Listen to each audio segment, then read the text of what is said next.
आवाज़ आ रहा है क्या? एक बार चेक करो कैसे, चेक तो करो. अच्छा, yeah, fine. Yeah, good afternoon. Basically today, this General Studies test series discussion is going to be happen, and so we have started in this IMS and VVR platform the General Studies test series, and along with that the CSAT test series. And अरे आप लोग बात मत करो. Yeah. So this test series, we just kept it for just at the rate of 1000. And the reason for that, the students should not think to join over here. That's the first point. The second point is that after joining, our target is to that we have to give the good experience to the student. The student has to get the confidence to qualify this exam. That's possible. Obviously, we have certain secret with this. I'll be going to introduce. There are two general studies teachers. Initially, we thought that we should not go for any discussion, right? But later on, we felt that along with the test series conduction, so if we go for the discussion, the student is going to be get ultimate the benefit. So with the 1000, the paying of the 1000 is nothing for any student who is preparing this exam, right? So this fees is not a burden to any student. At the same time, at less cost, at a nominal cost, if the student is getting enough guidance and more than enough guidance to the point of exam, so that is what ultimate benefit to the student. So if ultimately if the student is going to get the benefit, and we being a teachers over here will also get the benefit in the next level. So that is the point. So but of course, and for these general studies to conduct over here, we associated at VVR and IMS place with the two teachers. One teacher, his photo is there and is very nice job and cleared the 337 rank. He's rank holder in the year 2016, right? And along with that, the BABU sir is basically his full name is Gunashekar BABU, and he will also spell with you. Is here only. He is going to discuss this class right now, right? Along with that, along with him, there is another sir. Sir name is that Ravindra, and he also qualified this exam many times, faced into many times, and both are batchmates. Both the people are batchmates over here. So the point is that with the two teachers, possibly this whole general studies to be covered. That is what the target. Second point, out of the three stages of exam, obviously everybody knows, everyone can say that this preliminary is the toughest stage. So what was happened the last year exam, out of this 6 to 7 lakh people, more than 7 lakh people who wrote the exam last time, right? Out of that, 6 lakh plus people not qualified the CSAT. Only 80,000 plus people qualified the CSAT exam. But out of the 80,000 qualifying people, how many are good in general studies? That is nobody knows, right? So that is the bad luck is happening. But one more thing, keep in your mind, year after year, the scores are getting down in general studies. This year means that the last year exam, I think the qualifying of the CSAT, the preliminary, I think it is a 75 to 80 marks between. That was reached, but before that year, more than 100 or more than 90 marks, right? Even before that, 120, 130 marks were there, right? That means that year after year, the general studies the mark scoring is declining. What's the reason to get decline of the marks? Right.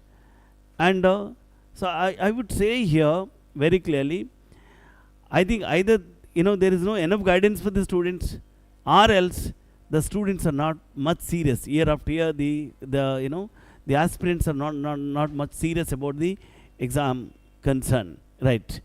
But see, I'm sure in these years the guidance is enough available in the sense document formation.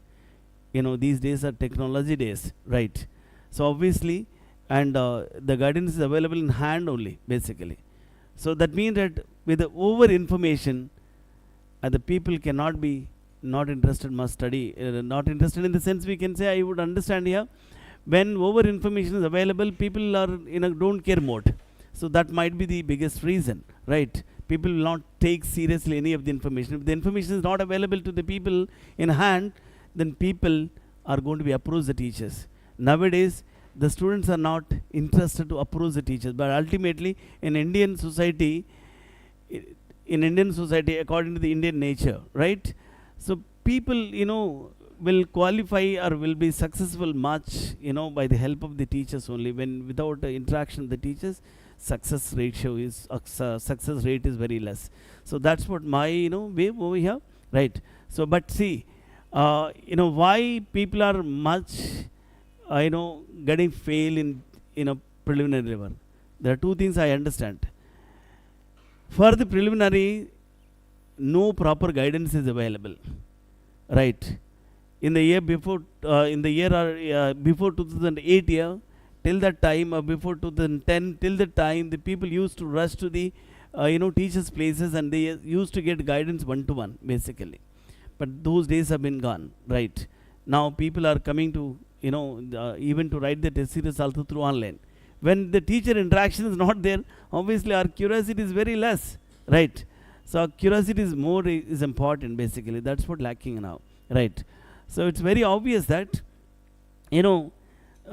preliminary is the toughest, stage for the, aspirants, and obviously guidance is less available, and I would say that either the students are not interested or teachers are not interested to give the exact guidance for the preliminary. So that's the reason I smelled. So I think it's a place where we can guide the students, will make the qualifying of the students. We can able to, we have one research, we can have one anticipation is that from where the questions are picking up, right? So that anticipation we got, so that opportunity you should try to get. Obviously you have very good teachers over here, and they are young generation now, this generation teachers also, right? So obviously they are much relevant to this exam. I'm sure, I think they are more than enough for you to get help, right? And sir, Babu sir, please come.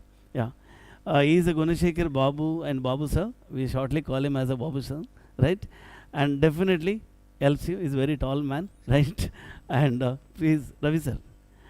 And so he's a Ravinda, and both are the batchmates over here. I felt that I think these people are young and they are very, very relevant to this exam, right? Will help you definitely, and that's what my confidence. Believe us, and putting up, giving a, this investing 1,000 is not a big criteria for any aspirant. It's not a big amount, right? Invest and get the, idea of what kind of guidance is going to be happen over here, right? So that is more important. Do not waste your valuable time by going here and there, right? And trust at one place and do hard work positively. That's more important, right? And how to tackle the questions, and how to deal with the exam and all, sirs are going to be definitely guide you, right? And soon they are going to start. There's some capsule courses also. Capsule courses in the sense, Ravi sir is going to be start, I believe, environment ecology. From environment ecology, of course, I am a mathematics teacher. Even after that, I have, the idea about the general studies contents, basically. Though I can't teach these general studies courses. Yes, and being an institute head, I definitely have an ideas. And of course, under my guidance, also a lot of people got success and all. And a lot of people even got very good marks in the mathematics optional. 300 is very common in getting mathematics optional, right? That's a different story, right? But otherwise, in the case of the preliminary, Ravi sir mostly is going to be start environment ecology and biodiversity and all. So I think that weightage, that content weightage is very heavy, right? Around 20 to 30 questions are minimum possible in that. I'm sure he's very nice person in that, because his background itself is a bioscience, basically, right? And second is that map pointing, right? And he's expert in the map pointing as well, right? So he's going to be help you in these two areas. Map pointing, everybody knows, every year questions are going to be coming in map pointing, right? Even recently he told me that art and culture, from art and culture also a lot of questions used to come. I think 3-4 questions minimum, Yeah, 4, 5 sometimes, right? Yeah, that's the case. So I'm sure, and since his optional is geography, he will help you geography and all also, right? The guys who are from the geography optional, obviously they generally become all rounder type, right? So he's a sort of all rounder, right? But in the case of the Babu sir, if I come to the Babu sir place, right, he is a very expert, I believe, in the polity, right? And he will tell you each and everything, like most of the other areas also, and is very good. Of course, he is expert in the ethics also, but now it's not the time of the ethics, right? So I'm sure together can work over here. This Babu sir and this both can work over here, right? And they'll help you out. And how do you want to get the help from them? That is your choice, right? Thank you, sir. Thank you so much, right? Okay.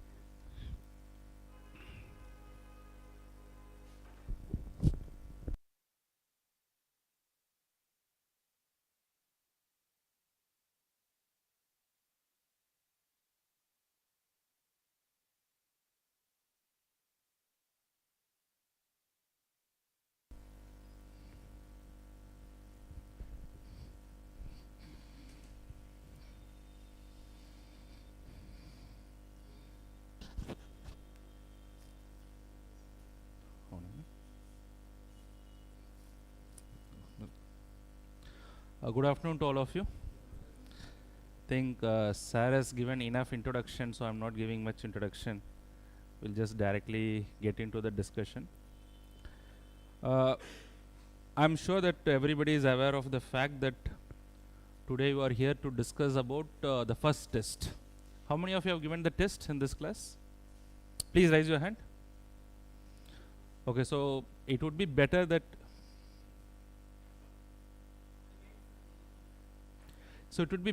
if you give the test and then if you take the discussion. So in case if you have not given the test this time, it's perfectly alright. But from next test, I would recommend that you give the test and then you take the discussion, so that would be beneficial. And also, before I proceed the discussion, so every question that we are setting here, there is a certain element of research behind this, because we go through the last 10 years of UPSC question paper. We understand the other examinations as well, and we pick certain themes which has been very relevant to UPSC, and these themes has been repeatedly asked. So we try to set the questions from those themes, and then of course you take the test, and then we'll be able to solve these. Without much introduction, I'll just directly come into the first question. So come to the first question of the test.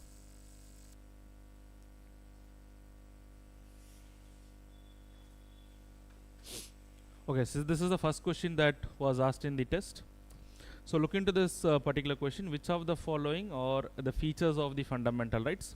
Now, why the features of the fundamental rights? It looks a very simple question, but you just go and see the last 10 years of question paper. Almost 50% of the year there's a simple question on the features of fundamental rights. Just by knowing the features of the fundamental rights, you can solve the questions. Now, if you see the features of the fundamental rights, see the first statement. They strike a balance between the individual liberty and social control. I'll just come to the points later. There are some fundamental rights that are available against the arbitrary action of the private individuals. Now tell me, fundamental rights, is it only against the citizens, or is it also against, fundamental rights are available only to the citizens, or is it also to the, apart from the citizens, so the foreigners also? Most of the fundamental rights are only to the citizens, but there are certain fundamental rights which are available to the aliens as well. So of course, which of the following is a feature of the fundamental right? There are some fundamental rights that are available against the arbitrary action of. Okay, so this is the next statement. There are some fundamental rights that are available only to the citizens. This is true or wrong? There are some fundamental rights that are available only to the citizens. This is true because of the fact that apart from some fundamental rights, other fundamental rights are available to the foreigners as well. Come to statement number 2. There are some fundamental rights that are available against arbitrary action of the private individual. Is it true? Is the fundamental rights enforced against the private individuals? Can you give me some examples of the fundamental rights? Untouchability is there. Right against exploitation is there, both Article 23 and Article 24, it is against the private individuals as well. So this is also true. Come to the first statement, they strike a balance between individual liberty and social control. What is the meaning of this?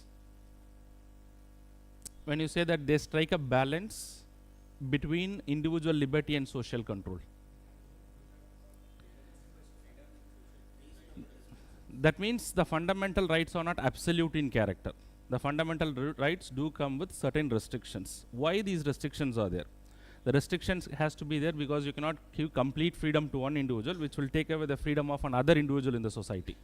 So the rights do come with certain reasonable restrictions. This is also true. Come to the last statement. All the fundamental rights are self-executory. So what does it mean by self-executory? That's incorrect. What does it mean by self-executory? Very good. It does not require any supplementary law to execute it, but all the fundamental rights are not like that. Okay, so there are certain fundamental rights which does require a law to enforce the fundamental rights. So can you give me some examples of the fundamental rights which does require a law to enforce that? Article 21A, right to education, right against exploitation, both Article 23 and Article 24, right against untouchability, abolition of untouchability, all these things requires a law. That means there are certain fundamental rights which requires a law, but most of the fundamental rights are self-executory. All the fundamental rights are self-executory, that is wrong. So what is the answer in this case? The answer is option D. Okay, but before we go to the next question, we should also understand the other features. What are the other features apart from this? You should have an understanding that is the fundamental rights amendable? Can the fundamental rights be amended? Is the fundamental rights sacrosanct or it can be amended? Can the parliament amend the fundamental rights? Of course, the parliament can amend the fundamental rights except those provisions of the fundamental rights which has been declared to be part of the basic structure. So they can be amended. You should remember that that is again a feature. Questions can come from those areas. So in this way, if you try to solve everything which is related to the features is definitely an area where the question can come.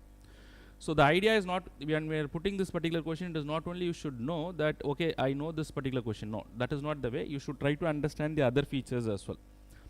So for example, apart from that, they are justiciable in nature. You know that fundamental rights. So that is a feature. So in this way, you try to cover each and every feature. So you will be able to solve this question. Come to question number 2. Question number 2. Statement 1. So this is related to the Election Commission of India because every year there is a question from the constitutional bodies. So Election Commission of India is an example of a constitutional body. I hope you understand as to what is a constitutional body. So there is a question from Election Commission of India.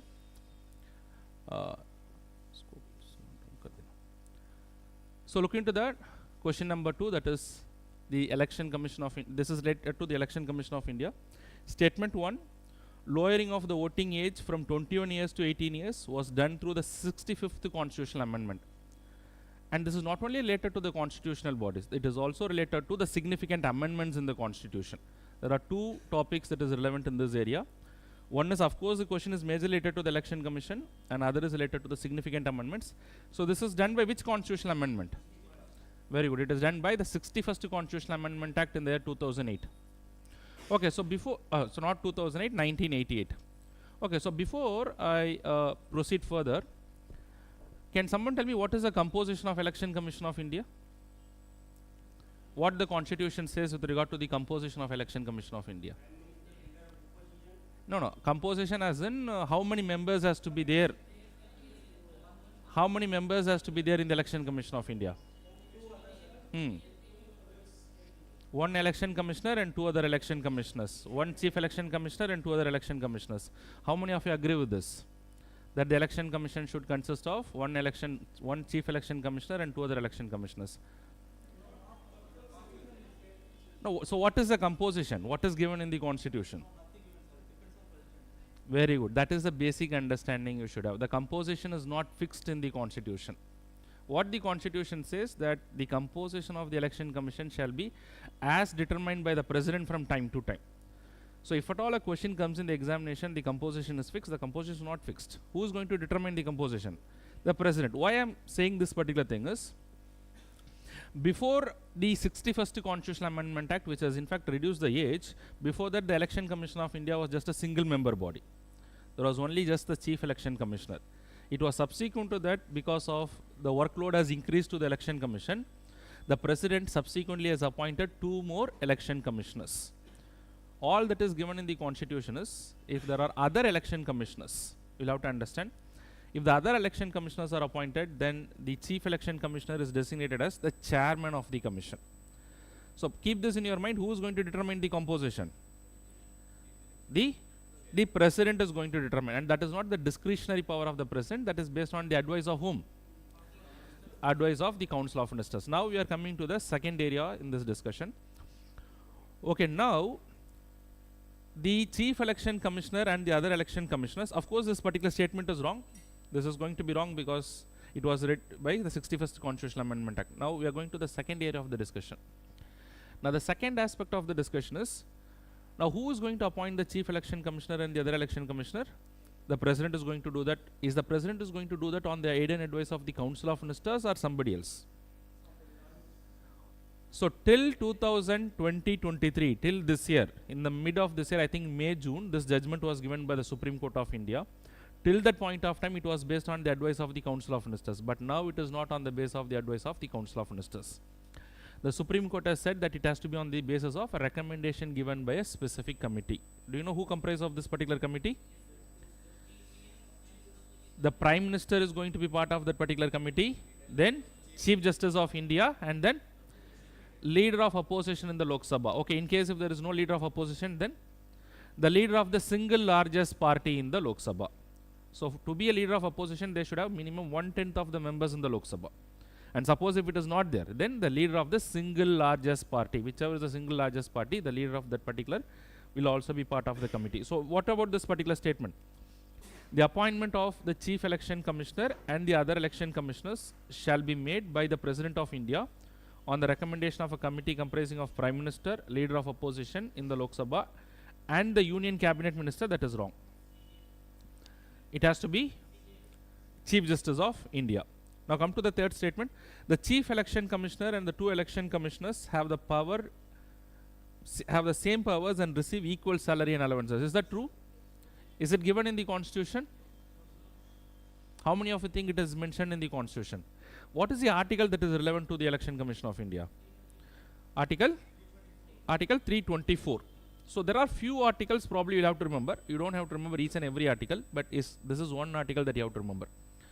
Now Article 324 of the Constitution does not say anything about the powers and functions of the Chief Election Commissioner or the other Election Commissioners. Article 324 of the Constitution gives the power to the Parliament to determine. And as per the law that is made by the Parliament, the Chief Election Commissioner and the other Election Commissioners Act 1991, they say that the powers, functions of the Chief Election Commissioner and the other Election Commissioners are the same. Their salary is same, their powers and functions are the same. What if there is a disagreement between them? Let us assume that there is a disagreement between the Chief Election Commissioner and the other Election Commissioners. Then how it is to be decided? It is to be decided on what the Chief Election Commissioner says or the other Election Commissioners. It is to be decided by a majority vote. That is what the law says. Try to remember each and every word that I am saying is very important. So the Chief Election Commissioner and the 2 Election Commissioners have the same power and they receive the same salary allowances. Is it true? This statement is going to be true. So now how many of the statements given above are incorrect? What is the answer? Now you should also make a note of this particular word. I think last year UPSC has introduced this particular thing. They are not asking which of the statement, how many of the statements. So what is the answer here? Only 2. Option B is the right answer. Quickly come to the next question. Okay. This is a very, I think, debatable question. So these are all the questions also UPSC come, they ask 2-3 questions like this. Now what you will have to keep in mind in such question is that there can be more than one correct answer. But you will have to go for the strongest argument or you have to go for the most appropriate answer. So what is the right thing? The most appropriate answer is the right thing. Even others may be right. So we will have to select the most appropriate answer. Okay. So which of the following constitutes the strongest argument in favor of democracy? So you might know the meaning of democracy. Can someone tell me what is the meaning of democracy? What do you understand by democracy? The ultimate power lies in the hands of the people. And how do they exercise? Is that through their right to vote. So that is what is democracy. People elect the government. It can be direct or indirect, not necessarily direct, but ultimately people are going to elect the government, so that you can keep in mind. So what is the basic strongest argument in a democracy? The democratically elected leaders know the best interest of the people. How many of you think this is the right thing? How many of you think A is the right answer? Not necessarily. So democracy is all about they will elect the leaders. And suppose if the leaders are not knowing the interest and if they are not working for the welfare of the people, in the next election people will vote them out of power. So it is not necessarily, you can say it may be, but not necessarily. So you can just rule out this particular thing. Okay, come to the second argument. The decisions are taken after many consultations and discussions. Is that true? So how many of you think this is the answer? Please raise your hand. Be frank about it. You are saying it is correct, but you are not saying that this would be the right answer. This is not the most appropriate. The decisions are taken after many discussions and consultations, not necessarily, because in a democratic country today there are a lot of subsystems. Say for example in India we have today what is called as a cabinet committee. Not every minister is being consulted, only the cabinet committee is taking the decision. And within the cabinet you have something which is called as a kitchen cabinet. Have you heard of this concept, kitchen cabinet? So sometimes only very few members are the power centers. So not necessarily may be answer. I'm not saying it is wrong, but not necessarily. So we'll come back to that. Okay, now come to option number D, which first rule out whatever is you can immediately rule out. Democracy solves the socio-economic problems of the nation. Is it possible? Not necessarily in all the cases. Then in that case, why most of the democratic countries are having problem? We have problem in India. Problems are there in USA, the most developed country. So yes, they are moving forward. They are trying to solve the problems, but not necessarily they will be able to solve all the problems. So you can rule out this also. So your confusion could be between option B and C in this case. No, cabinet can completely take the decision. So what happens is, I'll tell you, the kitchen cabinet will take the decision and the other ministers will accept to that. So decision is ultimately taken by them. So they cannot say no to the high command, the party's high command, whatever decision that they can take in. So definitely these two things are there. But come to option number C. The existence of democracy enhances the dignity of the citizens. So how many of you agree with this? Say for example, in a democracy it is ultimately who is the power? The people. Suppose let us assume a government is arbitrary. A government is very arbitrary in terms of its functioning. If the government is very arbitrary in terms of its functioning, can that government be voted out of power by the people? In the next election, can they vote them out of power? In most of the democratic countries, one thing that is very common in the constitution is that they provide for the rights. In any democratic country that respects the liberty of the people. In any democratic country, there are systems to enforce their rights. Judicial mechanisms are there. So this would be the most appropriate answer. I'm not saying this is wrong, but this would be the most appropriate answer in this case. Okay. So the answer is option C in this particular case.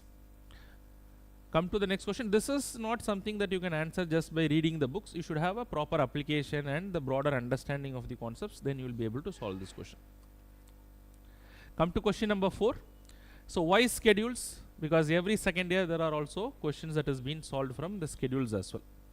So come to question number 4.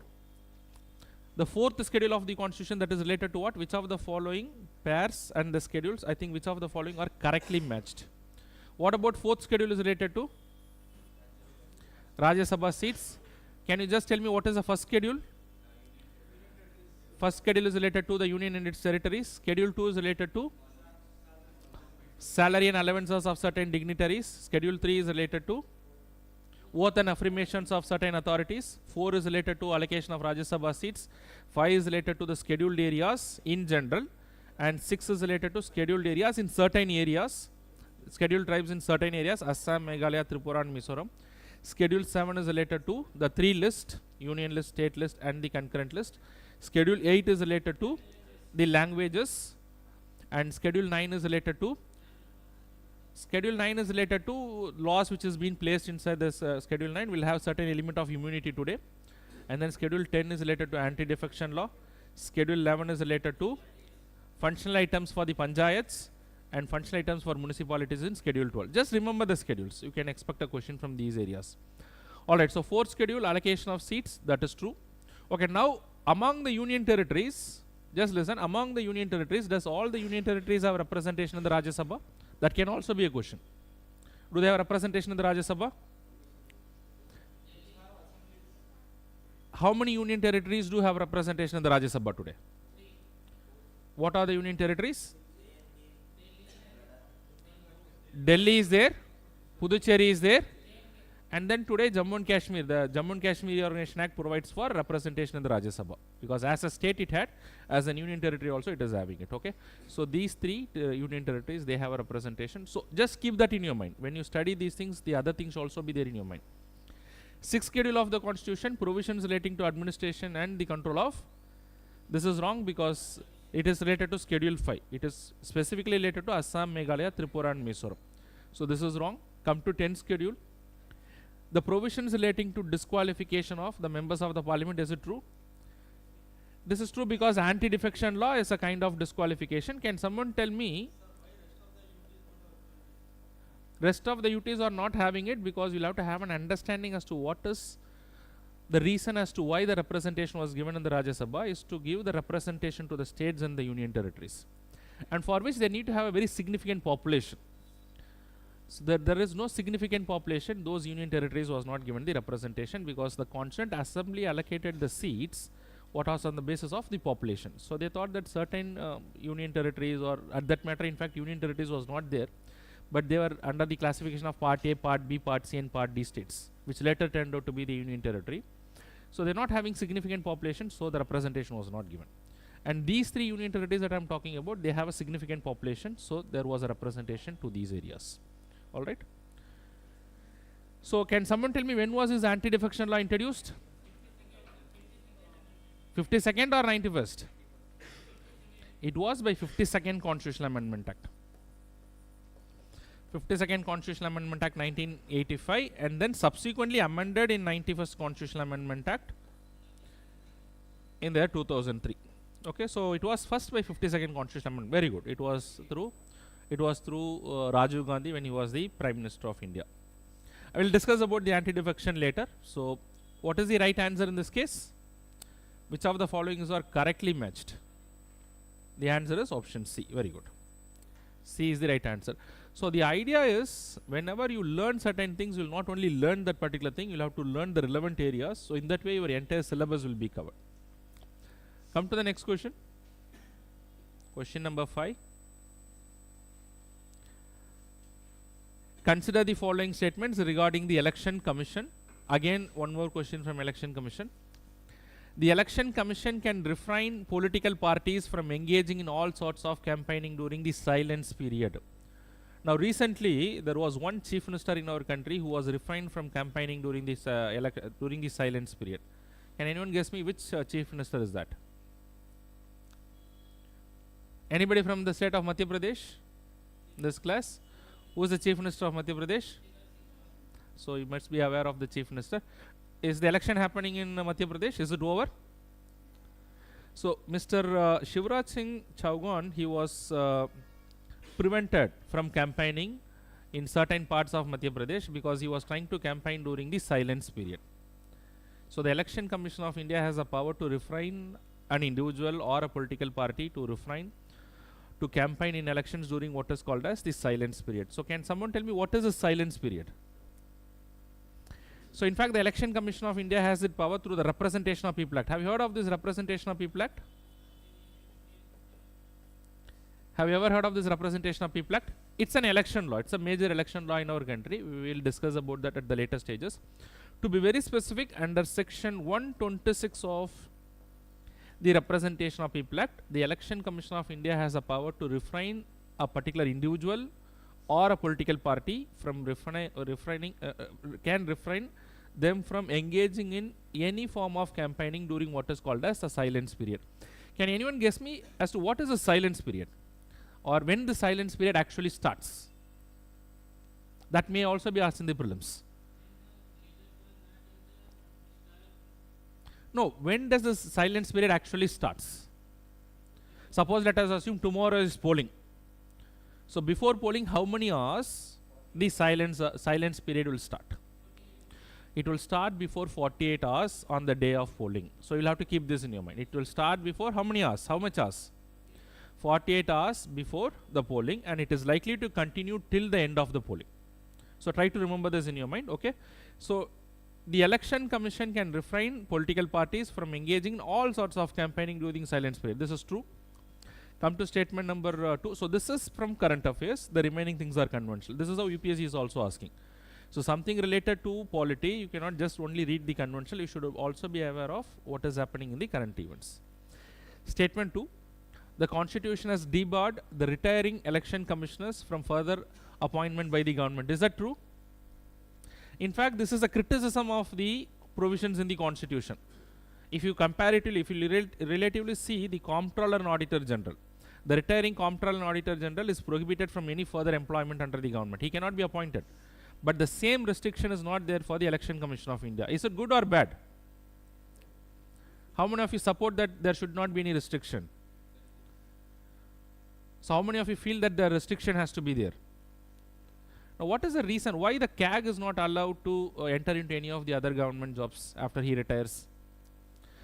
Because if that is a possibility, then he can be biased in preparing the report, which had a great impact on the performance and in ensuring the accountability of the government. So here also, if the election commissioners are biased, thinking that if I am helping the government today in the election process, I may be appointed in some other position. So that's not good for a democracy, because democracy is all about free and fair election. That's why it's a criticism today to the Election Commission of India that there is no such provision in the constitution. But today there is no such provision. So this statement is perfectly right. The constitution has debarred. So he is saying has debarred the retiring election commissioners from further appointment. There is no such provision. This is a wrong statement. Today there is no such provision. They can appoint in any capacity. There is no such restriction. Come to the next statement. In case of differences of opinion amongst the chief election commissioner and the other election commissioners, the decision of chief election commissioner is final. Is that true? Is it a correct statement? Just now I discussed this. It has to be decided by a majority vote, because nothing is mentioned in the constitution. The constitution has given the power to whom? To the parliament to decide. And as per the parliamentary act, if there is a difference of opinion, how it is to be decided? It is to be decided by it. What you are talking about is not important. What I am asking is important. So what I am asking, you have to answer to that. Or if you wanted to say something, you can say it later. So the question that I am asking is, if there is any difference of opinion, how it is going to be decided? It is to be decided on the majority vote. Yes, now you are free to say whatever you want to say.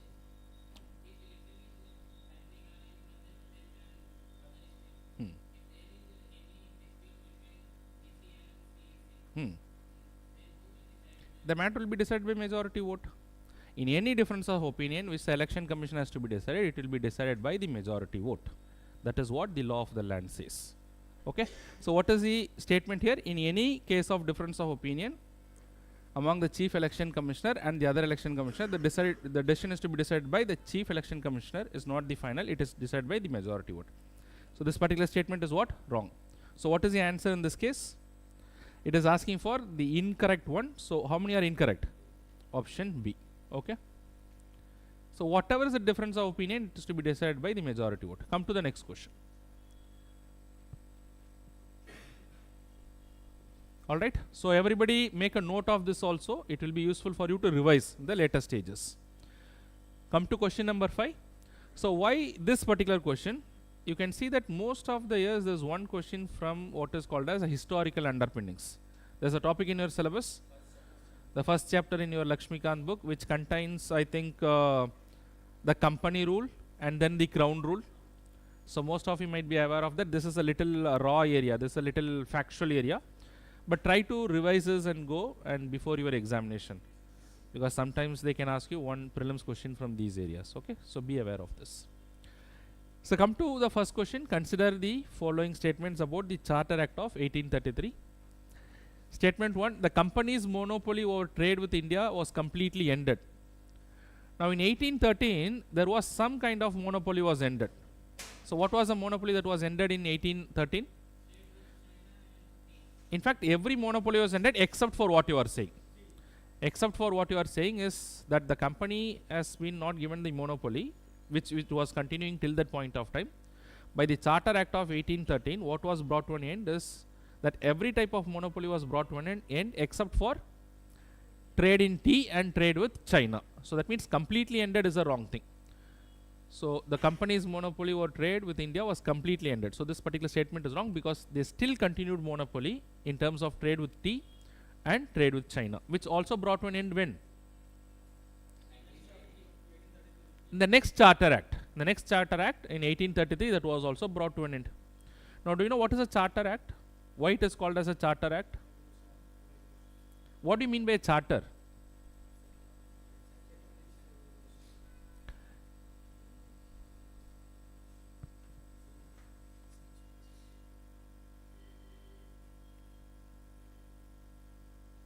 Thank you. So what do you mean by a Charter Act? Charter is basically that granting of certain rights formally.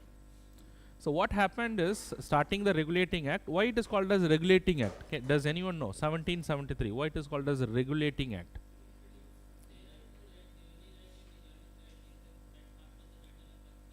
No, let us just talk into the constitutional perspective. We are not looking into the historical aspect. Yes, in fact, the Regulating Act is to regulate the affairs of the company, because the company was showing a lot of losses and there was a lot of corrupt activities. On the one hand, the company books were showing a lot of losses, but the officials were becoming richer. And that is when the British Parliament at that point of time, they enacted a law to regulate the affairs of the company, and that's why it is called as the Regulating Act. And subsequent to the Regulating Act, every 20 years, an extension was given to the company, because the company was administering British India on behalf of whom? On behalf of the Crown. So this continued till 1858. Till 1858 the company was regulating. So starting 1773, every 20 years the extension was given. The approval was given by the British Crown for the company to carry out the administration. That is basically, charter is a formal approval which is given by the company. That is basically a charter.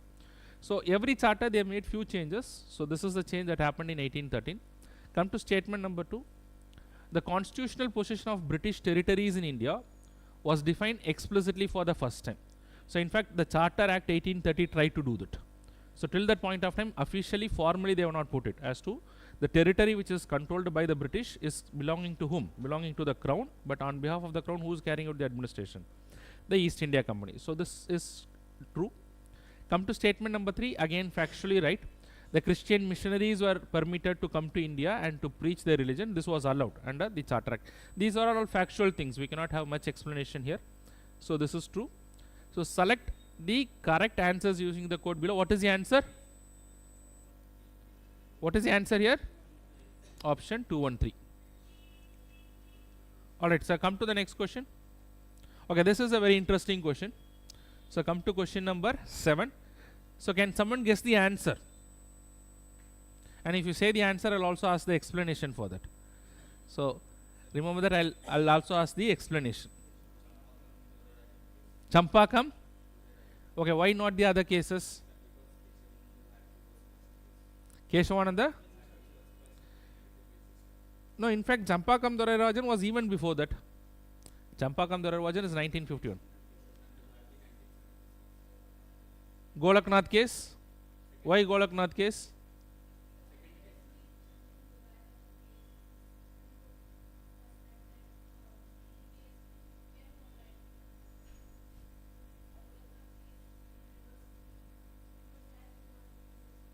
Alright, so Champakam Dorarajan case, Golaknath case, any dissenting answer here from this side? Alright, so let us try to find out the answer. In fact, first let us try to understand what is the question in the first place. Then we will be able to go to the answer. So the question is about the Supreme Court declaring the primacy to whom? So in fact, the Supreme Court is saying that the directive principles of state policy laid down in Part 4 of the Constitution cannot in any way override or abridge the fundamental rights guaranteed by Part 3. And then subsequently it is saying, on the other hand, they have to confirm and to run as subsidiaries to the fundamental rights laid down in Part 3. But the fundamental rights could be amended by the Parliament enacting the Constitutional Amendment Act.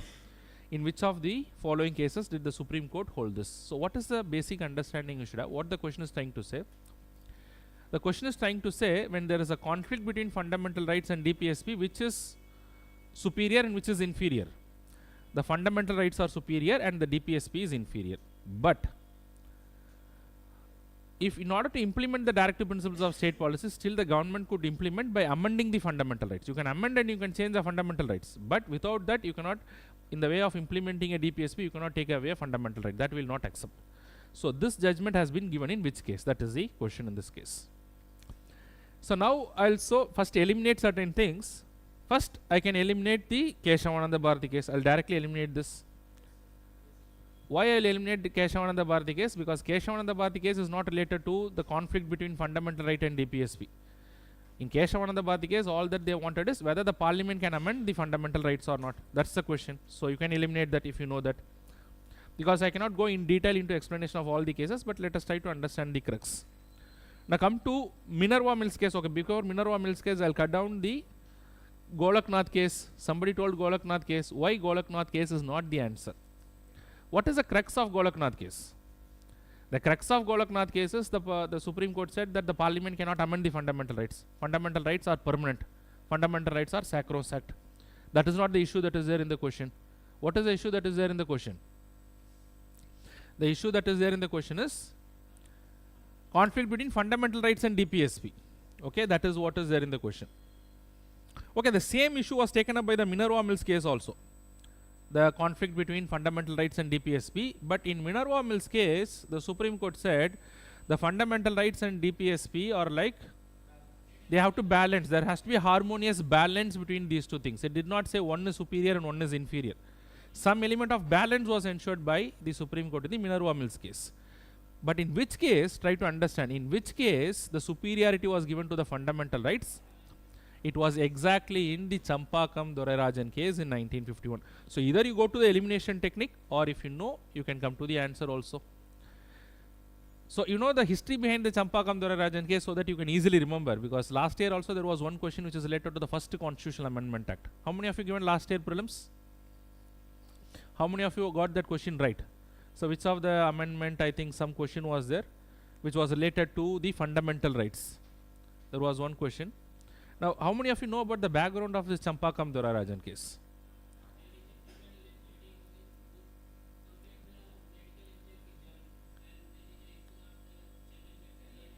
So, in fact, let me put it in a very brief manner for the other students also. Now, this Madras, state of Madras, at that point of time, it was state of Madras. After the independence, the state of Madras enacted a law to implement Article 46 of the Constitution. Does anyone remember Article 46 of the Constitution? What is Article 46 of the Constitution in Directive Principles of State Policy?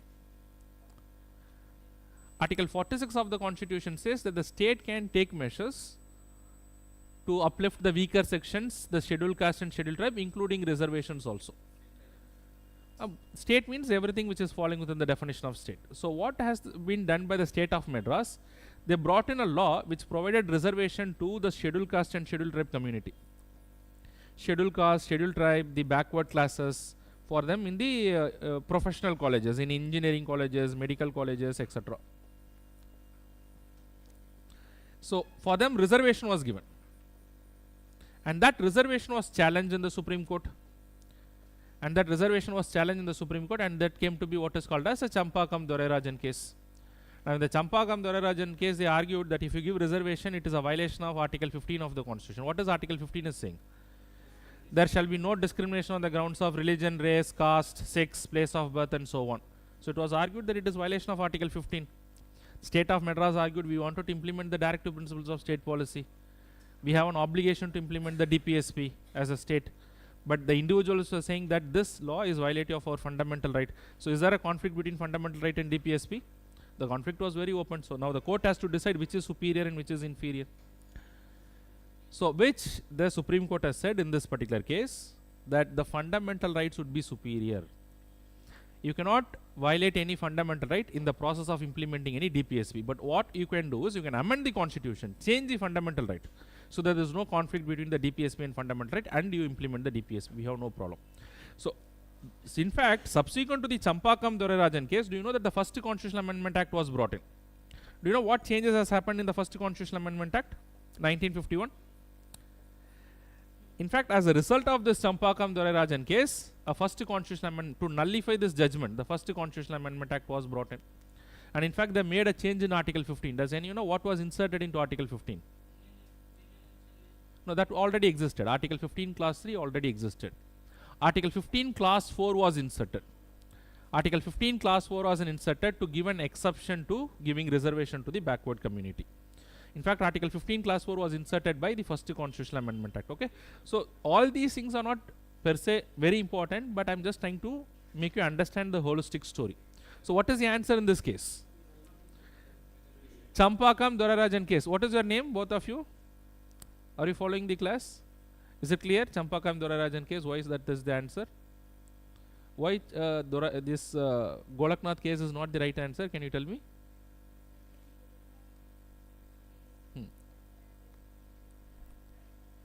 So that is the main issue that was discussed here. It is not about the conflict between DPSP and the fundamental rights. All right. Any question? Quickly.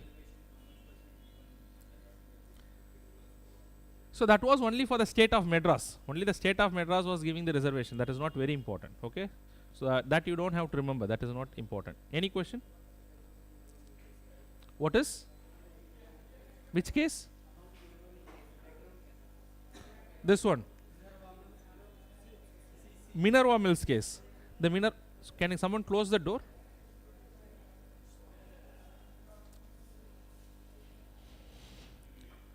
So Minerva Mills case, it is related to Article 31C in fact.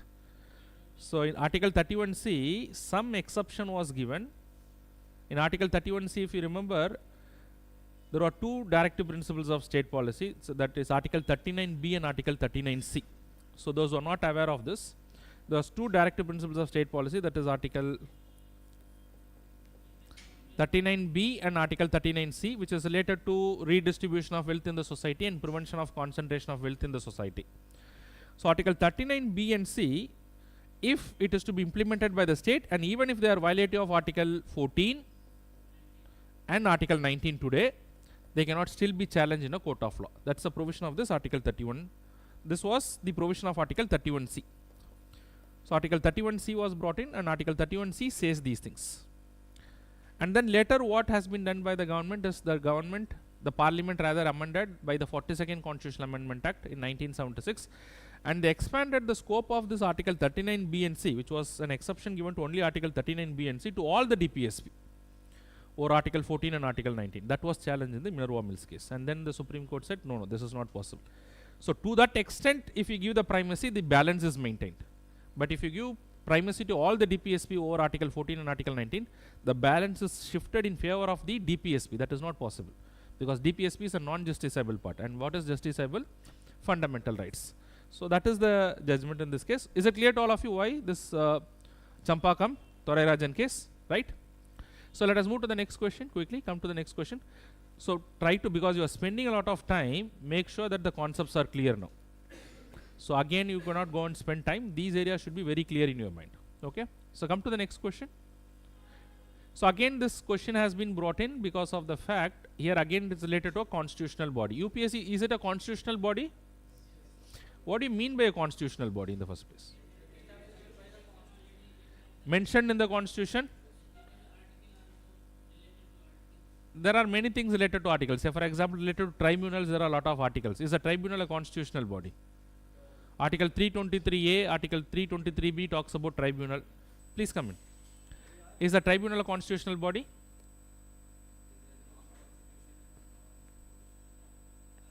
So with regard to polity, I'll tell you one thing with regard to polity. Polity appears to be easy subject, but polity is also one subject where you can make a lot of silly mistakes. So there has to be clear conceptual clarity. Now, what is a constitutional body? A constitutional body is something that particular body is established by the constitution itself. What is your name? Can you please sit properly in the class? Because this is a classroom, we will maintain some element of dignity in the class. Okay. Okay, so what is a constitutional body? A constitutional body is something which is established by the constitution itself. There is no need for any of the other mechanisms. It has to be established by the constitution itself. So for example, the word political party is mentioned in the constitution. Under the anti-defection law, if you read in the 10th schedule, the word political parties is mentioned. It is not a constitutional body just because it is mentioned. Tribunals are mentioned. It is not a constitutional body just because it is mentioned. Because many areas the constitution says that so and so body shall be established by an act of parliament. So that is not a constitutional body. So for example, article 323A says the parliament may by a law establish a central administrative tribunal. So central administrative tribunal is not a constitutional body because the constitution does not establish. Rather, the constitution is giving the power to whom? Parliament. So when the parliament establishes that, then that's a statutory body by a law. But if the constitution establishes, then that's a constitutional body. So similarly, there are few things which is directly established by the constitution itself. The Election Commission of India, the Finance Commission, the Union Public Service Commission, the State Public Service Commission. These are all constitutional bodies. Just try to have this in your mind. Okay? It's very, very important. Now come to the question. Come to the question number 8. So let us solve the questions statement quickly. Statement 1. The chairman and the members of the commission can be removed by the President of India after a reference is made to the Supreme Court in all the cases. Is it true or is it false? How many of you think this statement is true? The chairman and the members of the commission can be removed by the President of India after a reference is made to the Supreme Court of India in all the cases. That means first of all you should know what are the ways by which they can be removed. There are 4 ways that is mentioned in the constitution. So one is on the grounds of misbehavior or incapacity. Somebody suffering from misbehavior or incapacity. Or somebody is engaged in paid employment outside the office. Somebody suffers from infirmity of body or mind. That means they suffer from some disability, both physical and mental. Somebody becomes an undischarged insolvent, that they take a loan from someone and they are not paying the loan properly. So these are all the grounds on which they can be removed by the president. If the president is the authority. But is it required for the president to refer this matter to the Supreme Court in all the cases? So many of you are aware of this. It is not necessary for the president to, yes, anything? It is not necessary for the president to refer in all the cases. Only in one case the president has to refer the matter to the Supreme Court, when the charge upon the members or the chairman is on the grounds of misbehavior or incapacity. Now the word here is, the close attention that you have to pay is, you will have to keep is, that the reference is made to the Supreme Court of India in all cases. Is it required in all the cases? It is not required in all the cases. Although the statement is partially true, partially it is wrong. So this statement is wrong. And also you learn from UPSC language, 90% of the times, you can just keep this as a thumb rule, but 10% of the time it can be otherwise also. Do not blame me if you are making a mistake in the examination. So 90% of the times the extreme statements are wrong. Only, exclusively, in all the cases. So 90% of the times you will have to take some educated risk also in the examination. So 90% of the time it is going to be what? It is going to be a wrong statement. So this case, it is a wrong one. Come to the next statement. The chairman and the members hold office at the pleasure of the president. What does it mean by the pleasure of the president? Yes, what do you mean by pleasure of the president? At his will. At any time the president can remove. So can the members of UPSC can be removed by the president at any time? Whenever you say that they can be removed at the pleasure of the president, that means they are not having a fixed term. The office does not have a fixed term. Then only you say that normally they cannot go together. When the fixed term is not there, then there can be a pleasure of the president.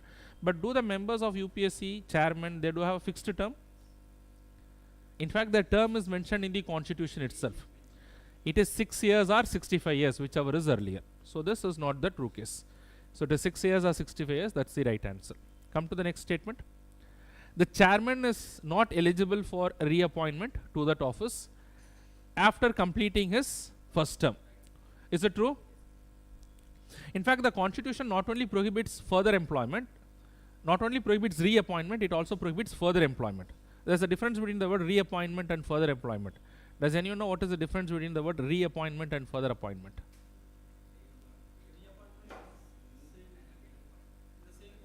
Very good.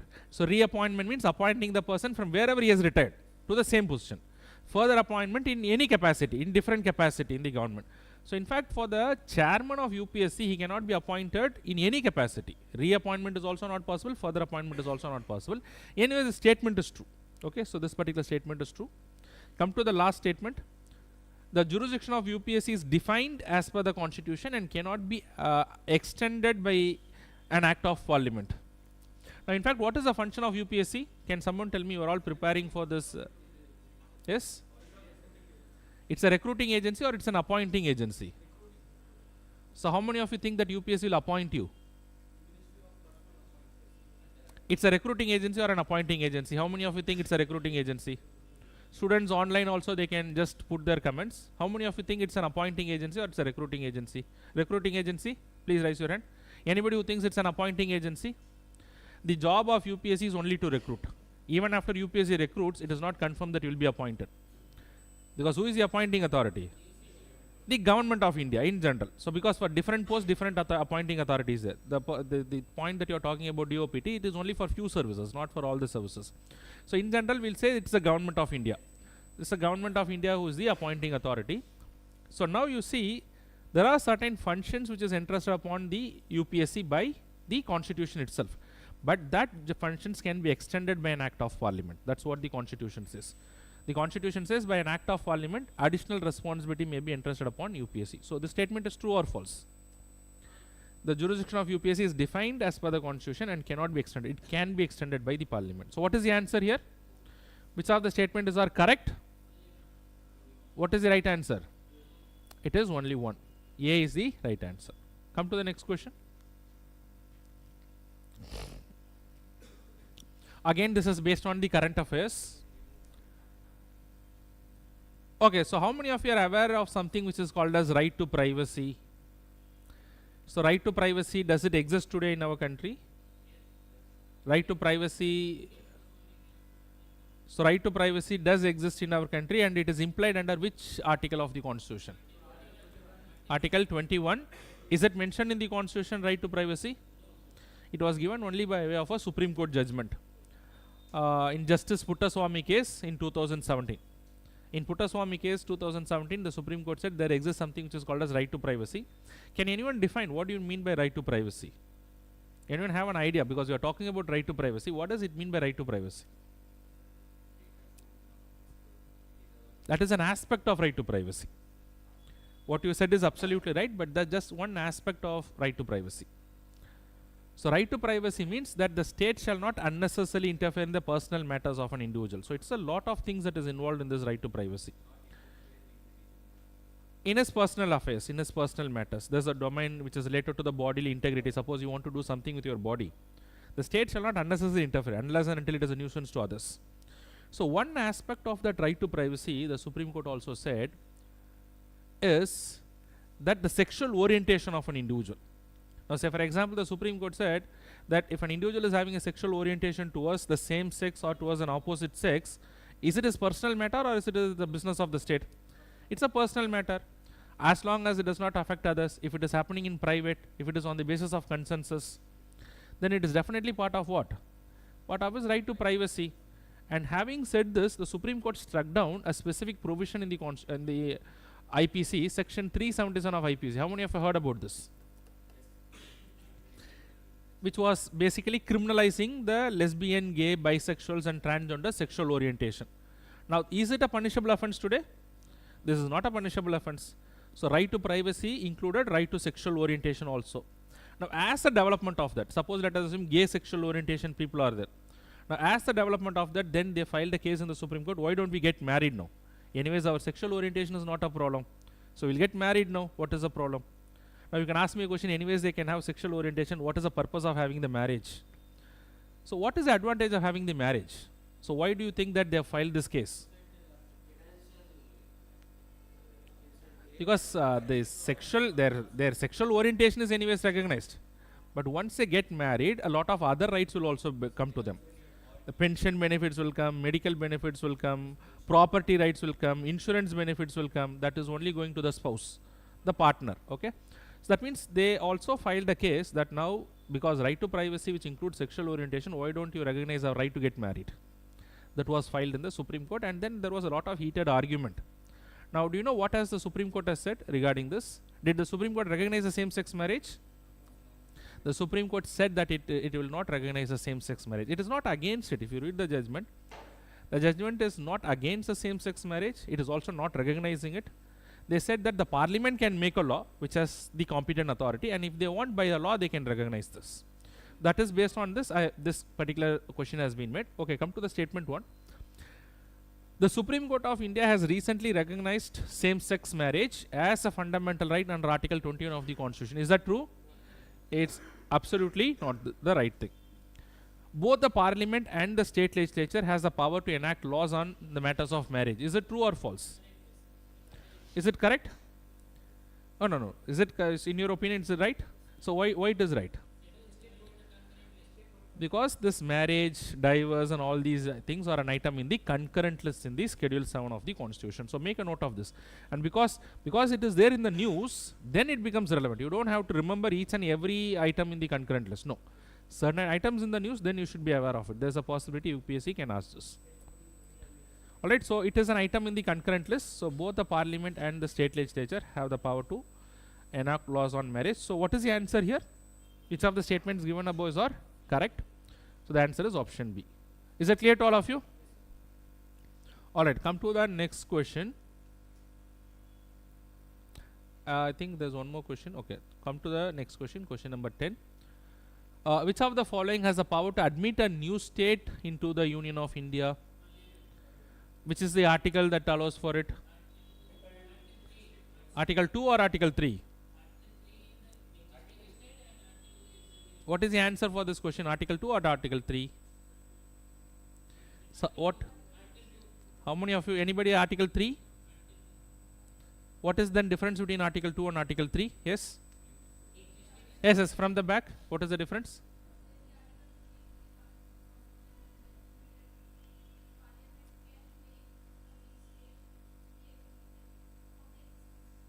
That means Article 3 is allowing only for the internal reorganization. So the external territory of India is not going to change. Whatever is the internal reorganization that can happen under Article 3 of the Constitution. Suppose if you want to admit something outside the territory of India, which is not the territory of India, you want to bring it within India, then that is done under Article 2 of the Constitution. That's as simple as that. Internal reorganization, Article 3. Externally wanted to bring something into India, that is done under Article 2. But in both the cases, who is having the power? It is the Parliament. It is as simple as that. In both the cases, it is the Parliament which has got the power. So be aware of Article 2 and Article 3. The answer is Parliament in both the cases. It's a simple question. I'm not extending much here. Come to the next question, question number 11. So again, question related to the Public Service Commission. Here in this case, it's a State Public Service Commission. So online students, if you have any questions, you can put the questions also. So we'll try to attend to those questions as well. Okay, so come to the question number 11. Consider the following statements regarding the State Public Service Commission. Statement 1. The strength of the commission is at the discretion of the president. Is it right? First of all, there is no discretion. But then, is there a president or is it the governor? That's the question here. Because in case of the state, the appointment is to be done by the governor. Okay, so it is not the president. So, that is wrong. Come to statement number 2. The chairman and the members can be removed only by the president. Is it true? How many of you think it is true? How many of you think it is wrong? It can be removed by the governor also. That means both the president and the governors are. Now try to keep this in your mind. In case of the State Public Service Commission, while the appointment is done by the governor, they can be removed only by the President of India. Both the members of UPSC and also any State Public Service Commission for that matter, they can be removed by whom? Only by the President. The governor cannot remove them. They are the appointing authority, but they are not the removal authority. A similar provision is also there for certain other things also. The State Finance Commission. How many of you know about the State Finance Commission? For the State Finance Commission also, the appointing authority is whom? The appointing authority is the governor, but the removal authority is the president. This is to protect and to provide independence to the State Finance Commission members. Okay, so the chairman and the members can be removed only by the president. So that's why I said sometimes this can be right also. So this is one such exception. Only by the president. This is true. Come to statement number 3. the chairman and the members hold office for a term of 6 years or 65 years, whichever is earlier. Is it true? So factually it is wrong here. So it is 6 years or 62 years. Very good. So in case of UPSC it is 65 years, whereas in case of State Public Service Commission it is 62 years. So here it is wrong. This area is wrong. So please make a note of all these things. So here you can make a note. It is 62 years. Come to the next thing. The advice of the Supreme Court after an inquiry related to the removal of the members or the chairman is binding upon the president. That means I said there are certain grounds on which they can be removed. I said 4 grounds on which they can be removed. But if the ground is, if the charge against a member is on the grounds of misbehavior or incapacity, let us assume. In this case, a reference has to be made by the president to the Supreme Court. The Supreme Court will make an inquiry and then give the report back to the president. The Supreme Court can say, yes, you can remove them. The Supreme Court said, no, the charge is not right, so you should, he or she should not be removed. But in this case, the recommendation which is given by the Supreme Court, is it binding or not binding? As per the Constitution, it is binding upon the president. Okay, just one more case. The statement is true. What about the term misbehavior or incapacity? Is it defined in the Constitution? Is it defined or not defined? How many of you are sure of this? It is not defined in the Constitution. In fact, if it is defined in the Constitution, then there is no need to refer to the Supreme Court in the first place. Because it is not defined, then the President is going to look into the opinion of the Supreme Court, whether will it amount to misbehavior or incapacity. So, have an understanding, it is not defined in the Constitution. So, what is the answer in this case? How many of the above statement is or correct? So, how many of the statement is correct? So, this is wrong, this is correct, this is wrong, this is correct. Okay, so option B. Come to the next question quickly. Okay, this is a very simple question. The provisions under this part of the Indian Constitution are criticized as the title, criticized as little more than the manifesto of aims and aspirations. Which part here referred? Which is the part which is referred here? It is the directive principles of state policy. But however, what is part 1? It is union and its territories. Part 3 is fundamental rights. It cannot be mere aspiration. It's the justiciable part. What is part 4A? Fundamental duties. It is also non-justiciable, but this is not the criticism. In fact, a constitutional expert, K.C. Ware, who criticized the directive principles of state policy as a mere aspirations. Okay. So the right answer here is option C. Manifesto means some kind of propaganda, that is some kind of promise that they are making that we will do, but it is not something which is justiciable. Okay, that is what is a manifesto. Come to question number 13. Okay, so look into question number 13. Which of the following provision constitutes the political equality? Now, if you see the Constitution tries to ensure social equality, economic equality, social and economic equality collectively, because they cannot be separated completely altogether. They are relevant to one another. And political equality is majorly related to the political rights. And the social and economic equality is related to the other rights apart from the political rights. Now, just look into this particular thing. Which of the following provisions in the Constitution ensure political equality? Elections based on adult suffrage, that is one man, one vote. Is that ensuring political equality? Every adult individual is given the right to vote without any discrimination. Alright, this I am agreeing to. Come to statement number 3, no discrimination. There is no ineligibility, means no discrimination for inclusion in the electoral roll on the grounds of religion, race, castes, sex. Will that ensure political equality? Is it ensuring? It does ensure. Abolition of titles, which is guaranteed under Article 17 of the Constitution. Sorry, it is Article 17. Sorry, abolition of titles, Article 18. Sorry, Article 18 of the Constitution, which deals with abolition of titles. Does it ensure political equality? In fact, if you read the Constituent Assembly debates, it clearly says the reason as to why this article was inserted is to ensure what is called a social equality in the society, because titles create an artificial distinction in the society. Titles like Raja, Maharaja, Nawab at that point of time, which was widely prevalent, it was creating unnecessary social distinction. So it is aimed at creating social equality, not the political equality. So what is the answer in this case? 1 and 3 only. Option A is the right answer. Alright. So come to the next question quickly.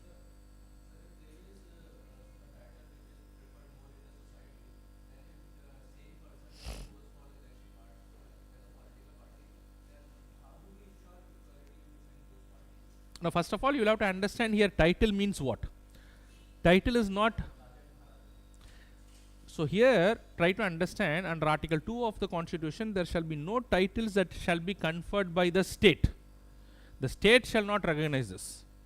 The state, if it confers, then it is a violation of the fundamental right. You give title to your friend, let us assume, then that's not a violation. That is not none of the business of others. So the state shall not officially recognize any of the titles. So with that, if you can ask me the question, if you have got any question.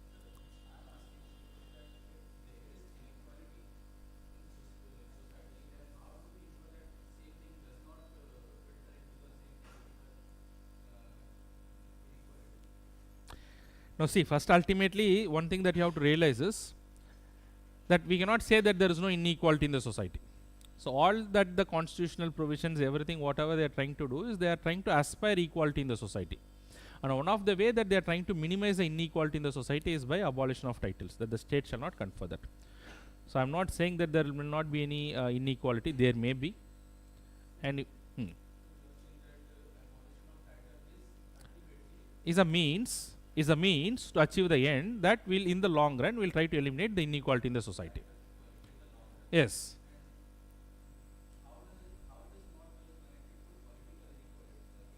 Because it is not affecting the political rights per se. To some extent, social and economic is more interrelated, because if you look into the philosophy of the entire constitution, the DPSP is more oriented towards the social and economic equality, whereas the fundamental rights are more and more towards the political equality. But although I am not saying that they are mutually exclusive, I cannot make an argument that they are mutually exclusive, but more relation is between social and economic equality than the political equality. Okay, so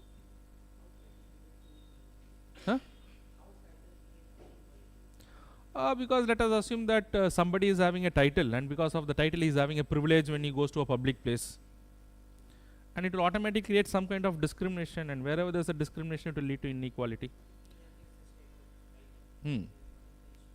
If because it is affecting the equality. So this is something that I will discuss later, because it will unnecessarily prolong the discussion also. Let us keep that in mind also when you raise a question. If you have any other doubts apart from that, you can ask me after the class. Not an issue. Alright, so come to the next question. Question number 14. So consider the following statements regarding the Finance Commission, which is again a constitutional body. Article 280 of the Constitution provides the Finance Commission as a quasi-judicial body. Is it true?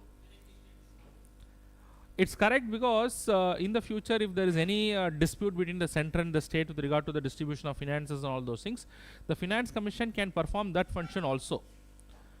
In fact, try to understand under Article 280 of the Constitution, there are certain functions that the Finance Commission has to do, and certain function has not been clearly defined. It says that any other functions as may be determined by the President. So the Finance Commission can also do certain quasi-judicial functions. So this is true.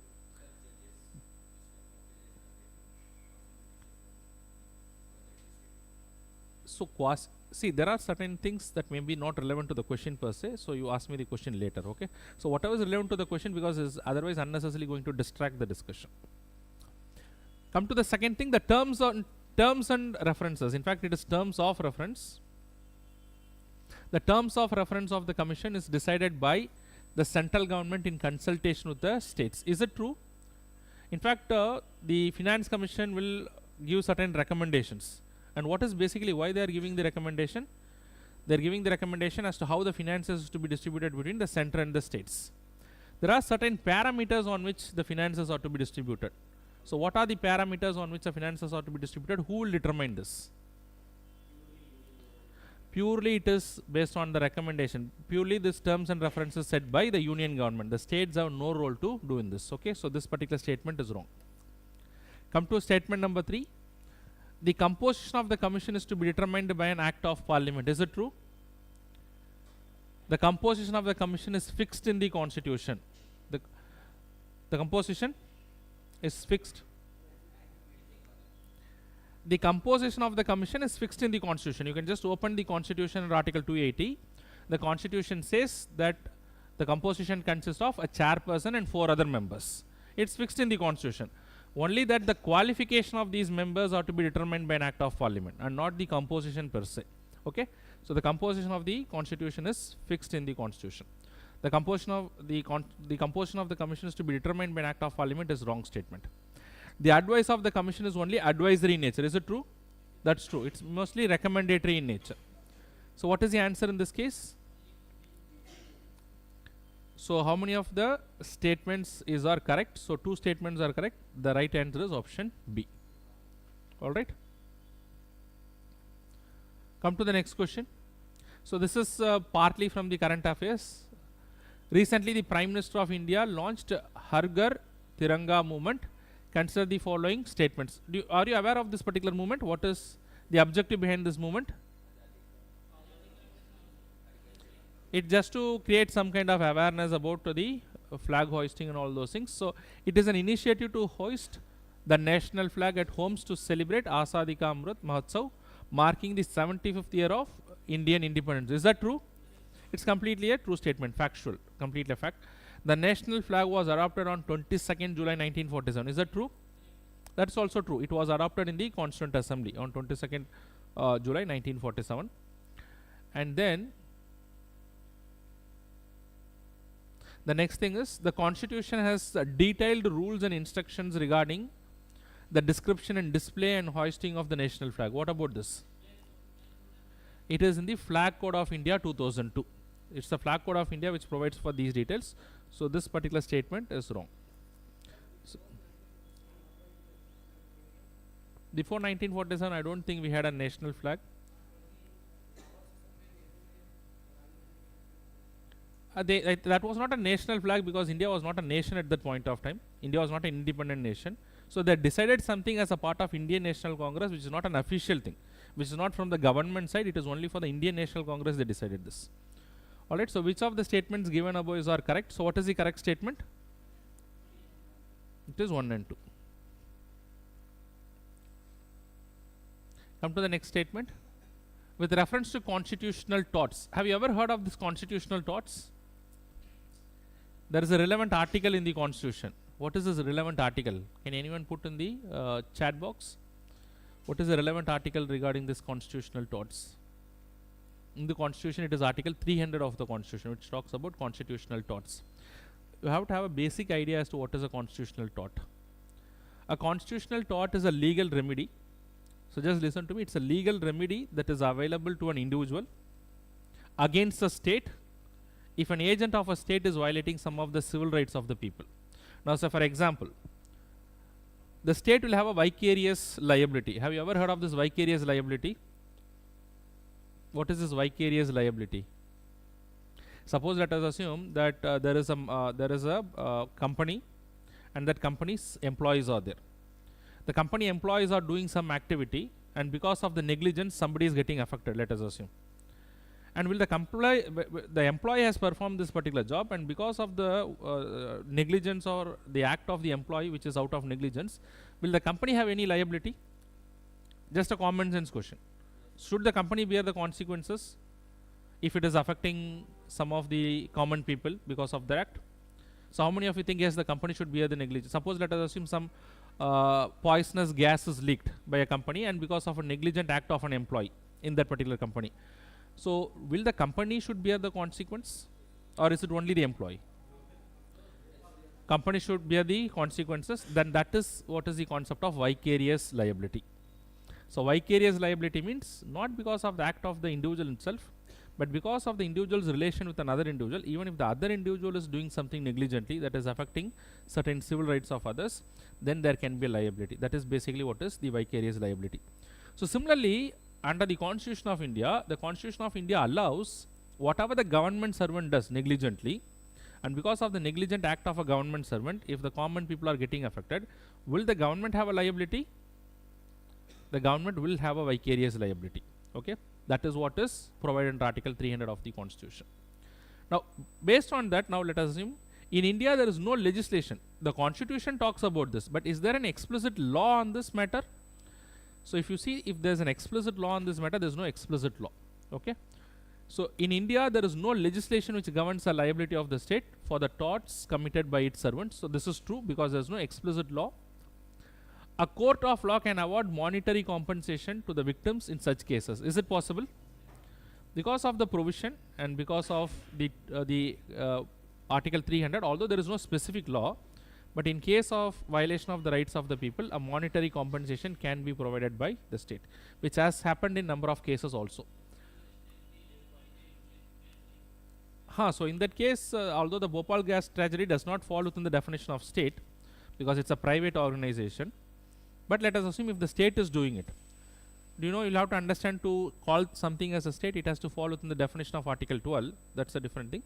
But suppose let us assume a government employee is doing something, a government servant is doing something which is going to affect the rights of the people, then will the state be liable for that? The state can be made liable in a court of law. That is possible today. That's the provision.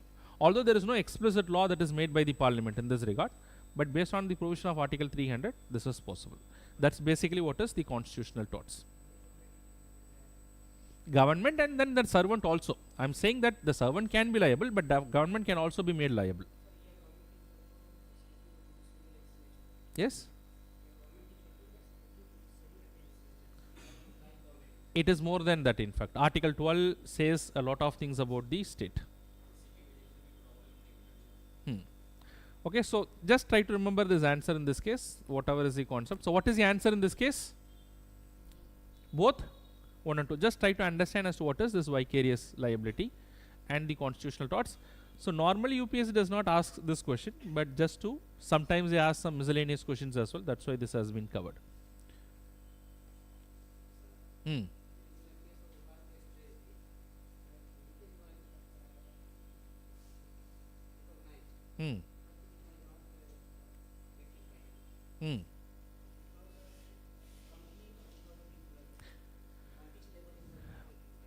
In any ways, that case is irrelevant. That is my concept. In any case, that Bhopal gas tragedy is not relevant to this particular case that I am discussing. That is what I am saying, because the Bhopal gas tragedy does not fall within the definition of state. It is not a PSU or it is not under the control of the government. It's a private organization. But I was just trying to give an example for what is vicarious liability. Okay, so the same thing can tomorrow apply with the government as well. Come to the next question. Consider the following statements regarding the GST Council. Okay, so can someone tell me which Constitutional Amendment Act introduces GST Council? Very good. 101st Constitutional Amendment Act in 2016. In 2016, this was brought in to bring in a lot of indirect tax reforms. So it also inserted a new article, Article 279A, which empowers the President to constitute a GST Council. Of course, yes, this is true. The President can constitute a GST Council by a presidential order. Okay, the President can directly constitute. Do you know what is the purpose of this GST Council? No, not GST, GST Council. What is the role of this GST Council? The tax rates are there. Say for example, for let us assume if you buy a product, you pay 18% GST. For some product, you pay 24% GST. For some product, you pay 5% GST. Some product are exempted from GST. Who is going to decide all those things? The GST Council. That's a major function, and they have other functions also. Okay, that's basically the GST Council.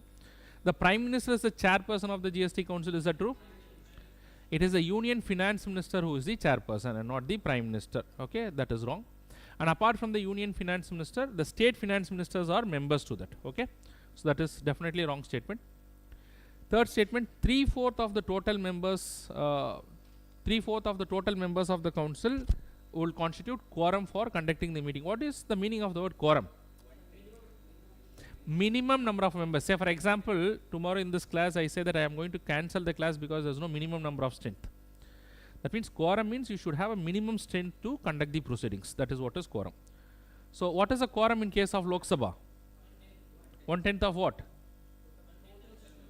1/10 of the total membership of the house. Similarly, same for the Rajya Sabha. So similarly here there is a quorum. Here the quorum is what? Here the quorum is 50%. 50% of the total strength. So definitely not 3/4. That is wrong. And then the last thing is either the Chief Minister or the State Finance Minister has to be a member of the council from each state. It is not the Chief Minister, it is only the Finance Minister of that particular state. So this is wrong. Okay. So how many of the statements are correct? Which statement is correct? Only the first statement. No, maybe he is the deputy chief minister, but he might be occupying the portfolio of finance ministry. It's not just because he is deputy minister he can be part of it. It is only because he is also the finance minister. Yes. It's a constitutional body. It's directly established by the constitution. It's a constitutional body. Alright, so come to the next question quickly. Okay. Come to the next question. Several factors induced the makers of the Indian constitution to choose the parliamentary system of government compared to the other forms of government. Which one of the following is not one such factor? Here you have to understand which one of the following is not a factor. We are not asking which of the following is a factor. Okay. Which one of the following is not one such factor? What is the answer? What was already there? What could be the reasons? So whatever is not the reason, that is the answer here. It can provide for effective leadership in case of emergencies. Can it be possible? Now remember, in case of emergencies, what happened? In case of emergencies, we know national emergency, we know financial emergency, or for that matter, we know what is the president rule or the state emergency. In case of all these emergencies, what has happened is that the approval of the emergency has to be placed in front of the parliament, and the parliament has to give the approval for all these things. So who is collectively taking the decision there with regard to the extension of the emergencies and all those things? So collectively the parliament. So in fact, in emergencies it is possible. It provides for effective leadership. It is one of the reason as to why we have gone for parliamentary democracy. So this is definitely true. It provides for continuity of policies and is more efficient. I'll just come back to this particular area. The country already had some experience in running the parliamentary system. Is that true? It is true. We already had some experience. Britishers, when the Britishers ruling, we already had a parliamentary system. It has enough safeguards to checks against the personality cult. Does it have enough safeguards? Because in a parliament, ultimately in a parliamentary system, the government is accountable to the parliament. On a daily basis, the executives are answerable. So this is also true. I would say all these things are the reasons why we have gone for the parliamentary system. What is left out? It provides continuity of policies and is more efficient. You cannot say that this is more efficient. How can you say it is more efficient than the presidential system? How can you say that it will allow for continuity in policy? Tomorrow, let us assume the Congress government comes, they can change the policy of what the BJP was doing. Again, let us assume some other party comes, they can change the policies. So not necessarily to allow for continuity and more efficient. So what is not the case is what? It is option B. So it is the most appropriate answer in this case. So all these questions are not very objective, but you'll have to look for the most appropriate answer. Come to the next question. In the context of historical underpinning of the Indian Constitution, which of the following acts introduced ordinances for the first time? It's again a factual question. Which one? It is 1861. It was Lord Canning, under his leadership it was brought in. Okay, it was Lord Canning who used such things. So it's a very factual question, does not require much of understanding, but try to go through these once before you go to the examination. Okay, because one question may come from these areas. So what is the number of questions we have done? What is the next question?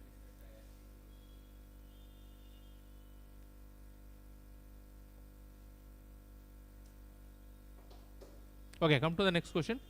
Consider the following statements regarding the National Commission for Scheduled Caste. It's a constitutional body, or what type of body it is?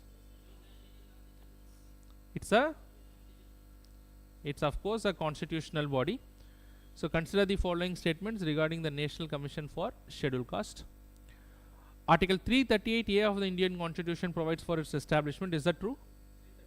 It is Article 338, not under Article 338A. 338A is for what?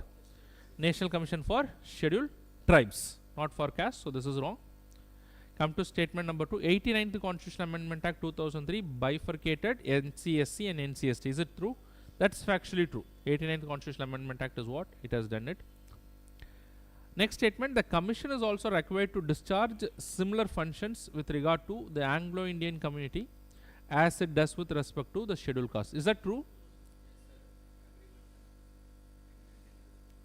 So in fact, it is a national commission, because it is asking about the National Commission for Scheduled Caste. Initially, the National Commission for Scheduled Caste has to perform this job not only for the scheduled caste, but also to the scheduled tribes, and also to the Anglo-Indian communities, and also to the backward classes. But then subsequently all these things have changed. Subsequently they created a new commission for the scheduled tribes as well, and then they have created a new commission today for the backward classes also. So who is left out today? The Anglo-Indians. For the Anglo-Indians, they continue to function. Okay, so they perform. So today NCSC performs the functions for whom? For the scheduled caste and also to the Anglo-Indians. And for ST, scheduled tribes, and to the OBCs, we have a separate body. So this is true. The commission functions as a quasi-judicial in nature, and its recommendations are binding upon the government. Is that true? It's partially true and partially wrong. They are quasi-judicial in nature, but recommendation is not binding. Why? Because the National Commission for Scheduled Castes, they can look into the violation of rights of the scheduled caste people. They can inquire into such matters, but ultimately they are what? They are just a recommendatory body. Okay, their recommendations are not binding. It's not binding upon the parliament. It is majorly recommendatory. The government can accept or the government can deny these recommendations. Okay, so this particular statement is wrong. So which of the statements are incorrect? Option B, only 2. Okay, only 2 is the answer. Come to the next question. Yes. Quasi-judicial in nature, because what is the purpose? What is the function of this National Commission for Scheduled Castes? If there are any scheduled caste people, if their constitutional and legal rights are getting violated, suppose let us assume there is a law which is called as Scheduled Caste Scheduled Tribe Prevention of Atrocities Act. Untouchability is a fundamental right. If some scheduled caste member is subject to untouchability, or if their rights under Scheduled Caste Scheduled Tribe Act is violated, then those members can file a complaint to National Commission for Scheduled Caste. The National Commission for Scheduled Caste can inquire into all those things. They can summon the people like a court, and they can take their oaths on they can take their oath, and they can take the evidences. But after doing all those things, can they punish? They cannot punish. They cannot punish. They can only find what is the outcome, and they can recommend the government to take action. So, and that recommendation is not binding upon the government. But otherwise they can inquire and they can ask for evidences, they can summon anyone. These powers are there with the National Commission for Scheduled Castes. That's why it is called as a quasi-judicial body. A quasi-judicial body is a body which performs some function similar to that of the court, but it is not equal to that of a court. So that is why it is a quasi-judicial body. Yes, partially, to some extent. Is that clear? It's still with the NCSC. So NCSC will still look into the jurisdiction of the Anglo-Indians. Yes, it is there. What has recently happened is the representation of the Anglo-Indian community in the parliament, that nomination will not happen. But Anglo-Indian community do exist in our country. So yes, under Article 366 it is defined. Alright. So what is the answer? The answer is option 2. Come to the next question. So let us come to the next question.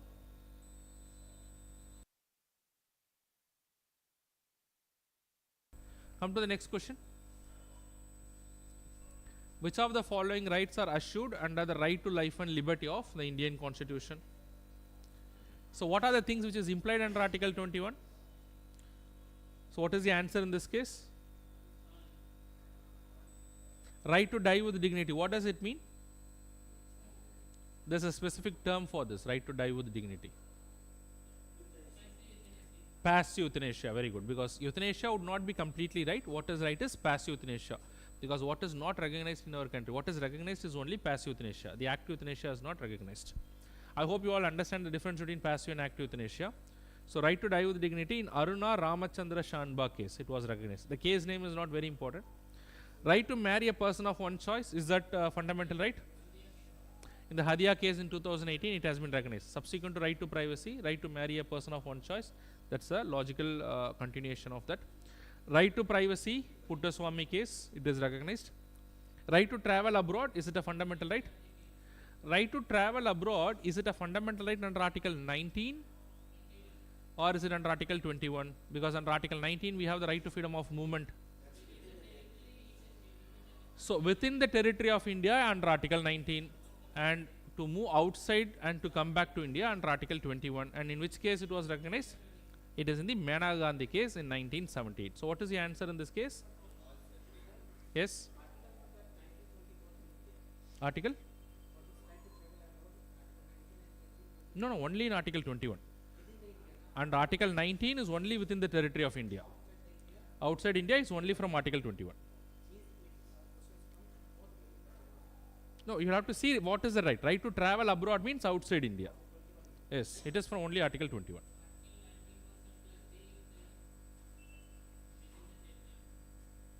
Alright, so come to the next question. Come to the next question, that is Article 358 and Article 359. What is the common thing between these Article 358 and Article 359? It's related to what? Article 358 and Article 359, if you can just recollect. Both are related to suspension of the fundamental rights during emergency. And during which emergency the suspension of fundamental rights happened? Only during the national emergency there can be a suspension of fundamental rights. That's very, very important. Can the emergency be suspended during the other emergencies?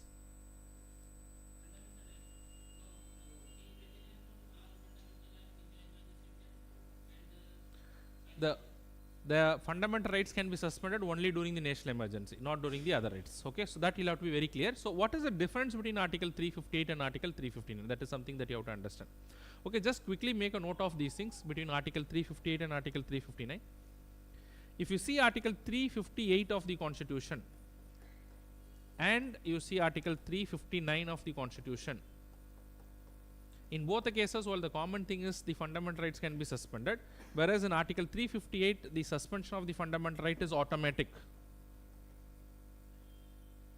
There is an automatic suspension of fundamental rights, but which fundamental right can be suspended? Only under Article 19. Only whatever is the right that is guaranteed under Article 19, it can be suspended. So here, in case of, please do not say anything, when I am discussing, do not say anything, it is going to unnecessarily disturb. Listen to whatever I have to say. If you have a question, you ask it.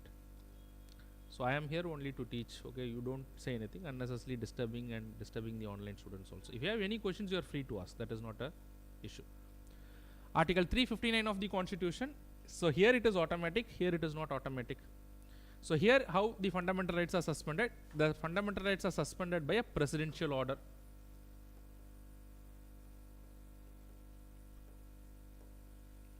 That means under Article 359 of the Constitution, if there has to be a suspension of fundamental rights, what has to be the basic thing? A president has to pass an order. First there should be a fundamental right. Subsequent to the fundamental right, there should be a presidential order that is declaring as to what are the fundamental rights they are suspending. So here once there is a president rule, once there is a national emergency, automatically Article 19 can be suspended under Article 358. There only by a presidential order. And here what are the fundamental rights that can be suspended under Article 359? Any fundamental right except Article 20 and Article 21. Okay, so make a note of it, except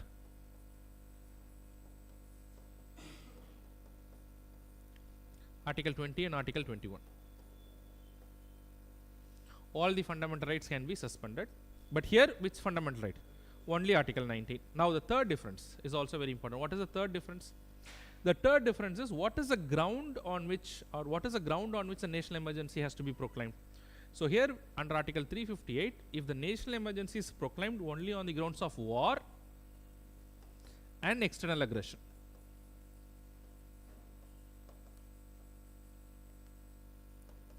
then only Article 358 will come into existence. If suppose let us assume the national emergency is proclaimed on the grounds of armed rebellion, then Article 19 cannot be suspended automatically, only on these two grounds. Here there is no restriction, it can be any grounds.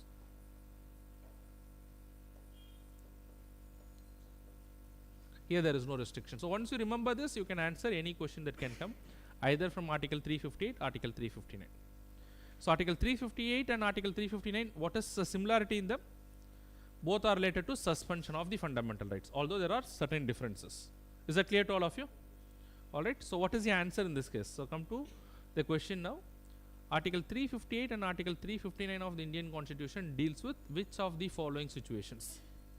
Financial emergency under Article 360? No. President rule under Article 356? No. Suspension of fundamental rights during the proclamation of national emergency under Article 352? So that is the right answer. So none of the above is also not the case. Okay, so this is the right answer. Come to the next question.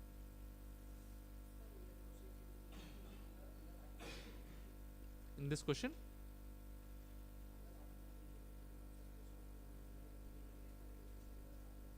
Huh.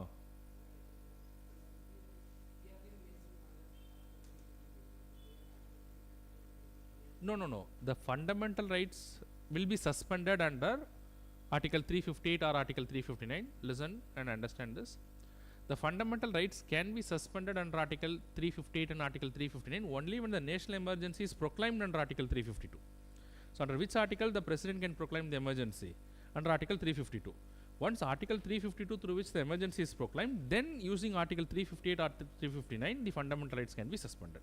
But then there's a difference between them. Only when this happens, that can be invoked. Okay?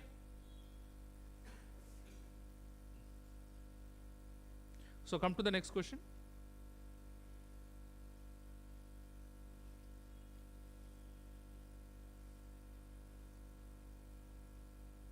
Okay, so consider the following statements regarding the National Commission for Scheduled Tribes as a continuity of what you have seen already.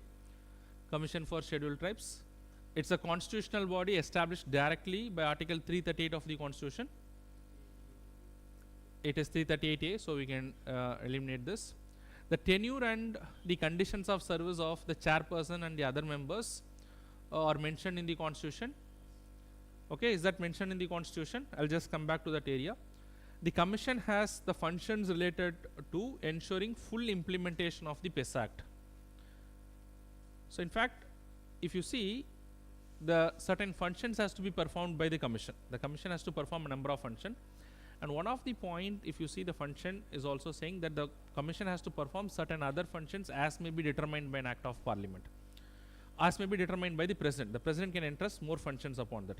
So recently, the President has entrusted this function as well. Okay, so this is true. And then come to the statement number 4. The Ministry of Social Justice and Empowerment coordinates all the activities related to the scheduled tribes. Is it Ministry of? It's the Ministry of Social Justice. It's the Ministry of Tribal Affairs. So definitely this is wrong. Now come to this particular statement.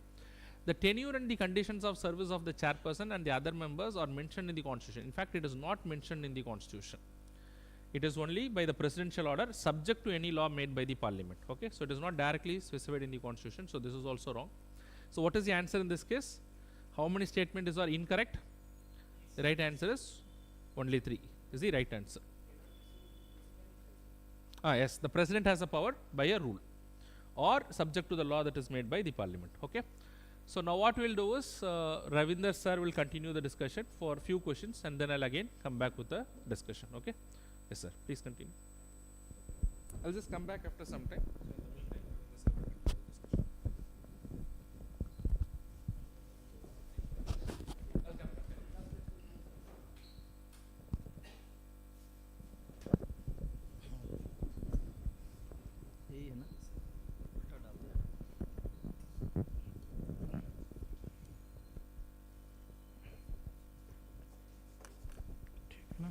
अभी देखना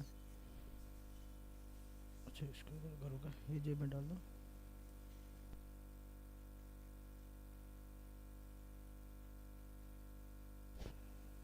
अच्छा इसमें डाल दो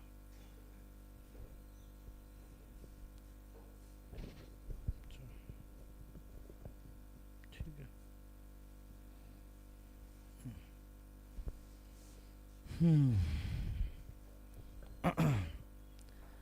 online students how many students are present I think half कर दिया क्या इसको right so some of the questions I will be taking right so online students can you hear me 60 बच्चा इसमें कितना है एंड सहेली एंड लाडू किधर गया Atul Jeet Raj and other students Deepti and all. Let's see, question paper is tough or moderate or easy? Moderate. Okay. So here I think 23rd question you have done, right? Oh. 24th, ठीक है. So without wasting your time, because we are having 100 questions, obviously थोड़ा fast करेंगे, ठीक है ना? Consider the following statement regarding amendments to the Constitution. Right? First of all, try to understand amendments regarding the constitution. In constitution in general, how many ways it can be amended? 2 or 3? Constitution in general, it can be amended in 3 ways. One is simple majority, other one is special majority. ठीक है ना, ये topic is very very important, this topic. And special majority, this is the parliament here, and other one is special majority plus half of the states. States का majority कौन सा रहना चाहिए? States का majority simple majority. Very good. ये pen थोड़ा दिक्कत हो रहा है मुझे, ठीक है, I hope. So generally constitution can be amended in 3 ways. Online students, Ramyasri, yeah, Telugu people also join. అర్థమవుతుందా అమ్మా? Yeah, fine. So generally constitution can be amended in 3 ways. But when it comes to under Article 368 of the Indian Constitution, we can divide or we can amend the constitution only in 2 ways. Try to understand. Article 368 से कितना है अम्मा? 368. Only 2. Try to understand.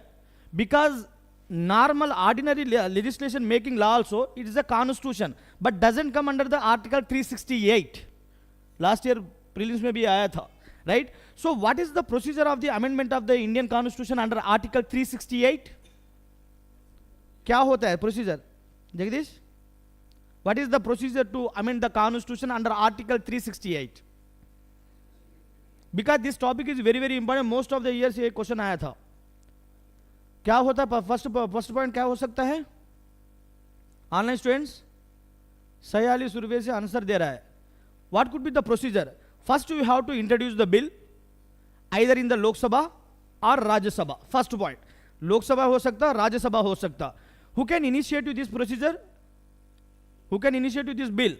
Either minister और private member. What do you mean by private member here? Other than the minister. So normal MP, right? And then you are saying first point Lok Sabha or Rajya Sabha, then minister or private member. Third, what kind of procedure? Is it required president assent here in this permission is here? No, prior permission of the president is not required in this context. When it comes to constitutional amendment bill under Article 368, समझा करो, prior president of the permission is not required. ये last year prelims में आया था. Try to understand. 3 point हो गया ना? 4th point. Once it is introduced either in the Lok Sabha or Rajya Sabha, what kind of majority should be required? Special majority or simple majority? Special majority. So in both the houses it has to be passed by this special majority. Chalo, in case there is a disagreement between both the houses, either Lok Sabha or Rajya Sabha, is there any deliberation? Is there any joint sitting? No, there is no joint seat. The joint sitting provision we have derived from which of the following constitution? Joint sitting. Australia or Canada? Canada constitution. Chalo. Now, once you are mentioning a Lok Sabha, Rajya Sabha, minister or private member, then prior permission of the president is not required, then special majority. Then, in case there is a provision related with the federal provision, federal बोले तो state का, right, or provincial, then it has to be sent to the states also. Then what majority here required? Simple majority. Online students, समझ हो रहा है ना? Simple majority. Then it has to go to the President of India. So is it mandatory to give assent to the bill in this case of the under Article 368? On which grounds you are saying that it is mandatory? 24th Constitutional Amendment Act of 1971. Try to write, ये exam में भी आया था. 24th Constitutional Amendment Act of 1971 made obligatory on the President of India to give his assent to the bill. Then it become an act. ये point very very important. पहले he may give, may not give also. But this act made it, 24th Constitutional Amendment Act of 1971 made obligatory on the President, you have to give. That is the key point. ये भी prelims में आया था. Whatever I am conveying here, every point has been अलग अलग year में आया था. Try to understand. Online students. So based on that, एक question करो अभी. First statement is all the amendments to the Indian Constitution since 1950, इसको पकड़ो आप, since 1950 have been passed by both the houses of parliament. Yes or no? Honest students? Incorrect. On which grounds you are saying that incorrect? All the amendments since Indian 1950 से नहीं हुआ है. Are you getting my point? Since 1951 here, Rajya Sabha formed in 1952.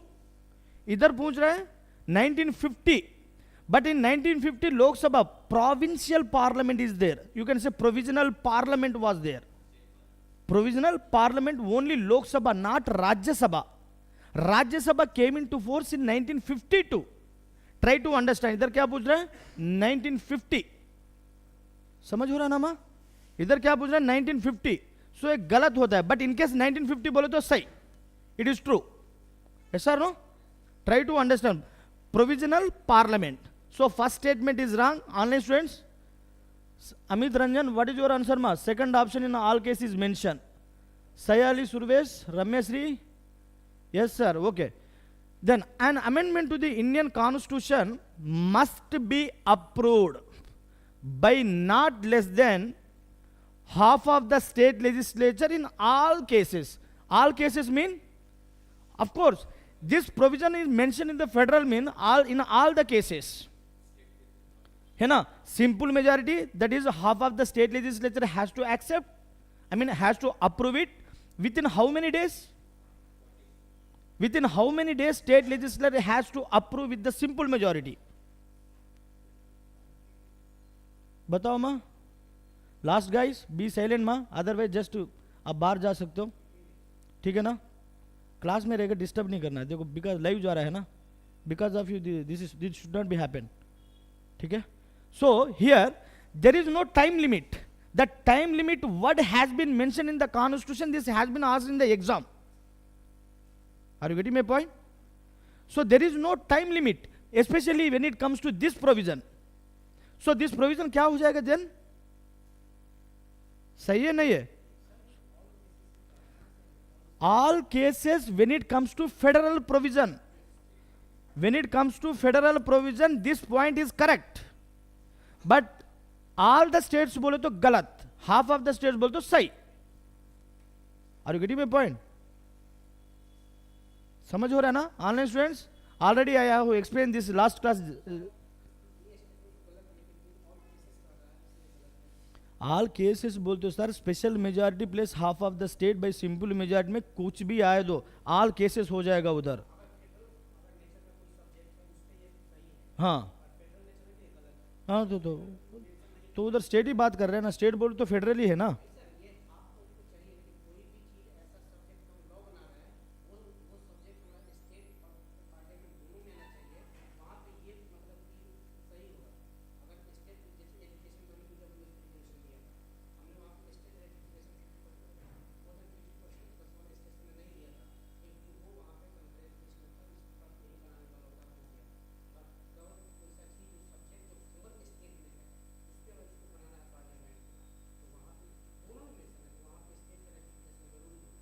तो मैं क्या बोल रहा हूँ अभी? फेडरल ही बोल रहा हूँ ना.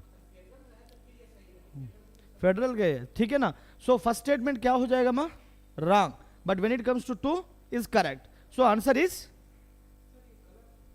गलत.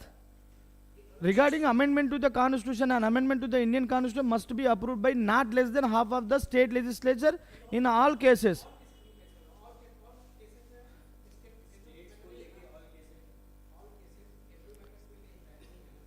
फेडरल मैटर में सुनो, this point is related with the special majority plus half of the state legislature. Context में बोल रहा हूं. वो special majority plus half of the state कुछ भी आया provision, then you can apply this point there. That's what I am conveying. I am not saying special majority वाला दूसरा वाला. When it comes to third point under article 368 special majority एक, then special majority plus half of the state legislature with simple majority. Point में बता रहा हूं, कुछ भी आए तो उसमें वो लिस्ट में ऑल केसेस. समझ हो रहा है सही? Try to understand. You got it? Any doubt here? So what could be your answer? सही आपका, आप क्या आंसर है? Online students, no time limit is mention. Sayali, yeah you are right मा. समझ हो रहा ना? I think you are not getting clear or not? बताओ, डाउट है क्या? लास्ट में आपको समझ हो गया? या तो बी इज आंसर हियर. अच्छा ज्यादा जा रहा है. Example fourth schedule of the Indian constitution, Rajya Sabha amendment of the Indian constitution procedure, वो भी है. Legislative between the centre and the state, that is also.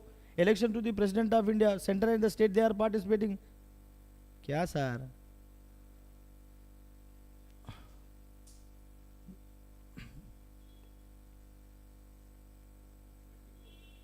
इधर लाइटिंग को मुझे दिखा रहा है, ये कौन सा क्वेश्चन है?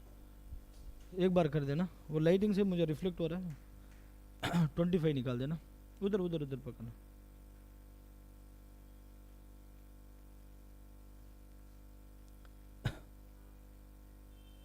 बस बस, थैंक यू. चलो, this is also very important question, right? Consider the following statement. First statement क्या है? आपका आंसर क्या था? Online students, what is your answer here? No? क्या दिया था साई आपका? हाँ, आपका 2. ऑनलाइन स्टूडेंट्स, मुकेश आपका? नाइदर 1 नर 2. चलो देखते हैं. 86th Constitutional Amendment Act made changes in the fundamental rights only. 86th constitution में कितना जगह में आया मैं हमारा कॉन्स्टिट्यूशन में? 1 is fundamental rights. Fundamental rights in which part? In part बोल रहा हूं, आर्टिकल नहीं बोल रहा हूं.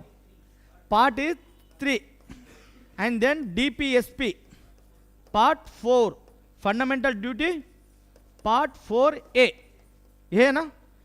सो 86th Constitutional Amendment Act made changes in the fundamental rights only. In fundamental right, which article? 21A. यही है ना? So 86th Constitutional Amendment Act कौन सा साल में आया था? In which year 86th Constitutional came into force? 2002. Right? Then, so he is mentioning, the question says 86th Constitutional Amendment Act made changes in the fundamental rights only. Yes or no? No. So that provision is having in the fundamental rights. Directive principles of state policy में पहले था, then it changed into fundamental rights as well as the fundamental duty. This is the 11th fundamental duty, this one. 11th fundamental duty. Now, here fundamental rights DPSP fundamental duties में original constitution में कौन सा mention किया था?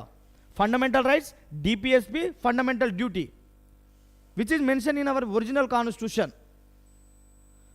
Original constitution में fundamental rights only we are having, then directive principles of state policy also, but fundamental duty नहीं था. Later it was added by the 42nd Constitutional Amendment Act of 1976 on the recommendation of Sardar Swaran Singh committee. Then first statement तो गलत हो जाएगा, सही है ना? Only fundamental rights बोल रहा है. इधर डीपीएस में भी था, फिर चेंज किया था fundamental rights, then it change to the fundamental duty, that is 11th fundamental duty, right? Then 44th Constitutional Amendment Act dealt with promoting equal justice and providing free legal aid to the poor. ये point किस में दिखा रहा है आपको? So as per the constitution DPSP divided into how many ways? 3 or 2 or none of the above. As per the constitution there is no classification of directive principles of state policy, but our administrative convenience purpose we have divided into 3. So here the 44th Constitutional Amendment Act dealt with promoting equal justice and provide free legal aid to the poor. Actually it was introduced by the 42nd Constitutional Amendment Act of 1976, not 44th. ये prelims में भी आया था. 44th introduce किया to minimise inequalities, social opportunities, other thing. 44th under article 38A. समझ हो गया ना? 42nd में आप लिख सकते हो. 42nd हमारा कॉन्स्टिट्यूशन में 42nd, 44th and 86 then 97 in directive principles of state policy these many amendment has been done. 42nd 44th वाला ये इधर इधर आ जाएगा वो, to reduce inequalities minimum social opportunities and all. then 42nd का ये हो जाएगा, and 48 ये also. 86th एजुकेशन वाला था अभी है ना 2002, उसको लिखा के फंडामेंटल राइट में डाल दिया. Then 97th is cooperative society. So ये याद रख लेना प्रीलिम्स में, पहले 2-3 बार मेंस प्रीलिम्स में आया था ये, समझ हो रहा है ना माँ. So here 44th constitutional amendment act dealt with promoting equal justice and वो गलत है, एक्चुअली क्या था 42nd. सो इसको भी हटा दो आप, तो हमारा आंसर क्या हो जाएगा इधर online students, D is your answer. ये एजुकेशन वाला था ना 6 to 14 years age, directive principles of state policy. 97th is cooperative societies, cooperative society वाला. Even fundamental rights also we are having cooperative societies.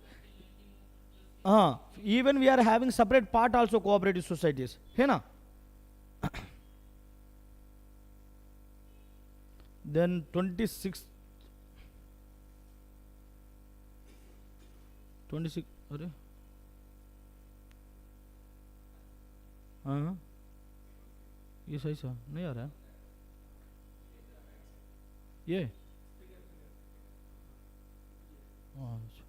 चल गया, अच्छा सही है, छोटा हो गया ना. हाँ भैया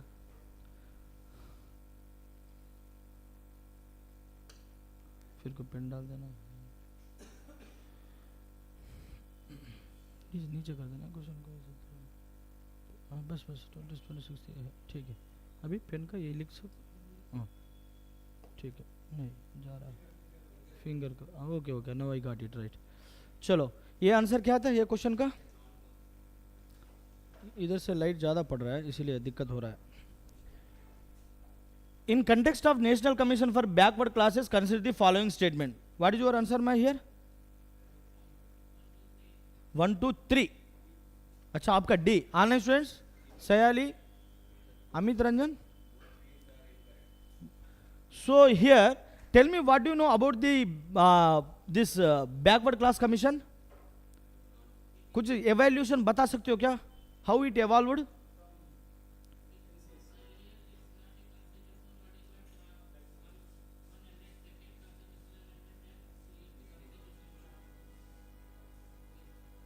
Okay, so how it evolved earlier, the OBC commission under part of the SC commission. पहले SC ST OBC कल आ जाएगा, critically examine the OBC commission the evolve में, है ना. पहले क्या था, it was part of the SC commission. then बार आ गया था on the based on the recommendation of the Mandal commission. so Mandal commission क्या किया था, based on that statutory commission आ गया था. then we have the constitutional commission, this one constitutional body. right now we are having SC commission, ST commission, OBC commission. SC commission article का कौन सा deal करेगा 338, ST commission का 338 ये, and OBC commission 338B. right now here national commission first statement set up to safeguard the interest of socially and culturally backward classes. क्या रहना चाहिए, social and economically. so देखो मोस्ट ऑफ द स्टूडेंट्स क्या करेगा, socially पढ़ने के बाद शायद इकोनॉमिकली है इमीडिएटली अंडरलाइन कर देगा, ये गलत है. कल्चरली इज रॉन्ग, ये एलिमिनेट कर सकते हो. एंड 101 कॉन्स्टिट्यूशनल अमेंडमेंट एक्ट, ये करंट अफेयर्स वाला कौन सा अमेंडमेंट था इधर, 102 कॉन्स्टिट्यूशनल अमेंडमेंट एक्ट. सो इधर 101 बोला था. 101 का constitutional amendment conferred constitutional status. इधर 102 हो गया तो सही है स्टेटमेंट, बट इधर क्या था 101, तो ये भी निकाल दो. Then the commission is the final authority to determine the list of backward classes both at the central and the state level. Supreme court current affairs में आया था, supreme court mention that the president of India is the final power in this case. So ये क्या हो जाएगा आपको statement incorrect वाला. So most of the students आप क्या करेगा एग्जाम में, which of the following statement, हमको आदत हो जाएगा ना करेक्ट पढ़ते हैं हम, समझ नहीं आते, ऑटोमेटिक डी लगा के आ जाएंगे, आर बी आर कुछ भी लिख के आ जाए. Try to read this one incorrect. Exam में ध्यान करना पड़ेगा ये, this is very very critical point in exam. Silly सब मिस्टेक वजह से आपको 2-3 क्वेश्चन सही से गलत हो जाएगा. 2 क्वेश्चन भी गलत हुए तो 4 mark plus negative marks, almost 5.5 तक चल जाएगा. लास्ट ईयर हार्डली 75 65 ऐसे बच्चा स्कोर किया था. Try to understand. आंसर क्या होता है माँ online students? D. Very good. Then 27 ये करो माँ, अभी बताया हूं. हाँ, neither 1 nor 2 पढ़ लिया क्या? Consider the following statement regarding amendment to the constitution. क्या होता है प्रोसीजर? कोई बता सकते हो क्या? शॉर्टकट बता सकते हो क्या? प्रोसीजर क्या होता है? बिल, लोकसभा, राज्यसभा, मिनिस्टर और प्राइवेट मेंबर. देन प्रेसिडेंट का रहना क्या क्या? No need. Then what majority? Special majority. Then deliberation, joint sitting रहना चाहिए क्या? There is no joint sitting. Then in case it is related with the federal provision, half of the state, what majority? Simple majority. In how many days it has to be approved? There is no time limit, right? Then president को देना चाहिए. president को पास mandatory obligation है, वो क्या है? By which constitutional amendment act? तो ऐसा नहीं बोला, complete बताओ ना. 24th constitutional amendment act of 1971. Be professional. ठीक है ना? वो आ गया तो बार बार रिपीट हो जा रहा है पॉइंट. ठीक है ना? So all provisions in the Indian Constitution require a special majority in the Parliament for its amendment. Yes or no? No. All बोल रहा है. ठीक है ना? हमको सिंपल मेजॉरिटी भी है ना, वो भी Constitution amendment, but it doesn't come under the Article 368. That is the very very important, right? Then federal provisions that require ratification by the states do not find mention in the Constitution. सही है क्या? Federal provisions that require ratification by the states do not find mention in the Constitution. Constitution में नहीं है क्या? तो फिर नहीं बोल रहे हो आप. ऑनलाइन स्टूडेंट्स, रमेश जी बोल रहा हूं, उनको भी पूछ रहा हूं सर. आपको गलत की कब बोला? I have to take opinion of the students also, right? ठीक है ना? हम क्या कर सकते हैं इधर? कौन सा आंसर बता सकते हैं हम? हाँ, D or B? D. So federal provisions that require ratification by the states do not find mention in the Constitution. Thambi, Jagdish, it is mentioned. Federal provisions, 4th schedule, legislative, center and the state, election of the president, amendment of the Indian Constitution procedure. Federal ही है ना, वो mention किया है ना, तो हमारा answer क्या हो जाएगा फिर? B is our answer. B हमारा गलत. See, select the correct answer. Federal provision that require ratification by the states do not find mention. So mention do not find बोला तो सही. D answer. D is answer. Mention किया, इधर क्या बोल रहा? Do not mention. Right? You are right. ना states के लिए there is no time limit. कितना भी टाइम ले लो आप, 100 years भी ले लो, नो प्रॉब्लम. 5 year प्लानिंग लेके आ जाओ, no problem. But he has to give restrict limitation, he has to give, right? तो मैंडेटरी ऑब्लिगेशन है, he has to give. So there is no. Next कौन सा क्वेश्चन में? 28. ये आंसर क्या है?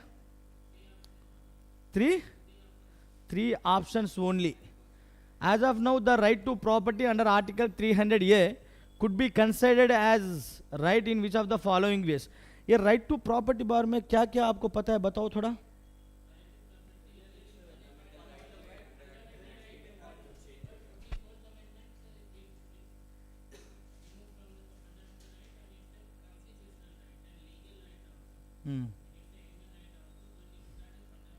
Okay okay. आपका Jagdish, Mukesh?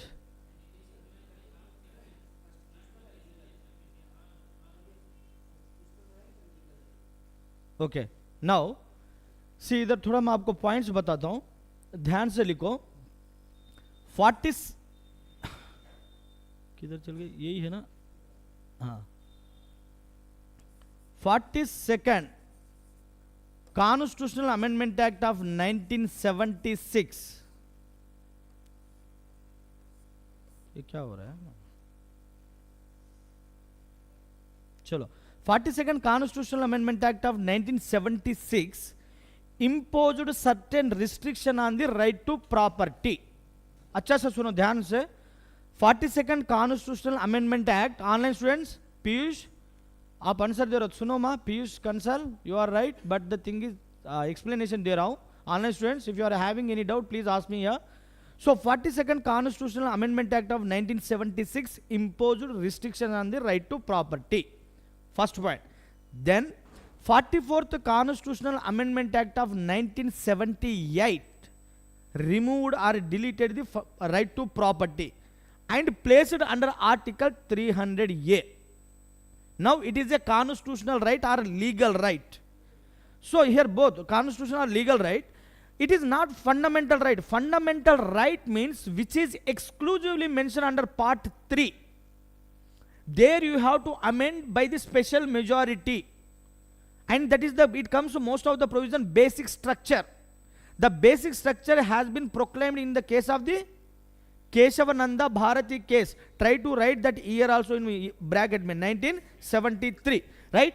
Now, so right to property के बारे में पहले 42nd पता होना चाहिए, लिमिटेशन किया था, बाद में 44 से निकाल दिया था. Now it is a constitutional right और लीगल राइट. 300 बोथ बोल सकते हो. यू कैन इजीली मॉडिफाई और चेंज आल्सो और कर्टेल आल्सो और abridge also. Right, executive action कर सकते हो, but legislative easily they can abrogate your rights and all और अब्रोगेट. राइट, सो इधर क्या हो सकता है हम आपको? Constitutional right, yes. Statutory right, yes, ये मुकेश कुमार केस में आया था. देन फंडामेंटल राइट नहीं है ना? Fundamental right, it is not fundamental right. Human right also. So हमारा कितना पेज सही हो जाएगा इधर ऑनलाइन स्टूडेंट्स? हाँ क्या नेचुरल राइट भी होता है. नेचुरल राइट मतलब by birth you are getting property. आपका पेरेंट्स रहे तो आपको भी आ रहा है ना. एनसीईआरटी नहीं पढ़ा क्या? Right to property is the natural right also. Property is by birth you are receiving some of the rights. That is called natural rights. Human rights generally it is exclusively mentioned by the United Nations Convention. During the Second World War most of the rights violated. United Nations वजह से हमको 31 rights आया था. That is called human rights. Natural rights by birth you are deriving the certain rights. Fundamental rights means which are exclusively mentioned under part 3 in fundamental rights from the 12 to 35. समझ हो रहा है ना? Statutory, सी statutory right आपको एक legal right. Statutory body मत मानो, not parliament here. A legal right mean you can change it, इसीलिए निकाल दिया ना इसको easily. Right, 300A. Any doubt please here? So how many pairs are here correct? हाँ, option C, 3 options only. Right? Then 29. Consider the following statement regarding Comptroller and Auditor General of India. Please answer it. Only one. इतना जल्दी बोल दिया. अच्छा, anyway you attempted the test, right? अच्छा, 148. So what is the difference between Indian CAG and British CAG? Sai? Only audit functions. They have?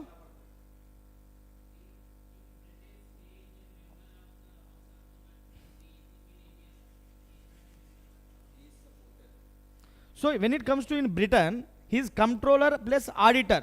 But in India, there is no comptroller controlling power, but rather auditor.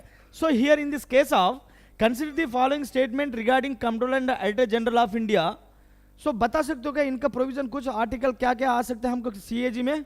148, 149, 150 and 151 है ना. Article 279 है वो अलग बात है, but when it comes to directly कुछ तो कुछ याद रख लो. Article 148, right. So based on that the CAG is appointed by the President of The CAG is appointed by the President of India by warrant under his hand and seal. Yes or no? है ना, वो provisions में दिया था ना. Then responsible only to the government. Actually CAG is responsible only to the parliament, even not executive. समझ हो रहा है ना? ओनली टू द पार्लियामेंट लिख लो इधर. हम हरी भरी में एग्जाम में क्या पढ़ते हैं, responsible only to government flow में लगा देते हैं. Executive, government nothing but here executive, but rather क्या है, पार्लियामेंट. सही समझ हो रहा है ना. देन सो ये स्टेटमेंट को आप निकाल दो 2. सो पेयर्स में दिया है ओनली 1, ओनली 2, ओनली 3, ऑल 4. चलो, he can be removed by the president on the basis of resolution passed by Lok Sabha with special majority and Rajya Sabha with simple majority. क्या रहना चाहिए निकालने के लिए कंट्रोलर एंड डायरेक्टर जनरल को, special majority. क्या grounds लेना चाहिए, proved misbehaviour and incapacity. So it is like जज ऑफ द सुप्रीम कोर्ट. यही है ना, समझो ना. तो हियर क्या बोल रहा है, सिंपल मेजॉरिटी. सिंपल मेजॉरिटी का बात ही नहीं है उधर, special majority. Both the houses special majority pass करना पड़ेगा. ठीक है ना. तो आपका ऑप्शंस क्या हो जाएगा इधर, only 1.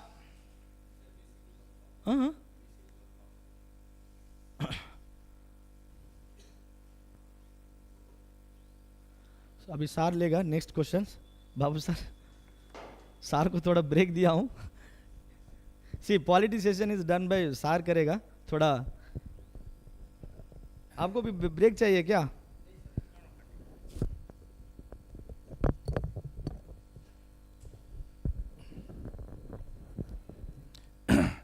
Thanks, Ravindra sir, for giving the much needed break. So we'll continue with the next question. Question number 30.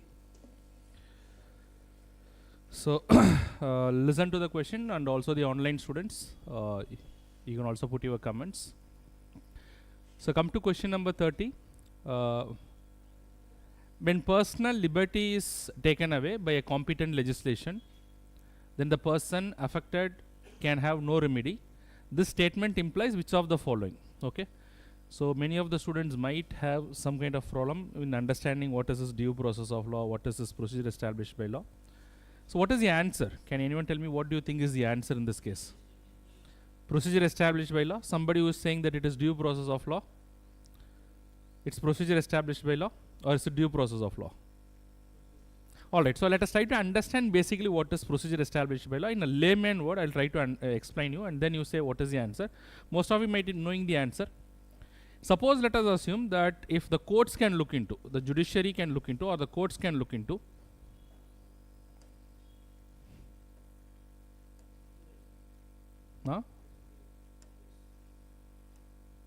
it's no, okay. If the courts are looking into, let us assume, it's selected now. I don't want to select that. Pin. Okay. Suppose let us assume that the courts are there. If the courts are able to review the executive action only, or the courts can review with regard to Article 21. So whenever you talk of procedure established by law or the due process of law, we are restricting our discussion only to article. Which article? Which article will come into play here? Article 21 of the Constitution. Because what is Article 21 of the Constitution is saying? Can you recall what is Article 21 of the Constitution is saying?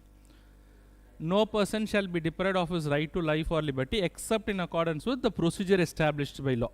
So procedure established by law, when you hear it, you'll have to restrict that to Article 21 of the Constitution. So what is Article 21 of the Constitution saying? No person shall be deprived of his right to life and liberty except by the procedure established by law. So we are trying to understand what exactly is this procedure established by law. That means if you look into the original Constitution is saying that a person's right to life and personal liberty can be taken away. It is not absolute, it can be taken away. But how it can be taken away? By procedure established by law. So what is procedure established by law? A simple meaning of that is that if a law is passed by the competent authority, who is the competent authority to make laws? Parliament and the state legislature as well, both can make laws. So if any competent authority is making the law, and through that competent authority, if it is making a law, and through that law, if the right to life and liberty is deprived, then that's perfectly fine. Now today capital punishment is there. What do you mean by capital punishment? What is capital punishment? Capital punishment means death punishment. So by death punishment, is it depriving the right, depriving the life of an individual? Capital punishment means death punishment. That is basically what is capital punishment. through capital punishment is the life of an individual taken away? Is it taken away or not? So can you say that capital punishment is violation of right under Article 21? It is not the case, because the right to life and liberty is not an absolute right. All that the Constitution is saying, the right to life and liberty shall not be deprived except in accordance with law, or except in accordance with the procedure established by law. That means the Constitution is saying the right to life and liberty can be taken away, but by a competent law. A law has to be there, and by that law you can deprive the right to life and liberty. So what do you mean by the expression procedure established by law? Procedure established by law means that if there is a competent law, and through that law the right to life and liberty can be taken away. That is basically what is the procedure established by law. So what is checked in procedure established by law is whether this law is a competent law or not.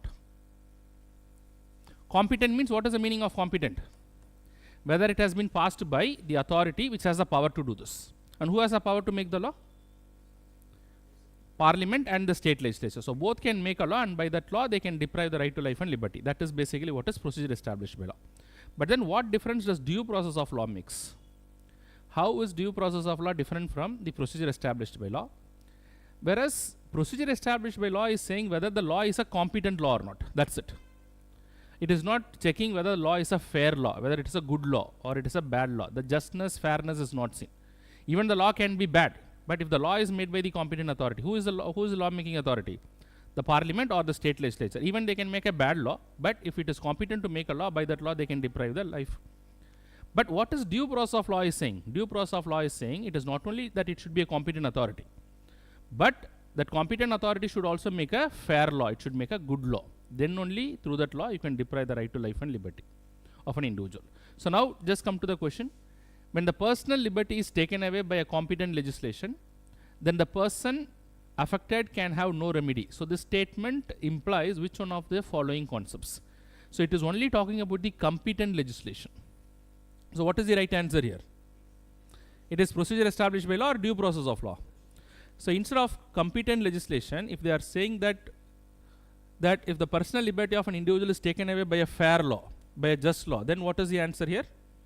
It is due process of law, but the question is asking only about competent legislation. So what is the answer here? It is due process. It is procedure established by law, and it is not due process of law. So have you understood? So these two things are just distractors. They are not related to the question. Online students, can you get that? The difference between procedure established by law and due process of law? Procedure established by law is just that whether the law has been made by competent authority.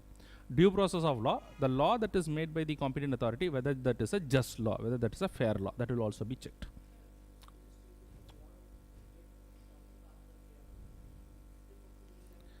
Not necessarily every law that is made by the Parliament or the state legislature can be a fair law.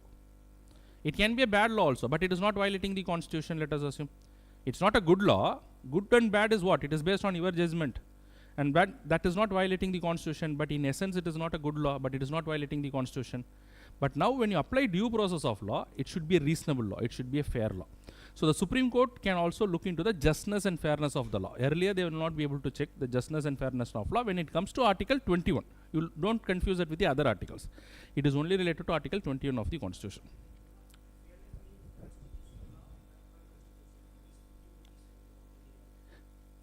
Repeat your question.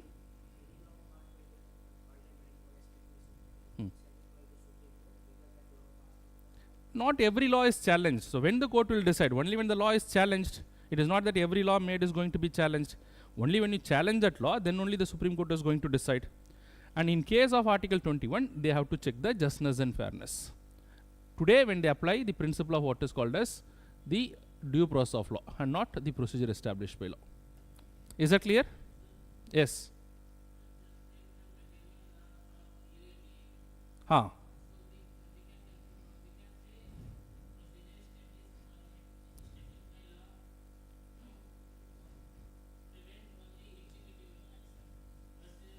Yes, that is implied understanding. The procedure established, that was I was initially saying.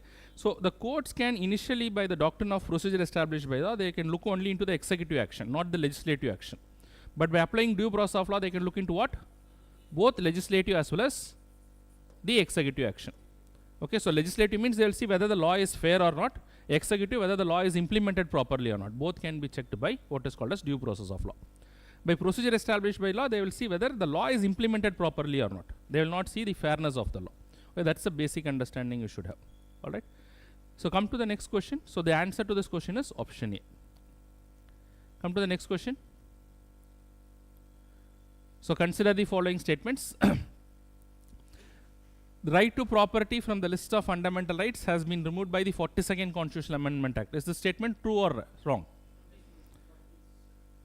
It was by the 44th Constitutional Amendment Act. It is 44th Constitutional Amendment Act 1978. Remember, after the national emergency, when the Janata Party came to power, who was the Prime Minister when the Janata Party came to power? Mr. Morarji Desai. So under his leadership, the 44th Constitutional Amendment Act was brought in, and only by this Constitutional Amendment Act, right to property was taken away from Part 3. Is right to property still part of the Constitution? Is it still part of the Constitution? Yes. Is it still part of the Constitution?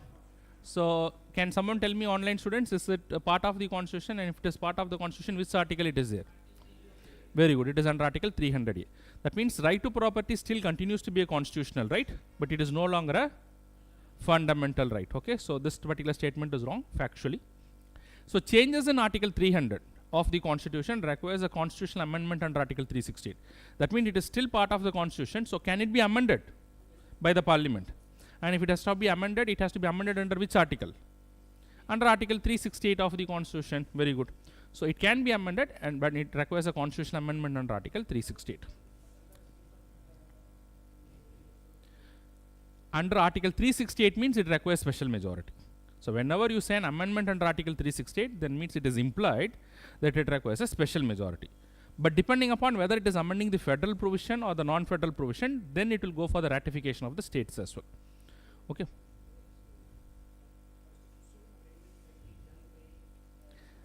But that can be done. But what it is given here, changes to Article 300A of the Constitution requires a constitutional amendment under Article 368. So under Article 368 means it can be done by special majority only. So simple majority amendment is not part of Article 368. Okay. So this statement is right. So what is the answer here? Well, statement 1 is wrong. Statement 2 is right. So it is asking for which of the statements given above are correct. So the right answer is, what is the right answer? It is option B. B is the right answer. So till this point of time, clear? In case if you have any questions, please make a note of it, and after the class you can approach me. Okay, you can ask now also, but if you feel shy to ask something, if you feel that you are not comfortable in asking something, then you can ask me after the class also. Online students, please follow. Come to the next question. Doctrine of essentiality. How many of you heard about this doctrine of essentiality? Is it mentioned in the Constitution? Is this? In fact, this doctrine of essentiality was innovated by whom? The Supreme Court of India, in a case which is called as the Shirur Mutt case. Shirur Mutt case in 1954. Okay, so when I talk of the religion in our country, you might have heard of the word what is called as secularism. Has anyone heard of the word secularism?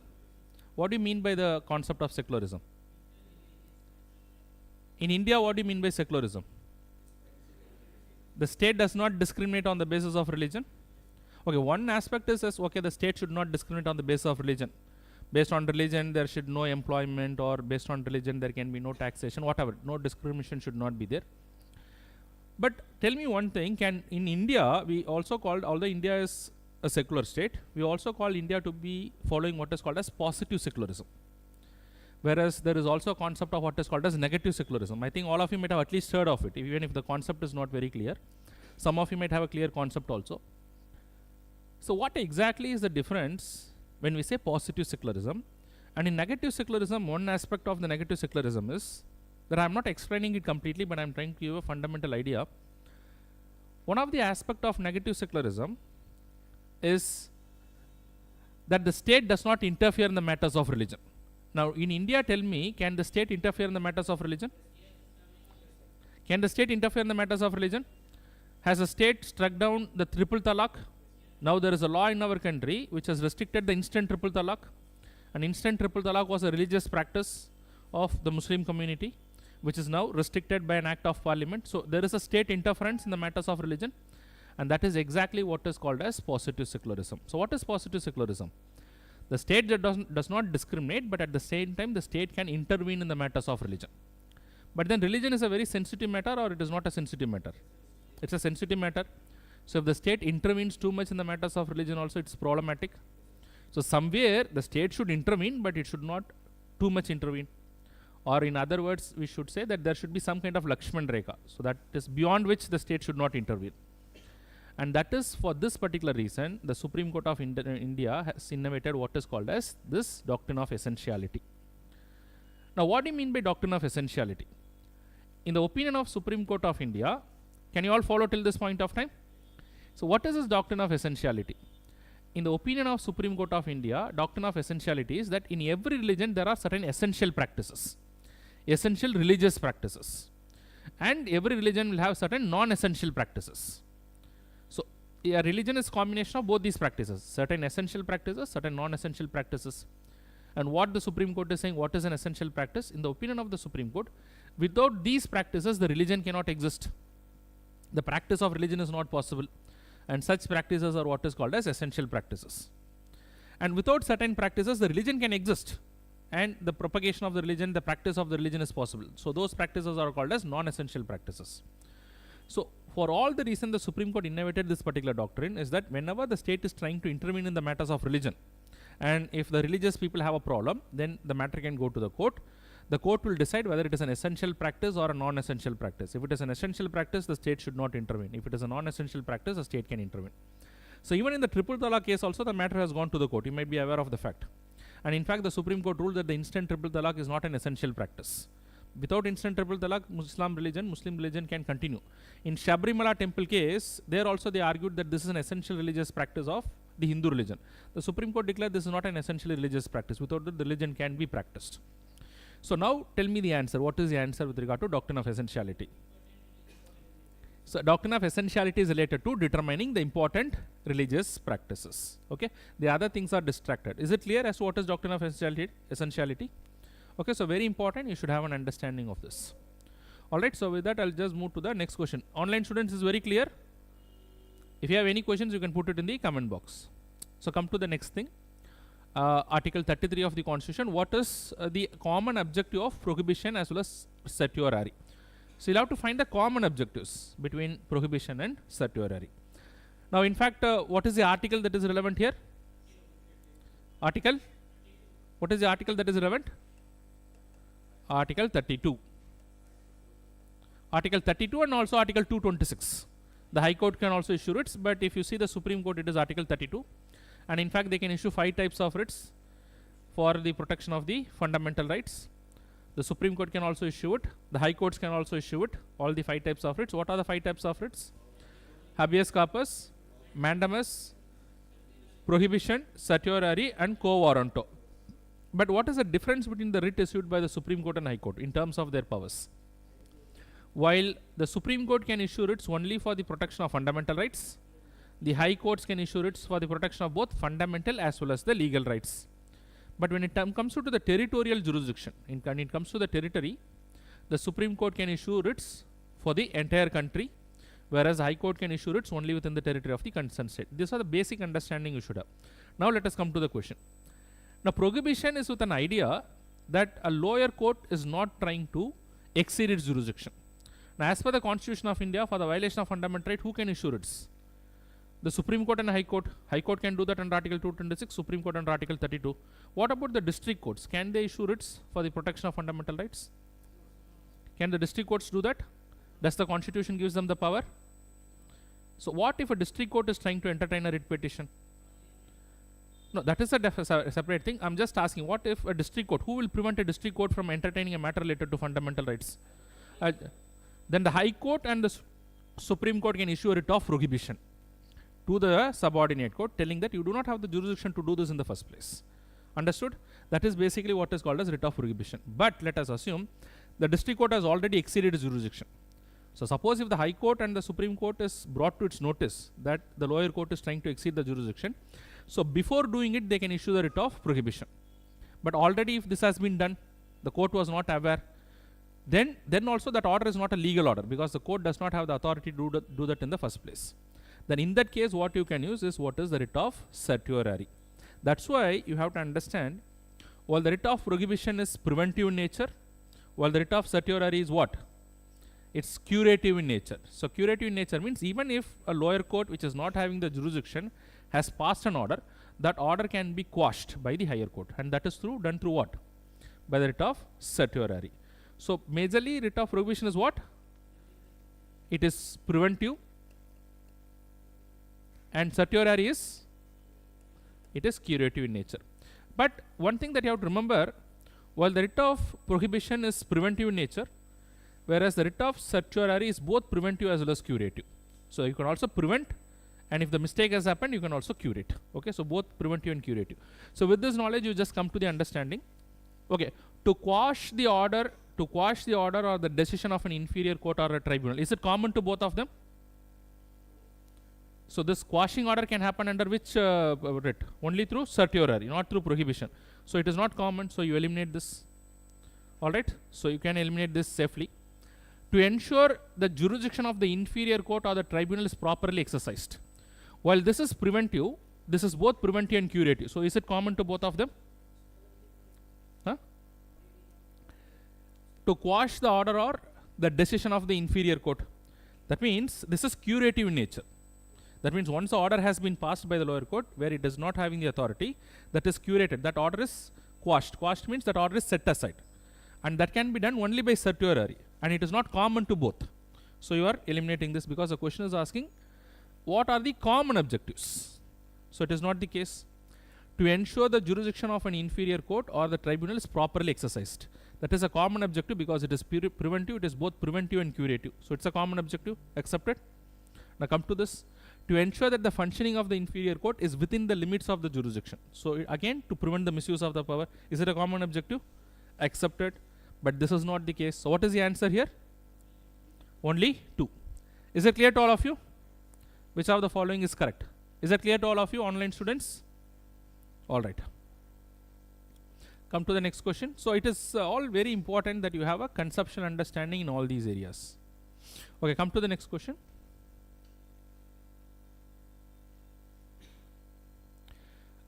In the context of the Indian Constitution, consider the following statements regarding the fundamental duties.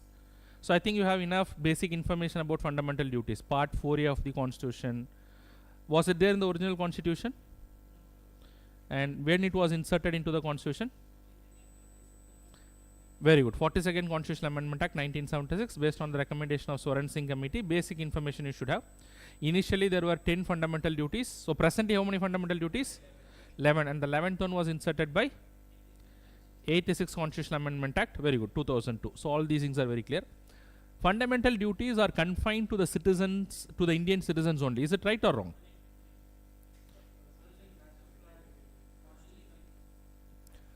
So how many of you think it is right? Fundamental duties are only to the citizens. There should be no doubt in your mind, fundamental duties are only to the citizens.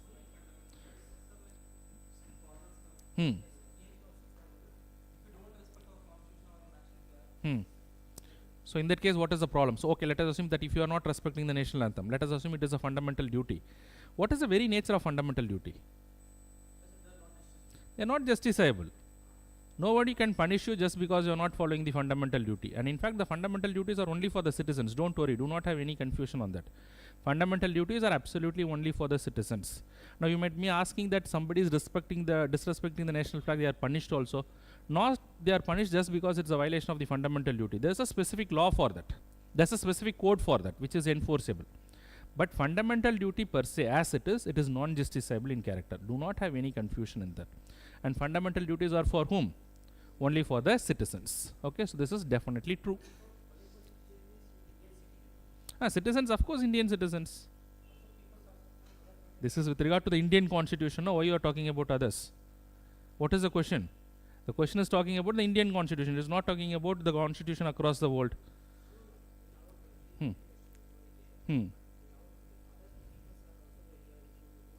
It will not apply to them. It will not apply to them. That is what I am telling from the very beginning. Okay. So come to the statement number 2. The Constitution does not provide any legal sanctions against their violation. That means here it is a very simple concept. They are trying to ask whether the fundamental duties are justiciable or non-justiciable. So is it justiciable or non-justiciable? Non-justiciable. So what it is said in the question is also saying, we just try to change the color. So what it is given in the question, the constitution does not provide any legal sanctions. So when you say that it does not provide any legal sanction, that means it is non-justiciable in character. So this statement is true or wrong? Very, very important concept. Only usually very simple concepts are asked and students get confused. And under the pressure of examination, you get confused. That should not happen. Okay. So the right answer here is, so this is also true. This is also true. So what is the answer here? Which of the statements given above are correct? What is the answer? Both 1 and 2. How many of you made mistake in this question? So what was your problem while you attempted this question? So you thought that it is applicable to others also. No, it is only for the citizens. It is clearly given in the constitution. Only Indian citizen. Same mistake. See, these are all very basic things. Here you should not make a mistake. When you make a mistake in this area, the problem here is that these are all the areas where the serious students will get it right.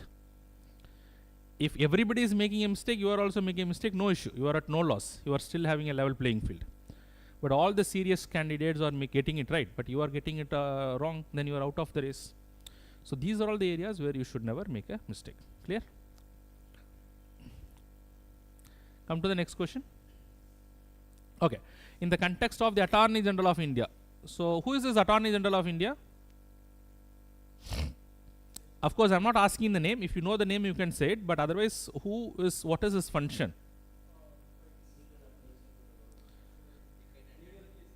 In fact, he is the chief law officer. Advisor also, he is the chief law officer. And as a law officer, what he will do? He will defend the government of India in a court of law. Like you and me, people can file cases against you and me. Similarly, we can file cases against the government also. Tomorrow the government violates our fundamental right, we can file a case against the government. And suppose if it is a very important case, who is going to defend the government of India? The Attorney General himself. But he will not appear in all the cases because the government of India is the single largest litigant in the country.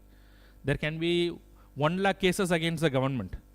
But the Attorney General cannot appear for all the cases, but the most important cases.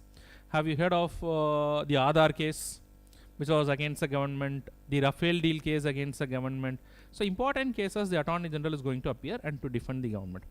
So, what?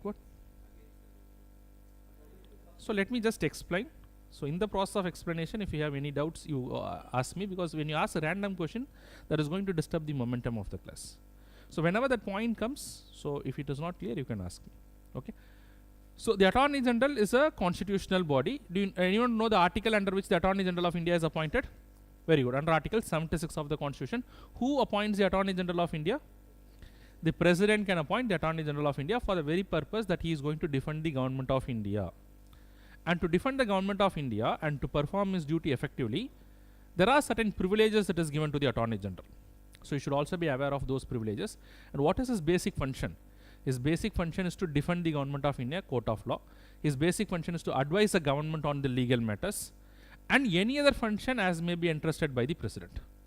So normally he will fight the cases also. He will give some advice also to the government on legal matters, and then any of the other function which is legal in character can also be entrusted by the President. And in order to perform these duties, he need to have certain privileges as well as an Attorney General. So let us try to understand. Now one of the privilege that the Attorney General of India has is that you know that the Attorney General can take part in the parliamentary proceedings. He can sit in the parliament when the discussions are happening, he can sit. He can be part of any of the committees also. And whenever he is taking part in the proceedings in the parliament, he will have all the privileges as that of a members of the parliament. Have you ever heard of the word what is called as parliamentary privileges? The members have some privileges under the Constitution. So whenever the Attorney General is part of the parliamentary proceedings, he will exercise all the privileges as that of a members of the parliament, except right to vote. Why he is not having the right to vote? Because he is not a member of parliament. Because he is not a member of parliament. Because member of parliament are not only elected, there are also members who are nominated. That's not the reason. But he is not a member of parliament. Only the members of the parliament will have the right to vote. But because he is taking part in the proceedings in the parliament, he has to speak, he has to defend the government. Now why he is called upon to take part in the proceedings? Because in certain cases he has to defend the government. So he can speak, he can do everything, but without the right to vote. Now come here. He has the right to take part in the proceedings of both houses of the parliament, but not in the joint sitting. Is it true or false? There is no such distinction. He can take part in the joint sitting also if required. Okay, so that is possible. The constitution does not say this. So because it is saying not in the joint sitting, this particular statement is wrong. Come to statement number 2. After holding the office, he is debarred from any private legal practice. Is it true or false? In fact, you should understand this. Even during as the Attorney General, he can have private practice, because the Supreme Court of India has made it very clear the relationship between the Attorney General and the Government of India is strictly that of a client and the counsel. Who is a client? Who is a counsel? Government of India is a client. Very good. And he is a counsel. And as a counsel, he can have multiple clients. Government of India may be his major client, one of his client, because he is not an employee to the Government of India like the other government servants. So he has the right to private practice also, even when he is an Attorney General. That means obviously it is implied after he is an Attorney General. After he is not an Attorney General, obviously he can have private practice. But here there is one exception that you have to remember. Online students, can you tell me what is the exception here? What would be the exception? Although he can have private practice, but he should not appear against the government. So suppose let us assume two parties are private parties, then no problem for the government. But let us assume that one of the private parties is filing a case against the government. Now in that case, he is the law officer of the government, top law officer of the government, and he cannot appear against the government. That will create a conflict of interest. So that is, he should not hold a brief against the government. There is an exact word in the constitution that he should not appear against the government. Otherwise, no problem. Okay. So after holding the office, he is debarred from private legal practice. Is it true or false? False. Third thing, he receives such remuneration as the parliament may determine. The president appoints and the president will determine the remuneration, not the parliament. Okay, so this is also wrong. It is not the parliament, it is the president.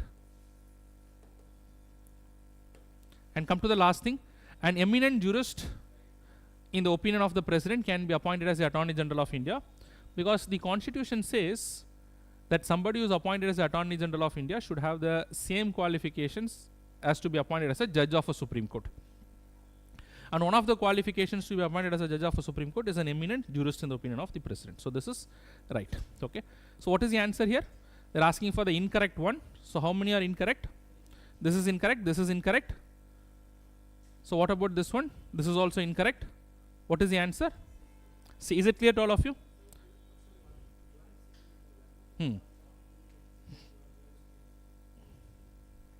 So he can take part in the proceedings in both houses separately.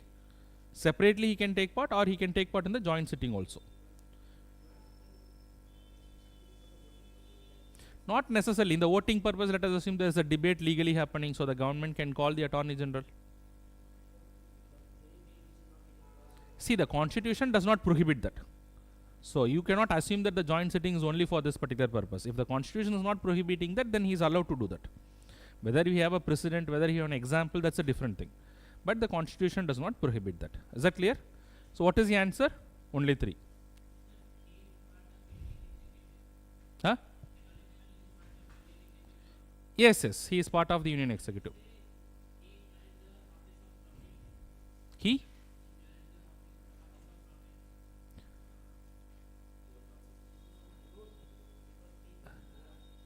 No, what, can you just further elaborate your question?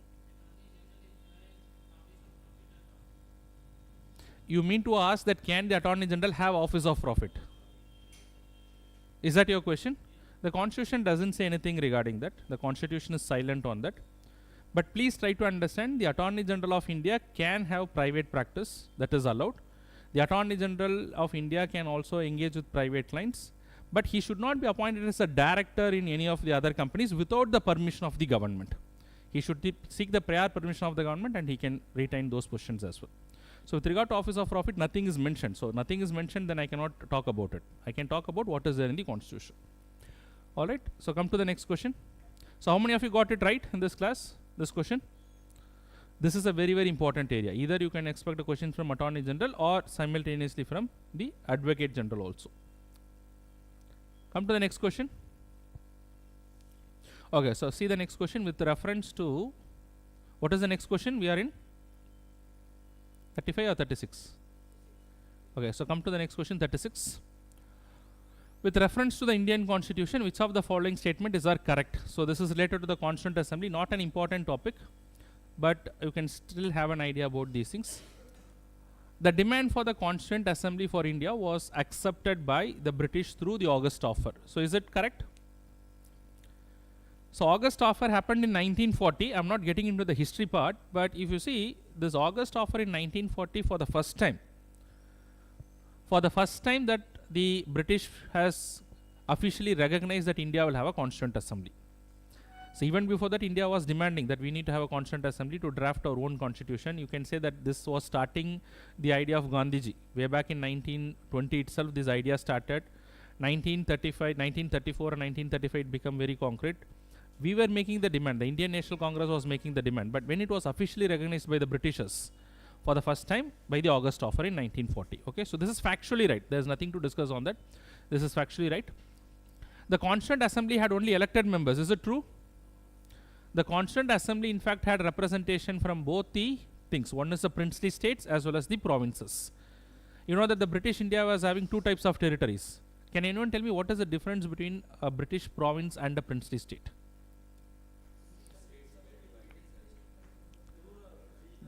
Which was ruled by the rulers themselves?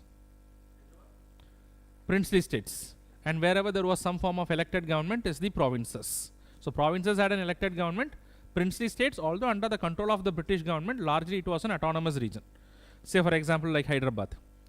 So it had representation from both the princely states as well as the provinces, but the members are elected only from the provinces. In the princely states, they are nominated by the rulers of the princely states. Okay, so the Constituent Assembly had only elected members would be a wrong thing. And do you know in what proportion the seats were allocated? What was the basis of allocation of seats to the princely states and the provinces? Because does anyone know what is the composition of the princely state at that point of composition of the Constituent Assembly at that point of time? If you can recollect, you can just go and check as to what was the composition. But whatever is the composition, UPSC is not going to ask that. But then, what is the basis on which the seats were allocated? For different provinces and different princely states, what was the basis? On the basis of population. Very good. And what was the ratio that was followed? Does anyone know? 1:1 million. Very good.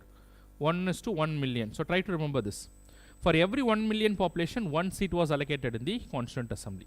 Okay, so and when you say it is only elected members is wrong. Only in the provinces it was elected, and in the princely states it was through nomination. And then come to the statement number 3. Satyendra Prasad Sinha served as the temporary president of the Constituent Assembly. Is it true? It is not Mr. Satyendra Prasad Sinha, rather it was Sachidananda Sinha, who was the first, who was acting as the temporary president till the first president was elected. Who was the first president? Dr. Rajendra Prasad. So till the time he was elected, he acted as a temporary president, Sachidananda Sinha. So it is not Satyendra Prasad Sinha. So this is wrong. So what is the right answer here? But in fact, Satyendra Prasad Sinha is somewhere relevant in the Indian Constitution, somewhere relevant in the history. Can someone tell me where he is relevant? Very good. He was the first person to be appointed in the British Executive Council, which we'll discuss subsequently, but this is not the case here. So here it is wrong. So what is the answer in this case? Statement 1 is right, statement 2 is wrong, statement 3 is wrong. Choose the correct answer. What is the answer? It's asking for wrong or correct? Correct one. So what is the correct one? Only one pair. So how many of you got this right? So most of you got it wrong. So make sure that you know these facts. Okay, so sometimes yes, factual questions are also important, because ultimately it is an understanding of both the concepts and the facts. So both are important. Come to the next question. What about the online students? Are you able to follow? Alright, if you have any questions, you can just put it in the comment box. Come to the next thing.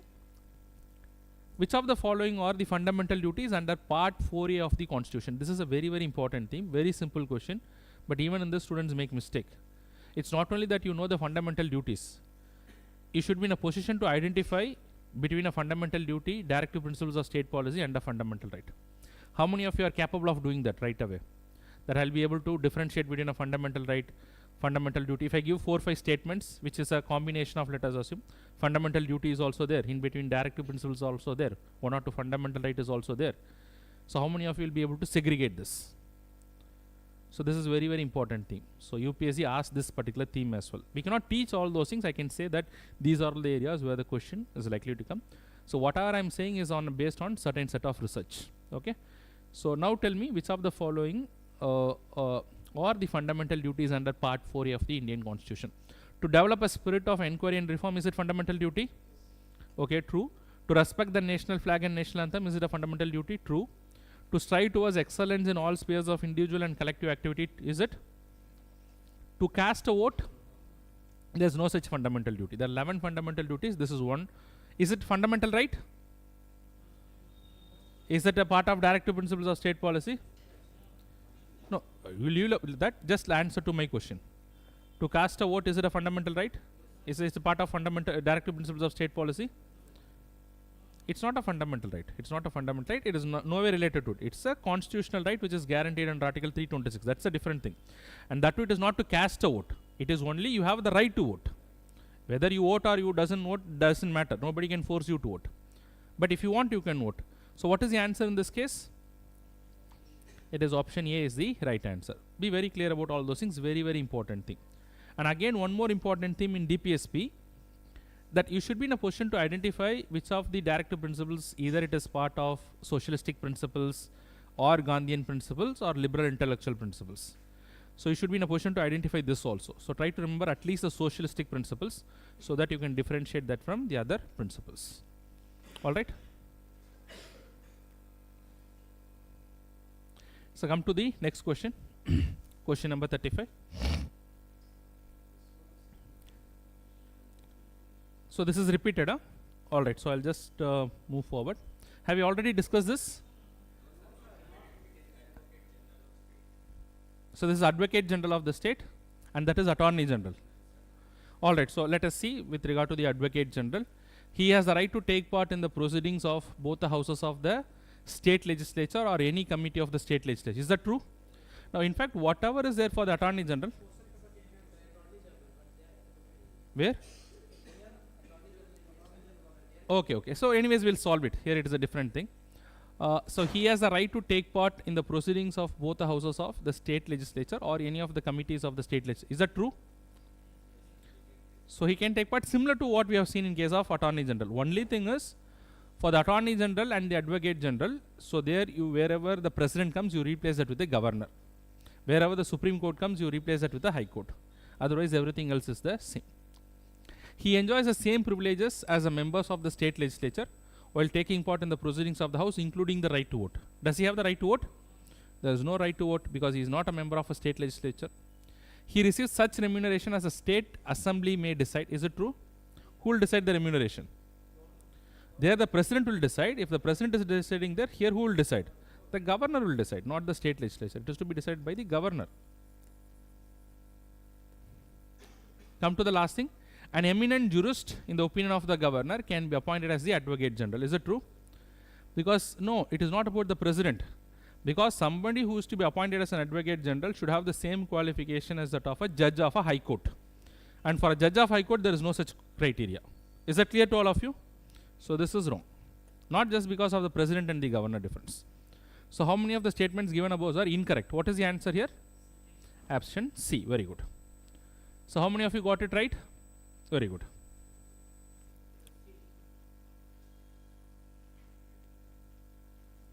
Come to the next question.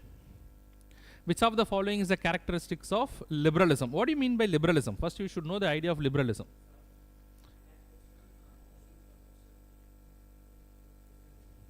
That's okay, leave that. We are just trying to learn it, that's it.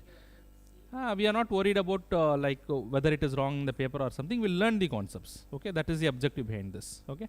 So come to question number 39. So what does it mean by liberalism? What is the idea of liberalism? Liberalism means giving respect or giving priority to the individual rights, giving priority to rule of law, giving priority to the freedom of an individual. Okay, so this is the priority, not the other things. So now, which will go with the idea of what is called as liberalism? Individual liberty, does it go with liberalism? nationalization of industries, that's more of socialistic idea. It is not, it's about the collective rights rather than the individual rights. So will that go with that? So you can say no to this. Limited state. Limited state means you are trying to restrict the power of the state. When you restrict the power of the state means you are trying to protect the rights of the individuals. So that will go with that. Democracy. Democracy is about empowering the people. So it is also related to the idea of liberalism. So what is the answer now? So which of the statements given above are correct? Except for 2, everything else is right. So the answer is option C. Clear? How many of you got this right? So you applied the same logic. So these are the questions, even if you are not having a very proper idea, you should take a calculated risk. You should try to go for it. Okay? So you will have to do that, okay, in the examination also. Very good. Come.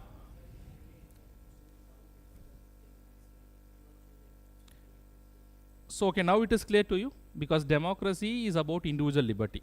No country which is a democratic nation will be going against the idea of individual liberty. Okay. So come to the next thing, that is question number 40. The proclamation of national emergency must be approved by both the houses of the parliament within 2 months of the date of its issue. Now, what is the article that is relevant here in this case? Proclamation of emergency. What is the article? It is article 352, because the word national emergency used. So it is article 352. Now under article 352 of the constitution, who can proclaim the national emergency? The president can do that. But the president can do that on his own. But on the recommendation of whom? Not on the recommendation of the Council of Ministers, but on the written recommendation. That is very important. In the original constitution, it says that the president can proclaim, which means it's an implied understanding that on the aid and advice of the Council of Ministers. By virtue of which article? By virtue of article 74 of the constitution. If you go to article 74, it says the president to act in accordance with the aid and advice of the Council of Ministers. But when it comes to article 352, it is explicitly mentioned in the constitution that the proclamation of national emergency can happen only on the written recommendation of the cabinet. So when I say written recommendation of the cabinet, means that all the ministers who are having the cabinet rank. Not all the ministers are having cabinet rank. The Council of Ministers is a larger body. Within the larger body, only very few ministers will have the cabinet rank. Can you name some of the cabinet ministers today? Name them. Can you name them? Mrs. Nirmala Sitharaman, she is a cabinet rank. Mr. Amit Shah is having a cabinet rank. Defense Minister, Mr. Rajnath Singh. Only very few important ministers. So whatever it is, out of 70-80 ministers, around 15-20 ministers have the cabinet rank. So these ministers have to give a written recommendation. So that is not very important. So only the ministers with the cabinet rank, they have to give a written recommendation, and then only the president can proclaim what? National emergency. But this was not the original case. Originally it was based on the aid and advice of the Council of Ministers. When this was changed to cabinet written recommendation? By the 44th Constitutional Amendment Act 1978. It is easy to remember because 1977 the emergency, third national emergency was over. The third national emergency was over, and after the third national emergency was over, then this was brought in. Okay. So that's basically what you'll have to understand. Alright. So come to the next thing. So okay, again break, let me at least just complete 50 questions, then we'll see about it. The proclamation of national emergency must be approved by both houses of the parliament within 2 months or 1 month now.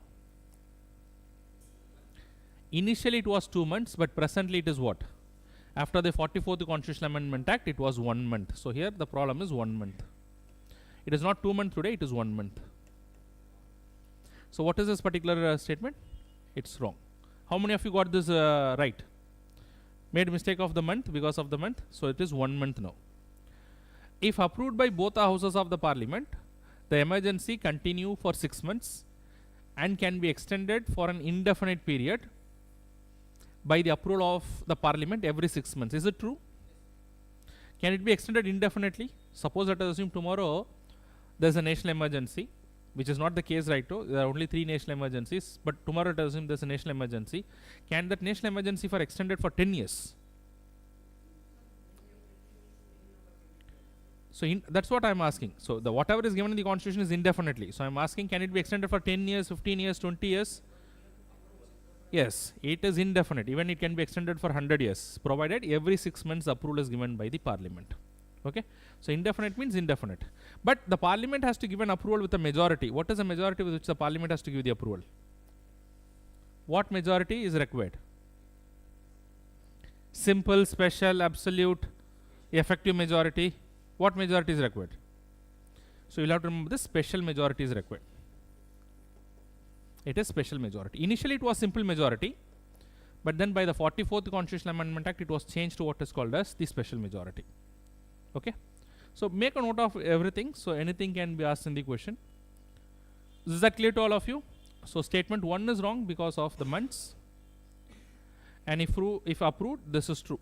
So which of the statements given above are correct? Option B, 2 only is correct.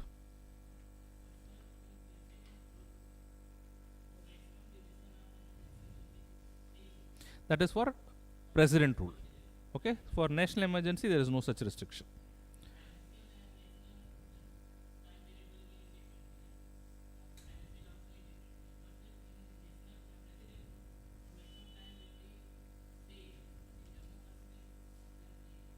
That was an exception. Jammu and Kashmir had a different article at that point of time. Jammu and Kashmir had a separate constitution by virtue of Article 370.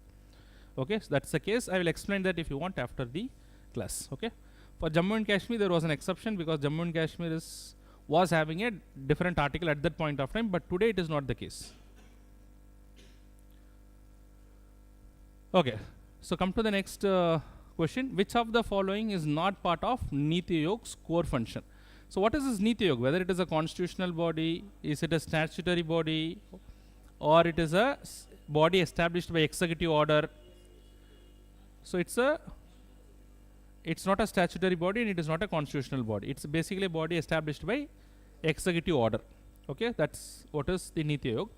And this Niti Ayog was created after abolishing a specific body. Can someone tell me which was abolished? And that planning commission was a constitutional body, statutory body, or is an executive body? Think of this. See, you are abolishing one body and you are creating another body by an executive order. So what is a planning commission? Planning commission was also by an executive order. It was created by an executive order, orders passed by the government. So that was abolished, and then instead of that the Niti Ayog was brought in. The one major problem with the planning commission is that it was found to be a top-down approach. The plans were made centralized and they asked the states to implement. And that was not going well with the states, and hence the planning commission was abolished when Mr. Narendra Modi became the prime minister. And then subsequently this Niti Ayog was established. Niti Ayog means National Institution for Transforming India. That is Niti Ayog. So now you just try to answer the questions. So today the Niti Ayog is not involved in making the 5-year plans. Niti Ayog will give some advices to the various states and to the center to formulate various policies and all those things. So definitely not the 5-year plan. So which one of the following is not part of Niti Ayog core function? What would be the answer?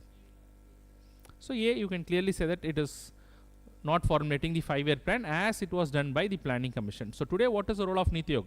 It gives a lot of advices to both the center and the state. It acts as a think tank. It promotes cooperation between the center and the state, because the Niti Ayog has representation from both the center as well as the state. The prime minister is the chairperson of the governing council. It includes chief ministers of all the states. They discuss and they decide. So basically cooperation between the center and the state is cooperative federalism. And then the Niti Ayog also evaluates the implementation of various policies, and thereby it creates competition between the states. Okay, so all these things are the functions of Niti Ayog. Anyways, what is not part of Niti Ayog is option A. How many of you got this right? You know it, or just by luck you got it? Know it. So obviously you know this part at least. Okay. Alright, so come to the next question. What about you, Sai? You got it right?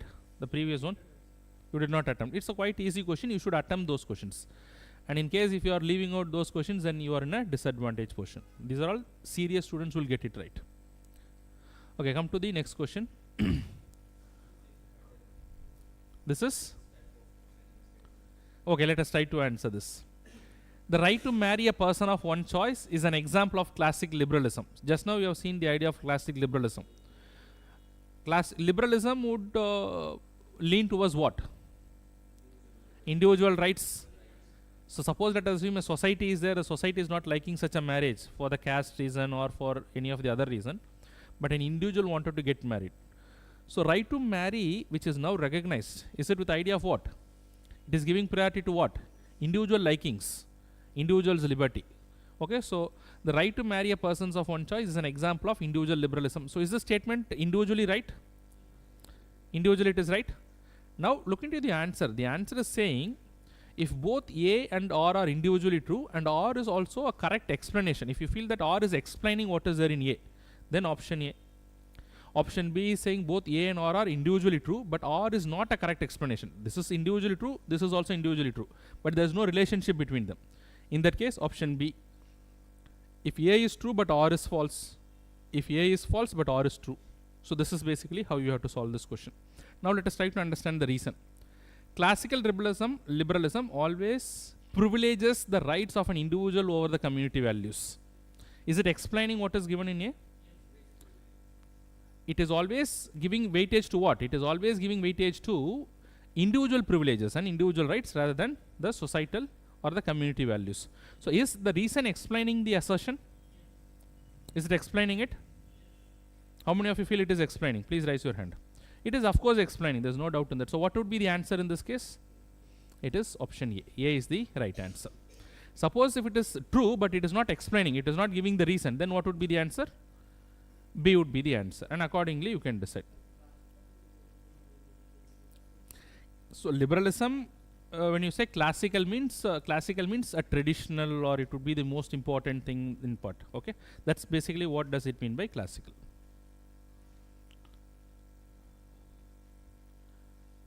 Come to the next question. So look into the next question. Which of the following directive principles of state policy were not added by the 42nd Constitutional Amendment Act 1976? I think Ravindra sir has taken this part. Which of the amendments were added by the 42nd Constitutional Amendment Act? So out of this, which was added by the 42nd Constitutional Amendment Act? So to provide early childhood care to all the children up to the age of 6 years, this was added when?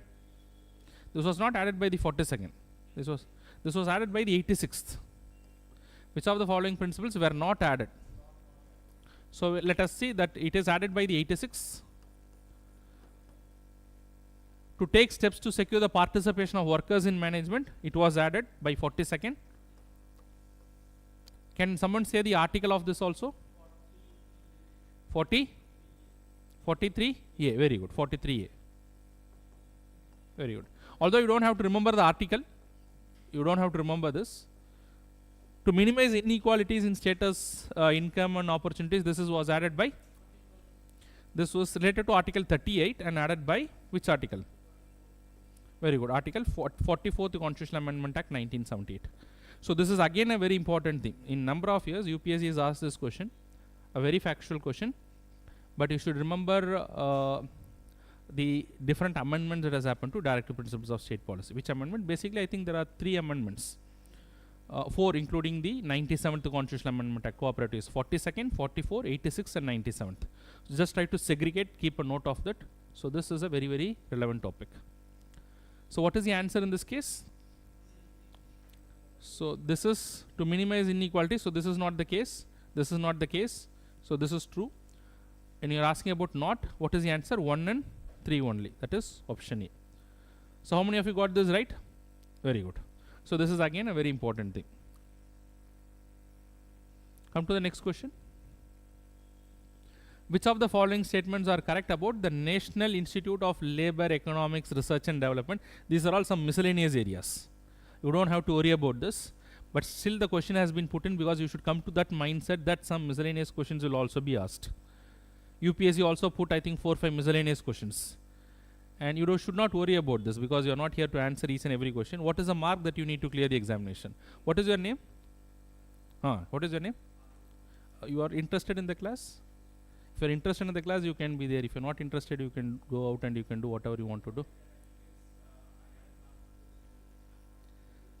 That is fine. If you are not in the mood to listen, you don't have to sit here and you have to disturb me actually, but I have to teach it anyways. So if you're not interested, you can walk out. Nobody is creating any problem to you. But you cannot sit here and you can create problem to me. Okay?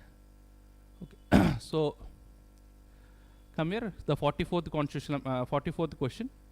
So which of the following statements are correct about the National Institute for Labor Economic Research and Development? If you see this particular question, which of the following statement is correct about the National Institute for Labor? So this is a miscellaneous question. You don't have to go much about this, because you will have to come to that mindset that UPSC can also ask such questions. But one thing that you have to understand is Ministry of Labor and Employment. So this particular part, if you see, this is not under the Ministry of Labor. It is today under the control of Niti Aayog. Niti Aayog is the having the overall mechanism to observe this. So this particular statement is wrong. The primary objective of this particular body is to carry out research, to collect data, education and training in all aspects of human capital planning, monitoring and evaluation. Okay, so this is true. Formerly, it is also known as the Institute of Applied Manpower Research. This is also true. So what is the answer? So these things you don't have to worry much. What is the answer in this case? It is option B. So has anyone got this question right? Has anyone applied this question? So how did you apply this? Randomly, or you were aware of this? Okay, so because you eliminated this. All right. So although this question is not very important, but just to put you in some random question, we had this particular question. So come to the next question. With reference to the Indian Constitution, the concept of principal distance is related to what? Secularism. So can anyone explain me what is this idea of principal distance? That means the state not only interferes in the matters of religion, but the state also maintains equal distance from all the religion. So if at all the state is interfering, the state will interfere equally in all the religion, wherever it is required. It is not that it will discriminate where it is interfering and where it is not interfering. Alright, so that is basically what is the principal distance approach. And it is a new concept in Indian secularism. So it is related to what? Secularism.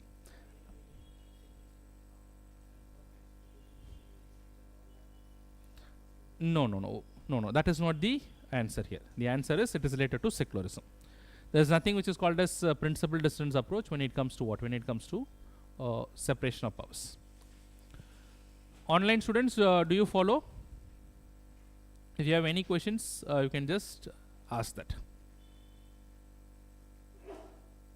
Come to the next question. The Indian Constitution employs the expression. What does the Indian Constitution employs? The Indian Constitution employs expression. That means which expression is exactly found in the Constitution. That's what we'll have to understand here.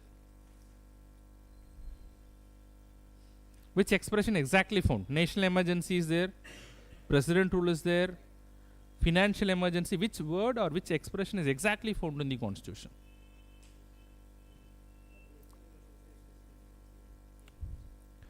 National emergency and the president rule. So how many of you think it is both national emergency and president rule? Financial emergency only. National emergency only. Today you go and look into Article 352, Article 356 and Article 360. You don't have to even read everything. If you have a soft copy, you can just search for it and find which expression is exactly mentioned. The only expression that is mentioned in the Constitution is the financial emergency. No other expression is exactly used in the Constitution. Under Article 352, it only says proclamation of emergency under Article 352. Proclamation of President proclamation under Article 356. But the President rule is not mentioned. State emergency is not mentioned. What is exactly mentioned in the Constitution is only financial emergency under Article 360 of the Constitution. Alright? So what is the answer in this case? It is option C. How many of you got this right? You are aware of this already? Please put your mobile in silent mode. Alright, so come to the next question. So after 50 questions, other questions are quite simple. It does not require much explanation. So come to question number 47. Consider the following statements regarding the National Human Rights Commission. If you talk of the National Human Rights Commission, what is a body? It's a statutory body, constitutional body. It's a non-constitutional means what do you mean? It's a statutory body or it's a body established by executive order? The question itself is explaining, this option itself is explaining. So it is saying it's a statutory body under the Protection of Human Rights Act. There is a Human Rights Act that is passed, and only under this act it is established. So it's a statutory body. Okay, so this is true. You cannot say this is a mistake. The commission consists of 4 members, including a chairman. Is it true? In fact, the commission has a very big composition. The commission consists of a chairperson, and then it has got 5 regular members, and then it has got a lot of ex officio members. Do you know what is an ex officio member?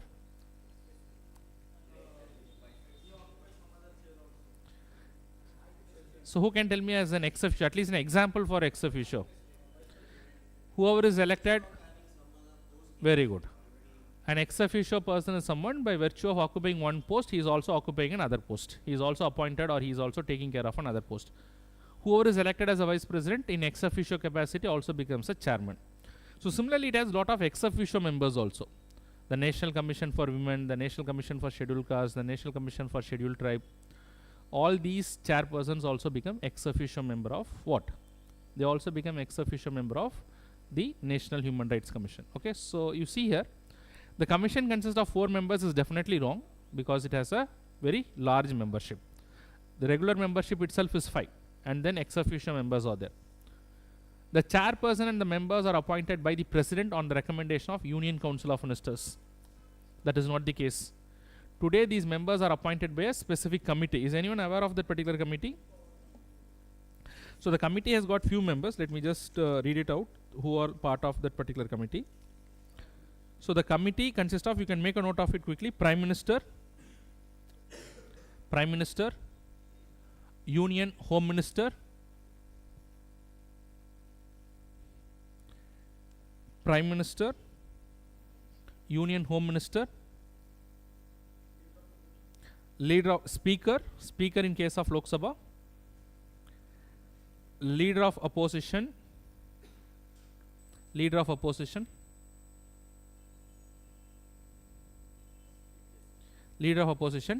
and the deputy chairman in case of Rajya Sabha.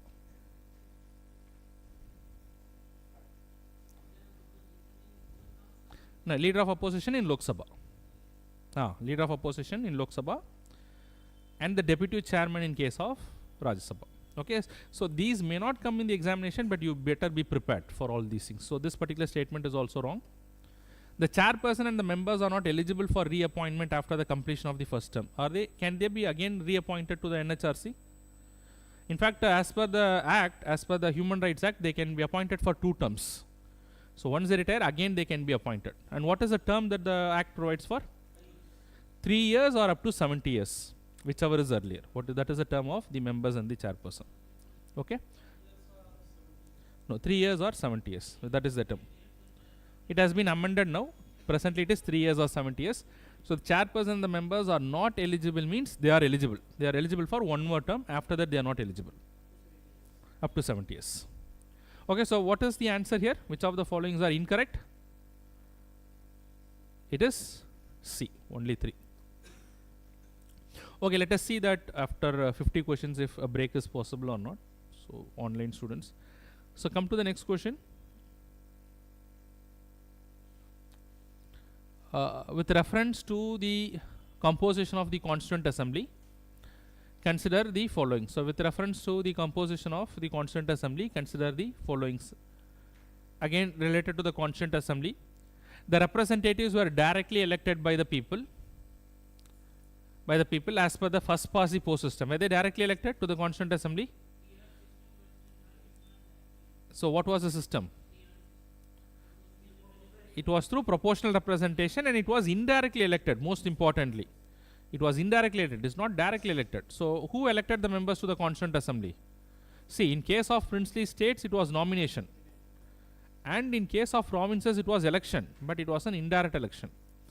That means in provinces, the people in the provinces did not vote. Who voted in the provinces? The provinces had a provincial legislature. So similar to that of the state legislature today, at that point of time, every province was having a provincial legislature. And there are few elected members in the provincial legislature. Only the elected members of the provincial legislature had the right to vote, not the general public. So it was how?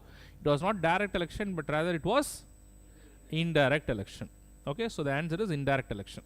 And also not first past the post system, but it is not very relevant. It is based on proportional representation. You are right. So anyways, this particular statement is wrong. Each province and the princely states were to be allotted the seat in proportion to their respective geographical extent. Is it proportion to geographical extent? It is related to what? It is related to population, not geography. This I have already told. So which of the statements given above are not correct? So this is incorrect and this is also incorrect. So the answer is both 1 and 2. Geographical extent means territorial area. No, at that point of time, every territory, every province had a territory, a geographical area. Not the constituency. Territory means territory of that particular province. So for example, today the state of Tamil Nadu has one particular area. So similarly, at that point of time, every province had its own area. So based on the area, it was not divided, but based on population. Alright, so come to the next question. So the question is related to financial emergency. What is the article relevant to financial emergency? Article 360. Very good. Under Article 360. Article 360. With reference to the financial emergency, consider the following statements. Once approved by Parliament, the financial emergency continues indefinitely till it is revoked. Is it true? That is true. That is there in Article 360. During the operation of financial emergency, the salaries charged upon the Consolidated Fund of India cannot be reduced. Is it true? In fact, the salary of any individual can be reduced, including the judges of the Supreme Court and the High Courts. Salary can be reduced, whether it is a expenditure charged or whether it is an expenditure made, it does not matter. All the salaries can be reduced. Okay. So this particular statement is what? This particular statement is wrong. It was declared for the first time during the financial crisis in 1991. Do we have a precedent for financial emergency? Till this point of time, the financial emergency has not been imposed in our country. Okay, so this is definitely not the right thing. And how about the national emergency? How many national emergencies we had? How many state emergencies we had, or the president rule we had till this point of time? More than 125 in fact. The president rule has been imposed more than 125 times. There are only 2 states in which so far the president rule has not been imposed. You can just look into it if you want. Can anyone give me the answer? Online students also. The states where the president rule has not been imposed till this point of time. Telangana, very good. Telangana is one answer. Any apart from Telangana, other state? Just think about it. Online students, they can also put it in the comment box. So anyways, what is the answer to this particular question? It is wrong. It is right. These two are wrong. So which of the statement is correct? What is the correct thing? It is A only. Is it clear? Come to the next question, 50. In the context of Central Information Commission. So the Central Information Commission is what type of body? Is it a constitutional body? Is it a statutory body? Is it a body established by an executive order? It's a statutory body. And what is the act that establishes this? Very good. Right to Information Act 2005. So it falls under the Ministry of Information and Broadcasting. No, it is an autonomous body. It is an independent body. Okay, so this is definitely wrong. The chairperson and the members can be removed. So look into the next statement. The chairperson and the members can be removed on the same ground as that of NHRC members or chairperson. Is that true? The chairpersons and the members are removed on the same manner as that of the members of the NHRC, as that of the members of the NHRC. It is almost the same, but there are few differences. The ground is exactly not the same. Even you don't have to remember that. There are few differences, so it is not the same completely. So this is wrong. The decisions of the commission is final and binding. Is it true? Or in other words, let us make further thing. The decision of the commission is final and binding. The implied understanding is, and no appeal lies against them.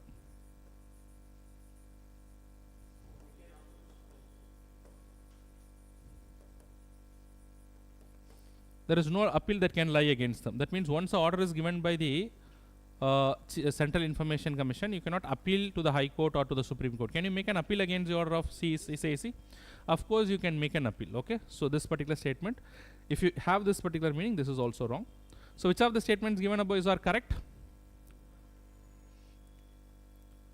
So which of the statements, so suppose let us assume this is incorrect, then what is the answer here?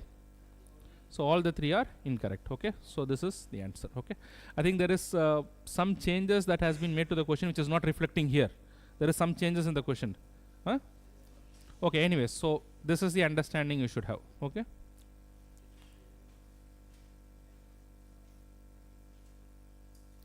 Come to the next question, question number 51.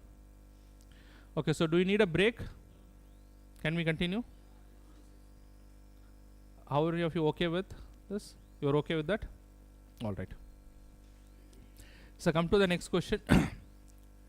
Consider the following statements. The president can declare national emergency even before the actual occurrence of war or external aggression. Can he do that? Is war or external aggression, is it mandatory for the president to declare the national emergency, or even without that he can do that? See, as per the Constitution of India, you will have to remember this, that if the president is convinced that there is going to be war, then also he can go for the national emergency. Not necessarily it has to happen. Okay, so this is definitely true. The president can declare a national emergency even before actual occurrence of war or external aggression. The president can proclaim the national emergency only after receiving a written recommendation from the Prime Minister. Is that true? So only after getting the written recommendation from the cabinet. So this is wrong. So which of the statements given above are correct? Only one. Is that clear?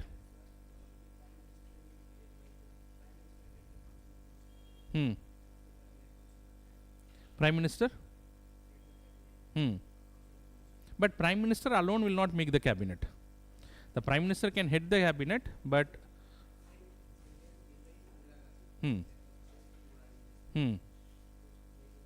which means now the question is in the present context. In the present context, it has to be done by the cabinet. Okay, so cabinet includes all the cabinet ministers. Yes?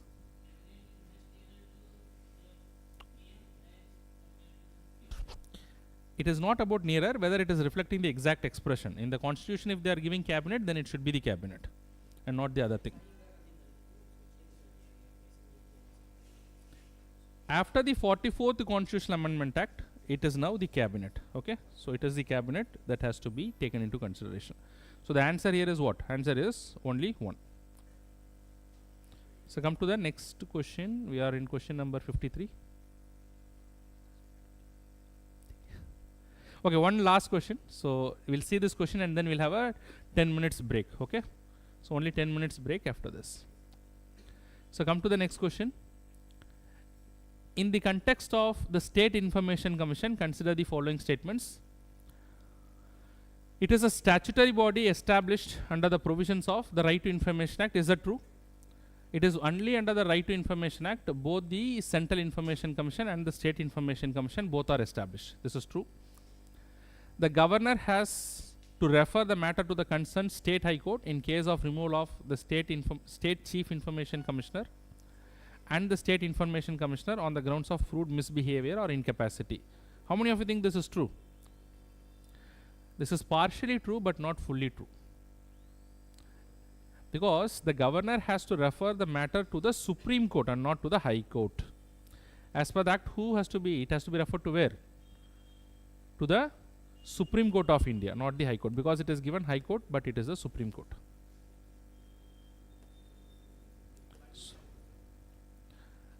Because that is not given in the Act. Huh? It is nothing like an obligation whenever the governor is there, it has to be High Court. It is what the Constitution says. Here, the Right to Information Act, the parliamentarians have decided that the governor has referred to the Supreme Court. And if you ask me why not High Court, then you should not ask me, you should ask someone who has made this law. You have to ask this question to the MPs and they only have the power to amend it. If you ask me, I have nothing to do with this. I have no power to make any changes in this particular act, actually.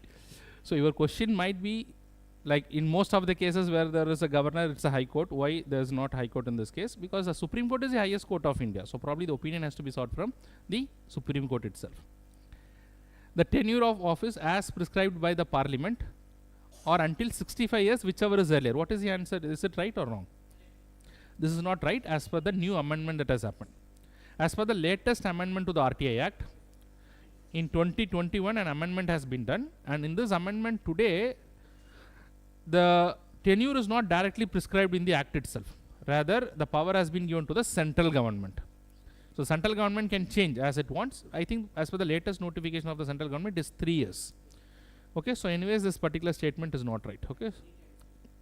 Now, so what is the answer now? If you use all these things, so this is wrong, this is right. What is the answer here? Which of the following statement? So what is the question that is there? It is the same question. Is it there? Is it different? So which of the following statement is our correct? So as far as I am concerned, if it is incorrect, it is 2 and 3. So it is 2 and 3 only. Okay. So this is the answer. So now you can have your break. You can have it for 15 minutes, but do not extend after that. Okay. So after 15 minutes, we'll continue. Okay. Online students, you can also have a break. Have a break for 15 minutes, and then we'll continue again.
Online students, can you all hear me?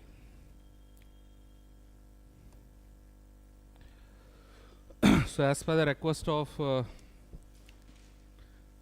the students online explicitly, and I think offline students implicitly, they have also requiring a break.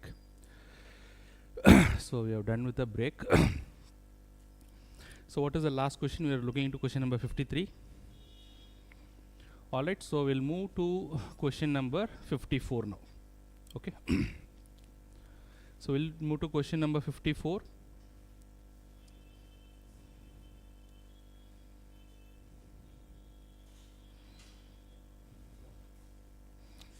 Let's have a look into question number 54. Have a look into question number 54.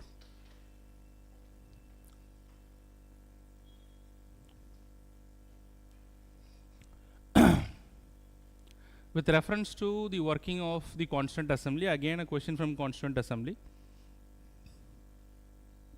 Online students, can you give some acknowledgement? Anybody is there? You can just put some message. We'll have some acknowledgement. So come to question number 54. With reference to working of the constant assembly, consider the following statements. Again, we have explained many things with regard to the constant assembly, but let us see what this question has got. Satyendranath Sinha, the oldest member, was elected temporarily president of the assembly following the French practice. Was that true? Satyendranath Sinha, the oldest member. It was not the case. It was, who was elected? Who was elected in this case? It was not Satyendranath Sinha. It was Sachidananda Sinha. It was not Satyendranath Sinha. It was Sachidananda Sinha who was the oldest member. And then subsequently the elections happened. So based on traditional practice, initially he was made as, Sachidananda Sinha was made as the, I would say that the president, but following which, who was elected as the president? Dr. Rajendra Prasad was elected as the president. Okay. So this particular statement is wrong because of the fact that it is not Satyendranath Sinha. So this is wrong. And come to statement number 2. H.C. Mukherjee was elected as the vice president of the Constituent Assembly. That is factually right. Okay, so he was the vice president. These are all factual things. You can just make a note of this. So this is true. Dr. Rajendra Prasad was the president, and Mukherjee, he was elected as the vice president. So which of the statements given above are correct? Well, this is wrong and this is right. What is the answer here? The answer is, which of the following is correct? Option B is the right answer. So wherever question does not require much of explanation, we will not spend more time. Wherever it requires some explanation, we will take some time.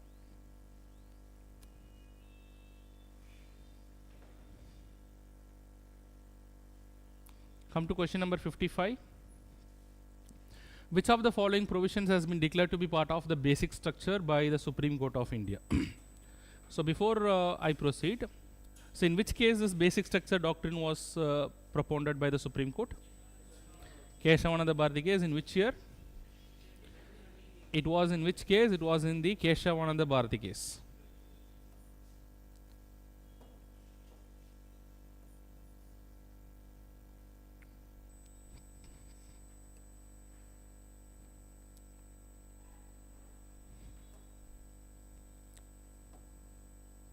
It was in, excuse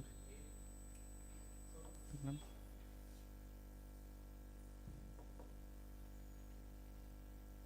बड़ा कर दीजिए, बस नहीं लिख रहा है इसको. It was in which case? It was in the Keshavananda Bharati case. Keshavananda Bharati case. Keshavananda Bharati case, 1973. The Supreme Court came out with this idea of basic structure. Can anyone tell me what is this basic structure? What is your understanding of basic structure? I'll go to the question, but before that, you should also have an understanding of what the Supreme Court said with regard to the basic structure. And before that, is it defined in the Constitution, this basic structure? Okay, very good.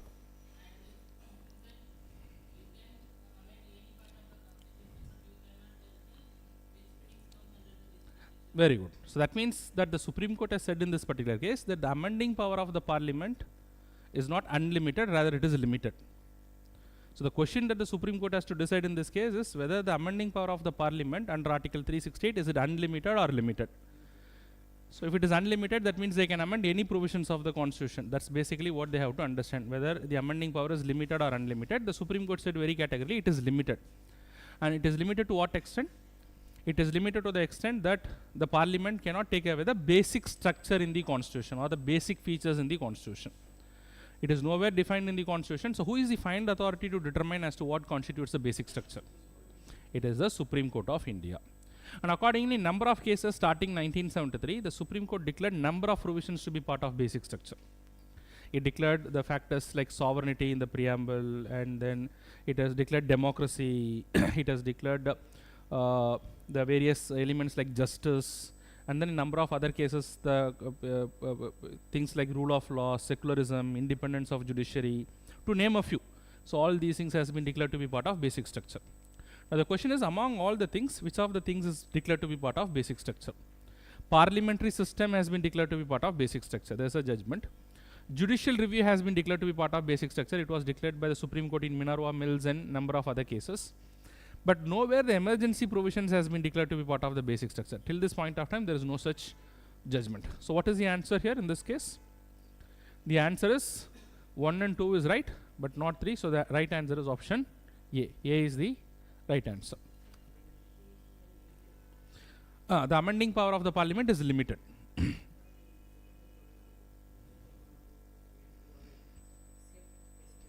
So that there's a limitation upon it, isn't it? You can amend any provisions of the Constitution except which will be part of the basic structure. That means what is the outcome of this? The outcome of this is the power of the Parliament to amend the Constitution is not unlimited, rather it is limited to the extent that they cannot destroy the basic structure. Yes. Alright. So is it clear to all of you? So come to the next question. Okay, so this is a pretty simple question. Which committee has established, based on which committee recommendation it was established, the Central Bureau of Investigation? Okay, so it is Santhanam committee, quite it is easy. Santhanam committee was appointed to prevent corruption in the governmental system. So it is recommended that we need an expert body to look into all those things, and then CBI was established as a premier investigating agency of the central government, not Delhi, it is the premier investigating agency of the central government today. But my question is, what is the status of CBI? Is it a constitutional body? Is it a statutory body? Is it a body established by an executive order? It should be any of one of the three things. It should be either a constitutional body, nor it should be a statutory body, or it should be a body established by an executive order. What is the status of this? It is established by an executive order. So the answer is it is established by an executive order. So today CBI is under the control of which ministry?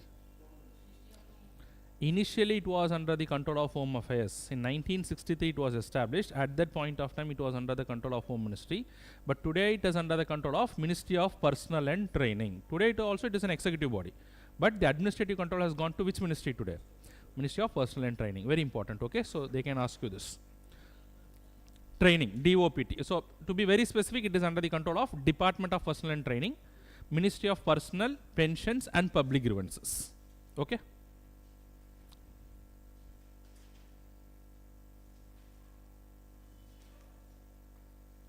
Come to the next question, question number 57.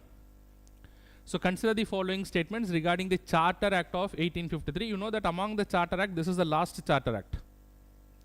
So starting the Regulating Act of 1773, what are the other things in the company rule? Can anyone tell me? So 1773 Regulating Act was there, and after the 1773 Regulating Act, the important act was the Pitt's India Act 1784, and then you had the important next 20 years there was a Charter Act of 1793, and then Charter Act of 1813, Charter Act of 1833, and then finally the Charter Act of 1853. Now how many of you know this Charter Act was little different from the other Charter Acts? Starting 1793, 1813, 1833, there were 3 Charter Acts before this. How is this Charter Act different from the other Charter Acts? Okay, I'm not looking into the number of provisions per se, whatever is in the Charter Act, but otherwise also this Charter Act was little different from the other Charter Acts. If you look into the other Charter Act, every Charter Act that was passed, it extended the tenure to which the company can have control over the British Indian affairs is for the next 20 years. But this is the first time in the Charter Act they gave the rights to the company, but without specifying a specific term. So it was sooner or later, it was very clear, sooner or later the administrative affairs in India will be taken care by whom? It will be directly taken up by the British Crown. So they have not given a fixed tenure as to the East India Company. That is first thing that you have to understand. And this Charter Act was the last of all the Charter Acts that I have said. So what are some of the provisions of the Charter Acts? Now, first it is saying that all the restrictions on the European immigration and other acquisition of property in India were lifted. This is true, but not under the Charter Act of 1853. It was under the Charter Act of which Charter Act? It is under the Charter Act of 1833. How you can easily remember? Because 1833 is a Charter Act which completely ended the monopoly of the East India Company. So in 1813 it started, but in 1813 there were few exceptions with regard to monopoly. What were the exceptions? Tea and trade with China. That was also ended now.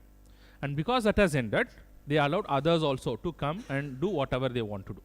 So it happened in Charter Act of 1833, but not in 1853. Okay, so the statement is wrong. Covenanted service are related to the higher civil services. Like, say, if you, in the present context, you can call that as a gazetted services. Can you name a few gazetted services today in our country? All the All India services and the Group A services, these are all gazetted services. So similarly, at that point of time, there were services. Today, we call that as gazetted, non-gazetted.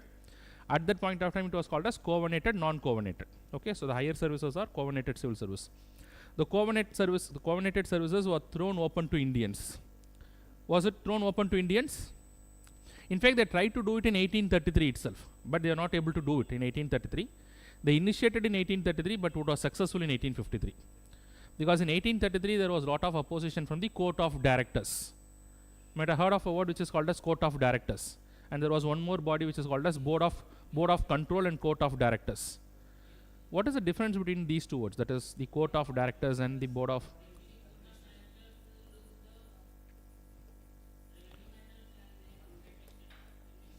Board of Control and the Court of Directors. Board of Control and the Court of Directors. What is the difference between this Board of Control and Court of Directors? Actually, what is the East India Company? East India Company was a commercial body. The East India Company was just like any other company today in our country. It came as a commercial body, and that commercial company was also given an additional responsibility of carrying out the administration in our country. On behalf of whom? On behalf of the British Crown. It's basically a commercial company, and that commercial company was also given the administrative responsibilities. So initially, there was one single authority, and who is this Governor General or whatever is the name? At that point of time, the Governor General. The Governor General is the CEO. In any company, there will be a CEO. Who is the CEO? Chief Executive Officer. So the Governor General is nothing other than the CEO for this particular company. So he will directly implement the things. He will not take decisions. He is going to implement. The CEO is going to implement the major decisions. So who is going to take all the decisions was the Court of Directors. So who are these Court of Directors? The Court of Directors are none other than, they are the investors of this company. Like you will have the shareholders today, the major directors of the company. So this is what is the Court of Directors. So initially this Court of Directors were giving the directions to the CEO. Who is the CEO? The Governor General. So initially they were looking into all the matters. The Court of Directors were looking into the commercial functions also because they have direct interest. They invested in the company. And they are also looking into the additional responsibility of carrying out the political affairs. So political affairs means administering the territory of British India. And then it was in 1784 when Pitts became the Prime Minister of United Kingdom. Who was the youngest Prime Minister of United Kingdom? I think he became Prime Minister at the age of 23. Was the youngest Prime Minister of UK till this point of time. So he brought in some changes. He thought that these people will not be able to do both the commercial activities as well as the administrative activities. Let them do the commercial activities. I will create a new body which is called as the Board of Directors. So there will be one CEO. Who is the CEO? The Governor General. But the Court of Directors will give them the directions with regard to the commercial activities. And the Board of Control will give them the directions with regard to what? With regard to the administrative affairs, with regard to the political affairs. So this system continued in our country. This system continued in British India, and this system continued till what point of time? This system continued till the Government of India Act 1858. Because Government of India Act 1858 is when the British administrative affairs were transferred from the East India Company directly to the British Crown. So it continued till this point of time. Okay. So now come to the second thing. Okay. So why I am talking all these things? We are talking about the covenanted service. Okay. So this covenanted service was thrown open to the Indians. It was in fact thrown open to the Indians by the Charter Act of 1853. That is true. Now come to the last thing. It introduced the local representation in the Governor General Executive Council. Is this statement true? Okay, now we understood all these points. What is this Board of Control, Court of Directors and all those things. And this Board of Control and Court of Directors was brought to an end in the Government of India Act 1858. Now come to this particular point. It introduced local representation in the Governor General Executive Council. In fact, for the first time, the Charter Act of 1853 made certain distinction with regard to the executive functions and the legislative functions. And for the first time, they differentiated, they brought in some legislative council also apart from the executive council. But the Indians were not there in the executive council. It was all the Britishers. And do you know when for the first time an Indian was put into the executive council? By which act? So this statement is true. It introduced, the statement is not true. The statement is true to the extent that it has brought in some kind of differences between the legislative and the executive function. Or I can say this was the very genesis of parliamentary democracy, later started in our country. But the statement is saying it introduced local representation in the Governor General Executive Council. So when was that local representation? Local representation means an Indian who is put into the Executive Council. When did this happen for the first time? It has happened for the first time in the Government of India Act 1909. And it was Satyendra Prasad Sinha who was the first executive member in the Viceroy Executive Council. And he was made a law minister at that point of time. Okay. So try to have an idea of all those things. So this is wrong. Well, this is true. This is wrong. So which of the following statement is or not correct? What is the answer? Option C is the correct answer. Is it clear to all of you? Alright. So come to the next question.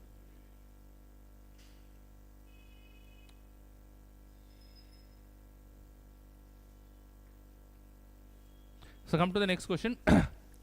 With reference to the fundamental rights, consider the following statements. See statement number 1, very, very important. Online students, are you all following it? Are you all following all the questions? Give me some comments so that I can see exactly what is happening. Okay, with reference to the fundamental rights, consider the following statements. Every year there are 2 to 3 questions in the fundamental rights. Whatever I am saying is a minimum estimate. So fundamental rights you will have to prepare. And even if you have a broader understanding, you will be able to do that. So come here, fundamental rights are guaranteed against the actions of the executive but not the legislature. That means, can by a way of a law the fundamental rights be taken away? Can it be taken away? So fundamental right, is it a protection only against the executive action or even against the legislative action? It is a protection both against the legislative actions as well as the executive actions. So it cannot be taken away by an executive action, it cannot be taken away by a legislative action also. But it is saying fundamental rights are guaranteed against the actions of the executives. No. It is also against the legislature. They cannot make a law which is violative of fundamental rights. That's not possible. Fundamental right is not completely part of basic structure. There are only few fundamental rights which has been declared to be part of basic structure. Do not confuse with basic structure. It is just that the fundamental rights cannot be taken away by an executive action. Suppose let us assume tomorrow the police is coming. The police is coming and arbitrarily arresting an individual. Can it be challenged in a court of law? Because it's an executive action. The police is part of the executive.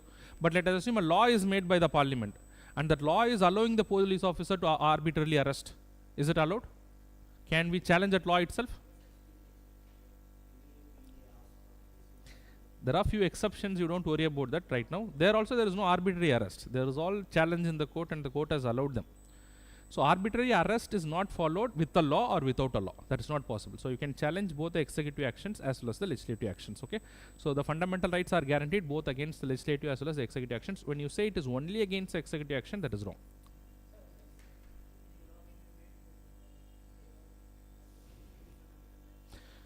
No, a law cannot take away the fundamental right. If a law is trying to violate any of the fundamental right, it can be challenged in a court of law. What is Article 13 of the Constitution? Article 13 you can go, and today you can visit Article 13 of the Constitution, which says that any law which is in violation of fundamental rights can be declared to be void. It can be declared illegal. It can be declared as null and void by the courts. So it is also against what? It is also against the legislative action. Come to statement number 2. Courts can enforce fundamental rights against the government but not against the private individuals and bodies. So no fundamental right can be enforced against private individuals. Is it only against the government, or it can be enforced against the private individuals also? Can you give me an example, the rights which can be enforced against the private individuals? So basically we are talking about the untouchability. So what does it will amount to? What is the result of that? So either it can come under Article 15 Clause 1, or it can come under Article Untouchability, or it can come under Article 23, Article 24, which is basically protection against exploitation. Exploitation in the form of sexual exploitation or prostitution, or in the form of beggar, forced labor, or under Article 24, nobody shall force a child to engage in what is called as a child labor. It cannot be done either by the state or by the private individuals. So this right is both against the state as well as the private individuals. So this statement is saying as if it is an absolute right. This is not possible. It is saying as it is absolute that it is only against the state. No, it not in all the cases. In certain cases it is also against whom? It is also against the private individuals. So courts can enforce the fundamental rights against the government but not against the private individuals. So that makes it wrong. So what is the answer in this case? Which of the statements given above are correct? So the answer is neither 1 nor 2. Is it clear to all of you? Come to next question. The Central Bureau of Investigation comes under the purview of which ministry? Ministry of Personnel and Training. That's quite clear. Initially it was not the case. Initially it was under the Ministry of Home Affairs, but today it is under the Ministry of Personnel and Training. Come to the next question. Which of the following statements regarding the interstate river water dispute? So why this question is put up? Because of late you could see that there is Kaveri river water dispute. I think now Mahanadi river water dispute, I have recently seen there is a dispute between Odisha and I think Madhya Pradesh. There's a lot of interstate river water dispute is happening. Now in our country, in case if there is an interstate river water dispute, is it dispute between two states? Suppose there is a dispute between Kaveri water, between let us assume between Tamil Nadu and Karnataka. Is it a river water? Is it an interstate river water dispute? Is it a dispute between two states? No, it can be other states also. Let us assume that there is a dispute between two states. There are other parties involved, I agree. But suppose let us assume that there is a dispute between only two states. Let us assume. So in that case, because it's a dispute between two states, can the matter go to the Supreme Court of India directly? Can you file a case in the Supreme Court? Now why I am asking this particular question is I'm not sure how many have realized this, or how many have read this, or how many of you remember this. In case of any federal dispute, so federal dispute means dispute between two states is a federal dispute. It falls under the original jurisdiction of the Supreme Court, which means where the matter can directly go. It can directly go only to the Supreme Court. Now if there is a river water dispute, is it a federal dispute? Is it a dispute between two states? It's a federal dispute, no doubt. It's a federal dispute. But my question is, can it directly go to the Supreme Court? That's the question. So by logic, if you see under Article 131 of the Constitution, you remember this. Article 131 of the Constitution says, wherever there is a federal dispute, that is dispute between two states, or it is a dispute between center and state, or it is a dispute between center and state on one side and some of the other states on the other side. All these things are federal dispute. And in case of a federal dispute, they go to the Supreme Court directly. They fall under the original, what? They fall under the original jurisdiction. They fall under the original jurisdiction of the Supreme Court, right? Now my question is, let us assume that there is a river water dispute between two states. In this case, can the two states affected, can they directly go to the Supreme Court? Under Article 131? Because it's a federal dispute, no doubt. It's a dispute between two states. How many of you think they can go? Please raise your hand. Is there anyone who is saying that no, they cannot go directly to the Supreme Court? So you'll have to understand there's an exception to the principle that I said. Yes, of course it's a federal dispute, no doubt. But there is an article in the Constitution that is called as Article 262 of the Constitution. Has anyone read this Article 262? Article 262 of the Constitution gives an exception to the interstate river water dispute. So although in case of interstate river water dispute, it's a federal dispute, no doubt. It's a dispute between two states, so it is an interstate river water dispute, but this is an exception. If it is an interstate river water dispute.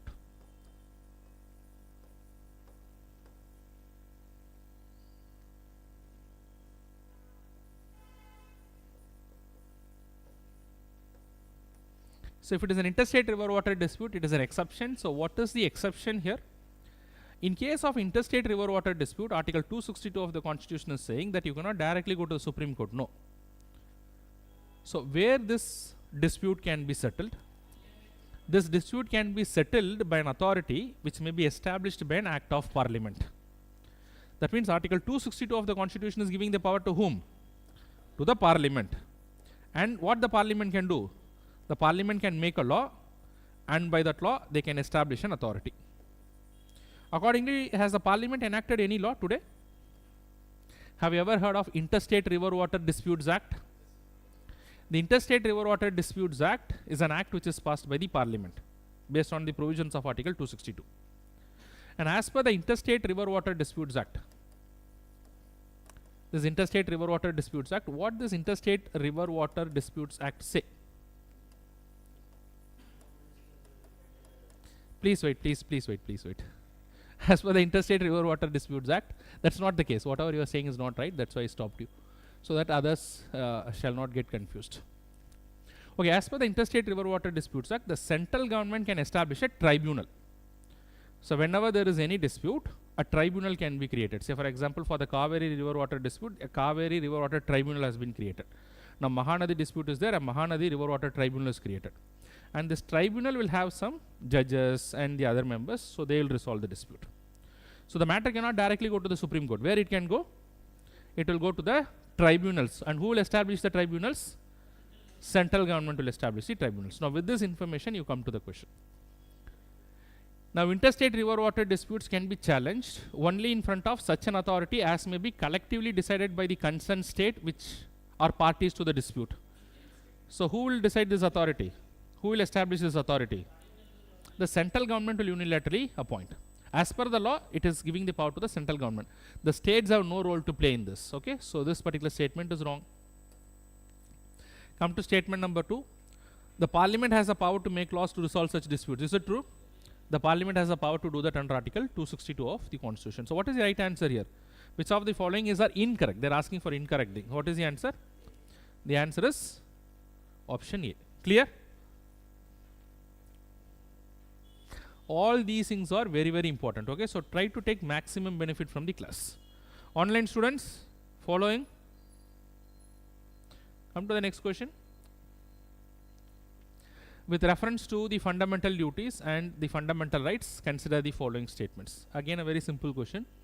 Like fundamental rights, certain duties are applicable to the foreigners also. It's a repetition. I think earlier we have seen this. Is the fundamental rights applicable to fundamental duties applicable to the foreigners? Is the fundamental rights applicable to the foreigners? Certain they can exercise certain fundamental rights, not all the fundamental rights, but definitely not the fundamental duties. Okay, this is wrong. Okay, can anyone tell me those fundamental rights which are exclusively only to the citizens? Very good. 15, 16, 19, 29 and 30. Very good. Remember this. Apart from these fundamental rights, the other fundamental rights are both for the citizens as well as the aliens. This is wrong. Come to statement number 2. Like fundamental rights, the Supreme Court can issue writs for the enforcement of the fundamental duties as well. Can the Supreme Court issue writs for the enforcement of fundamental duties? Can the High Court issue writs for the enforcement of fundamental duties? Fundamental duties are non-justiciable. Fundamental duties, when you say it is non-justiciable, that means the High Court can also not issue, the Supreme Court can also not issue, because the fundamental duties are what? Non-justiciable. What is your doubt? What is your name? What is your doubt here? Any doubt here? Is it clear? Non-justiciable. So you cannot issue any writs. Wherever you can enforce it, where you can issue a writ. This is non-justiciable. You cannot go to the court in the first place for its violation. So what is the first statement is wrong, the second statement is also wrong. What is the answer here? The answer is which of the following statement is are correct. So the answer is option D. Clear? Sai, you got this right or you made mistake? You got it right, no? In the exam.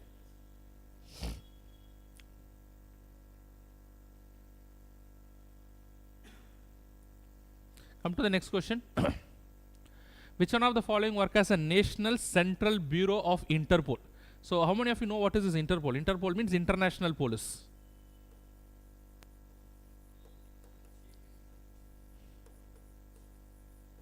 International Police is what is called as the Interpol.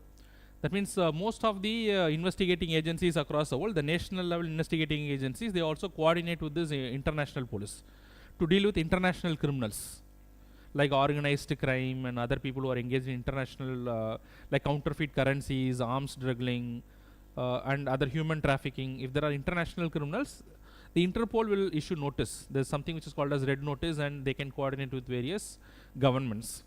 So which authority among this in India is going to coordinate with this international? Ministry of? What role Ministry of Law has in this? Ministry of Law is just to look into various legislations, to draft, to help the legislations. They are not an executive authority. They are not to enforce the things. Central Vigilance Commission is majorly to look into the corruption against the government servants.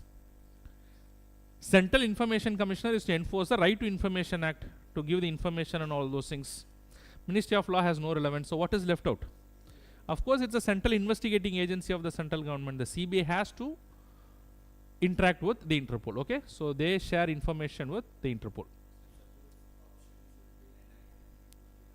NIA is also not the case, because NIA is not. Let me explain. So let us assume good doubt. What is this NIA? First, you'll have to understand as to what is this NIA. NIA is the National Investigation Agency.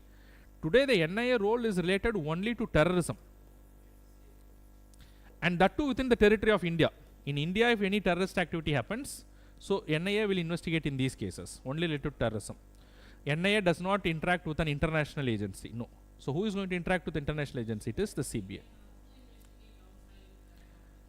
There is certain extraterritorial jurisdiction. I'll tell you what is the extraterritorial jurisdiction in case of NIA. It is only if it is affecting the Indian citizens who are living outside.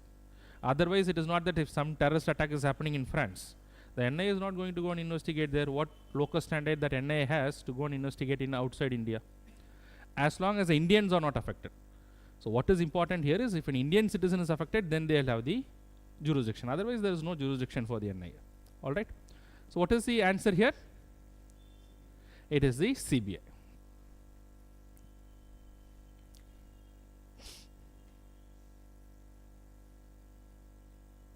Come to the next question.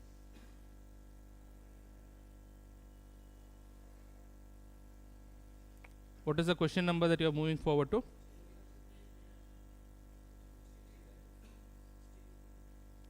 Okay. The World Press Freedom Index is published by, what is the answer here? You know what is the context why this particular question has been put? There is a I think there is a news agency which is called as NewsClick, and whose chief editor has been arrested by the police. And in fact, he has been arrested under the UAP Act, Unlawful Activities Prevention Act. And then there was a lot of criticism that the government is cracking down on the freedom of speech and expression, because the right to freedom of speech and expression also includes the freedom of press under the Constitution of India. And at that time, the World Press Freedom Index has published a report as to what is the position of India in terms of safeguarding the right to freedom of speech and expression. Now, sometimes UPSC asks these reports kind of questions also. So that is why it is also very important. So what is the answer in this case? Reporters Without Borders. It's a factual question. Reporters Without Borders, it's a non-governmental organization. It's a name. It's a name of an international NGO, nothing more than that. It's how they have named the, excuse me. It's a name of an international NGO. It's the name of an international NGO. What is a NGO? Non-governmental organization. It's a not-for-profit organization. So they do this. Okay. So it's the name. So the answer here is Reporters Without Borders. It's an NGO. It's a not-for-profit organization, international NGO.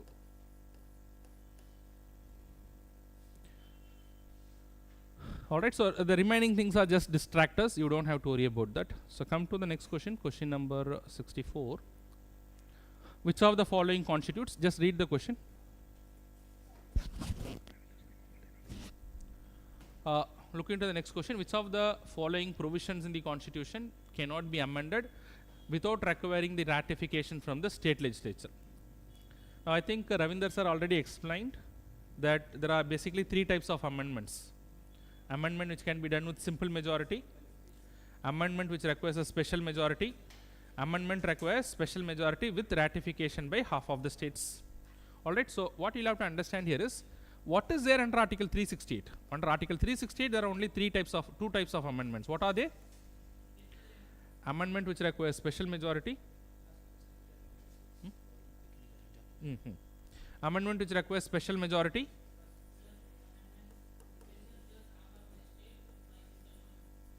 Amendment which requires special majority plus amendment which requires special majority plus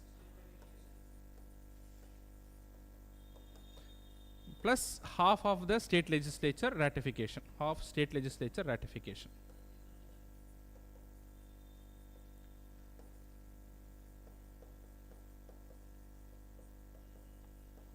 Amendment which requires special majority. These are the two types of amendments under Article 368. Now in which case this has to be followed and in which case this has to be followed? That is a question mark.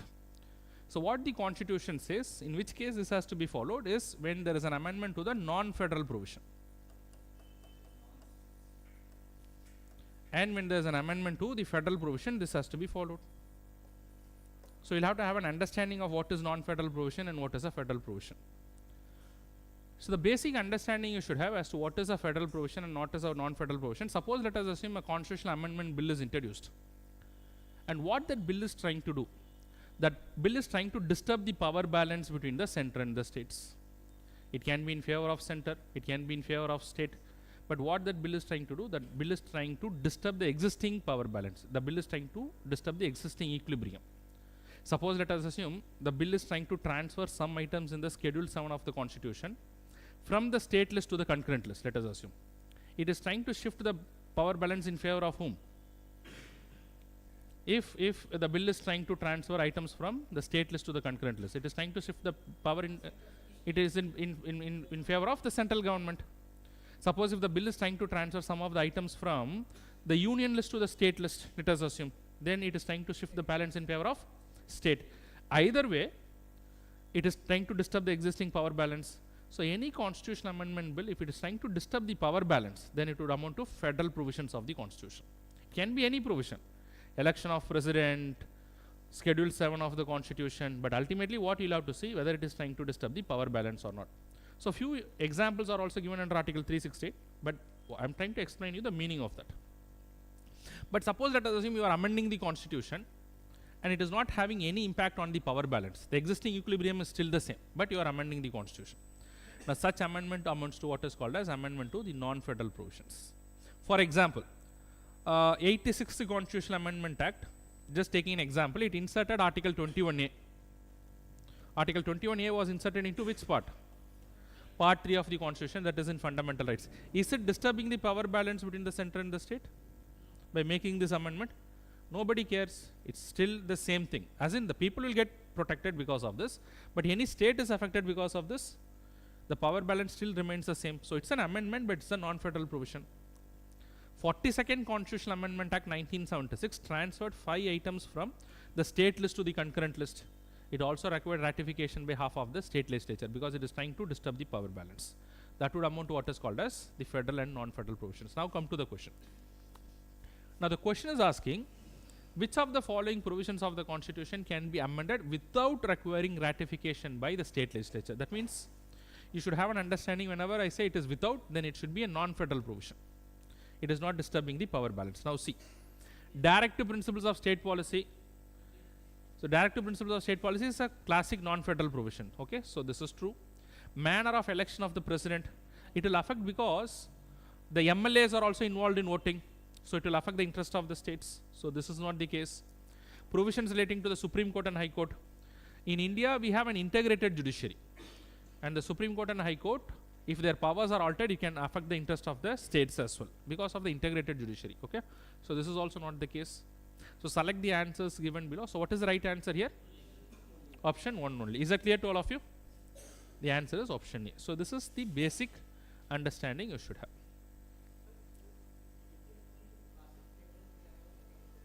It does not affect. DPSP is for both the center and the states. So it is not varying the power balance between the center and the states. Wherever the federal provisions and certain examples are given, it is specifically mentioned in Article 368. So these are things, some of the things like president election, provision of Supreme Court and High Court, it's mentioned in Article 368 as the federal provisions. Just to name a few. All India? See, there is no mention of All India services directly in the Constitution. What is given in the Constitution? Let me just explain.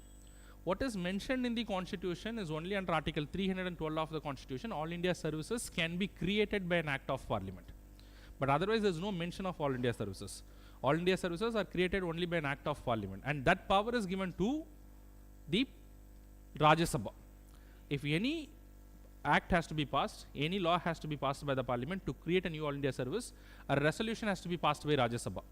But suppose, let us assume tomorrow an amendment is happening to Article 312, which is trying to take away this power of Rajya Sabha, then that would amount to disturbing the federal provisions. Because whenever Rajya Sabha is given the power, that is to protect the interest of the states. Okay? But there is otherwise, there is no direct mention of All India services in the first place. Come to the next question, quickly. Is it clear to all of you? So come to question number 65. With reference to procedure for formation or establishment of a state. That is to create a new state or to bring in a new state, either under Article 2 or Article 3, because nothing is given here. With reference to procedure to formation or establishment, mostly I would say this is related to Article 3. Excuse me. Mostly it is related to Article 3.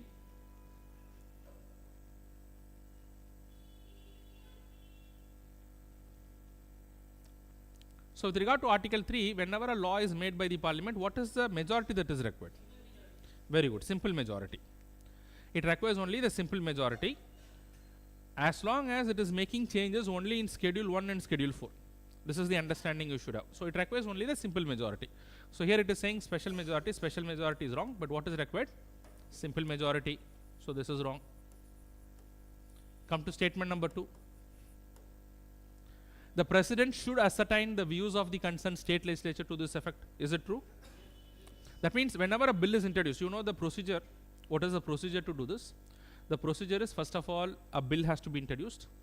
And before the bill being introduced, the prior recommendation of the President is required. And after taking the prior recommendation of the President, the bill to reorganize the state will be introduced. And it can be introduced in either houses, doesn't matter. And once it is introduced, now what is very important is, before the Parliament can take up this particular matter, once a bill is introduced, the President has referred this bill to the concerned state legislature. That is mandatory under the Constitution, to seek the opinion of the concerned state legislature. But the opinion given by the state legislature is not binding upon the President, but the opinion has to be sought.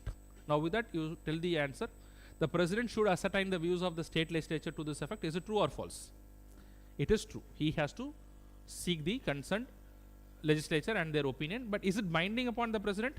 It's not binding. In fact, when Telangana was created, this Andhra Pradesh reorganization bill, when it was introduced, the President has referred this matter to the state legislature of Andhra Pradesh.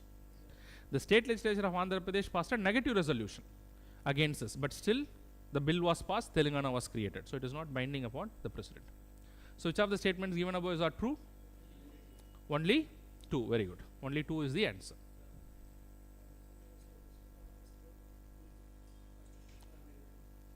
It does not require.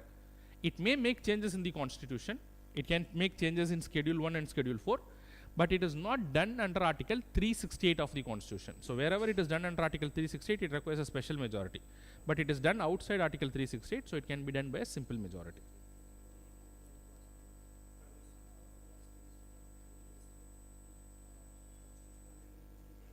It will be there. It can amend Schedule. It has to amend Schedule 1 because you will have to insert the name of that. Because an exception is given under Article 4 of the Constitution. there are certain exception which is given in the constitution, and that exception is saying that these amendments can be done by a simple majority. So in this case, this exception is given under Article 4 of the Constitution. Okay. Similarly, for creating and abolishing legislative council also, it will make changes in the Constitution, but it can be done by a simple act of Parliament. So every provision in the Constitution does not require a constitutional amendment under Article 368.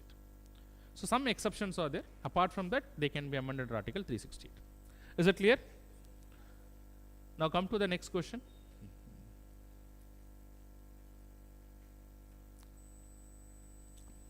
Come to question number 66. Which of the following was or were the features of the Government of India Act 1858?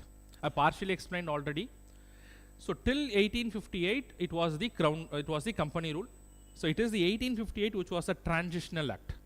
And what this transitional act is doing? This transitional act is transferring the power of the company to that of the crown. But on behalf of the crown, there was an officer who is appointed. Who is officer? The Secretary of State in British. There are two officers actually appointed. One will be in British, one will be in Britain itself, and one will be in India, who will be executing in India. And the officer who will be there in Britain is the Secretary of State. An officer who will be in India is called as the Viceroy. So that was established by the Government of India Act 1858. Now with this, you come to the question. It abolished Board of Control and Court of Directors. Did it abolish? I have already explained this. So till this point of time, till 1853, it was a Court of Directors and the Board of Control were directing whom? Directing the Governor General. And instead of Governor General, now Viceroy was created. And another officer is created who is what? The Secretary of State, who will be in Britain. So it abolished Board of Control and Court of Directors and ended the system of double government. Is it true? It's very much true. It abolished and it has transferred the power to one single authority, that is the Secretary of State. On behalf of whom? On behalf of the British Crown. Okay, so this is true. It separated the executive and the legislative functions of the Governor General Executive Council for the first time. Is it true? The answer, the most important thing is for the first time. That is very important. So for the first time, it was done in the Charter Act of 1853. This also we have seen. It is in the Charter Act of 1853 it was done. So this principle was carried forward, but not for the first time. A new office of Secretary of State for India was established with a complete authority and control over the Indian administration. Is that true? They created a new office, Secretary of State. And the Secretary of State is superior to the Viceroy. Viceroy is like the CEO who is sitting in India, but the major decisions will be taken by whom?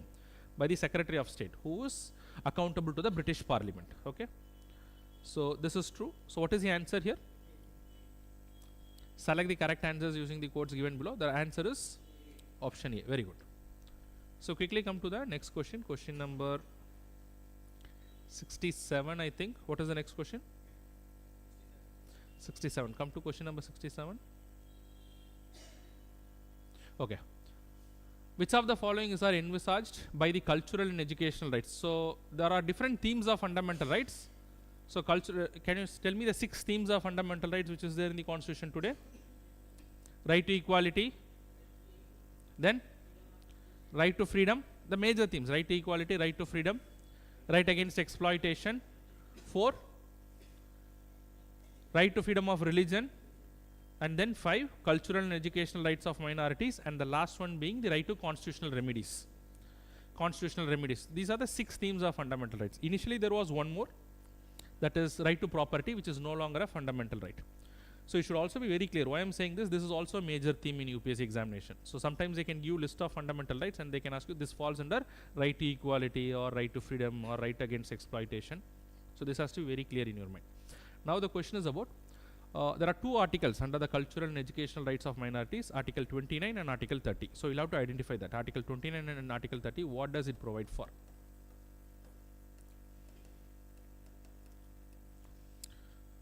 Online students, so can you follow me? So what does it provide for under Article 29 and Article 30 of the Constitution? So under Article 29 and Article 30 of the Constitution, you can see, so first thing, the right of any section of citizens to conserve their distinct language or culture. Is it there? In fact, they can protect their distinct language, script or culture. All the 3 things are there. Definitely language and culture is there. This is true under Article 29. Come to Article 2nd statement. The right of persons to profess, practice and to propagate the religion of his or her choice which he believes in. This is not part of the cultural and educational rights. It is part of the right to freedom of religion. It is there, but it is under where? It is under Article 25. It is under Article 25 of the Constitution. And is it an absolute right, the right to freedom of religion? Or is it subject to reasonable restrictions? What are the reasonable restrictions? On what grounds the right to freedom of religion can be restricted? They can promote the religion, no doubt, but is it an absolute right? So, for example, when you say that they can promote the religion by using force. Can I force you to convert to another religion? That means there is some kind of restriction in the way that we can propagate the religion. So, what are the grounds on which it can be restricted? On the grounds of public order, health, morality, and also on the grounds of violation of any of the other fundamental rights. So, try to remember this, very important. Okay. So, anyways, this is not part of the cultural and educational rights. This is wrong. Come to statement number 3. The right of all minorities to establish and administer educational institutions of their choice. Is it there? Which article? Very good. Article 30 of the Constitution. Article 30 of the Constitution. So, what is the answer now? So, which of the statements it is asking, which of the is are envisaged? So, select the correct answers from the codes given below. What is the answer? 2 is not there, so it should be option B, right?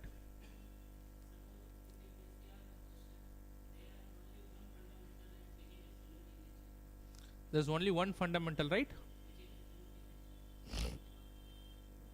UPSC first of all is not going to ask that, I can assure you.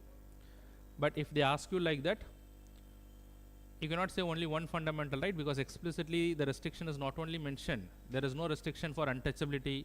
There is no restriction for right against exploitation under Article 23 or under Article 24. So, even otherwise that particular statement is wrong. But I am very sure this statement or this question is unlikely to come. So, don't worry about all those things. Okay. Come to the next question.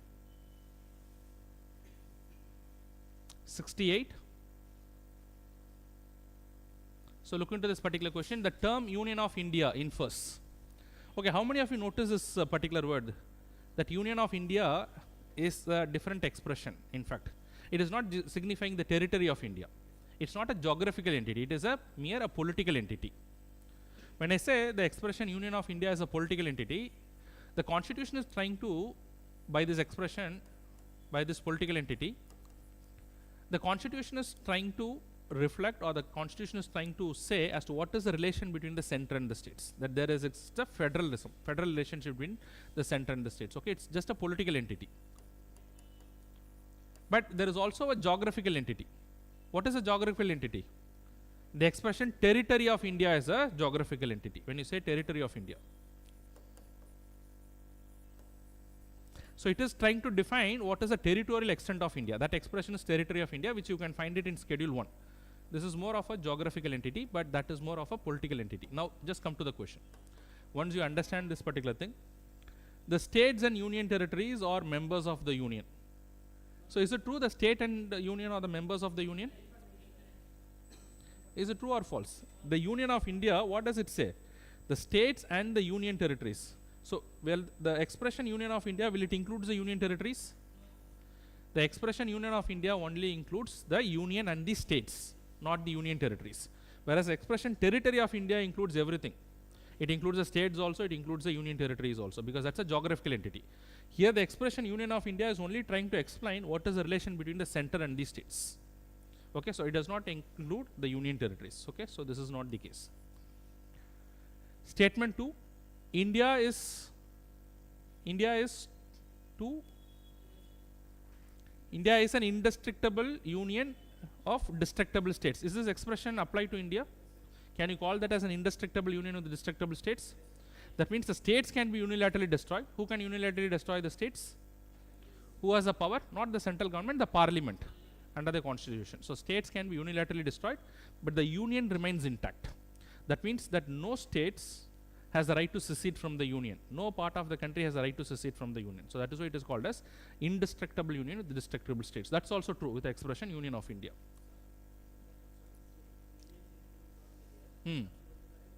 States are members of the union, that is true. If union territories is not there, then it is the right thing.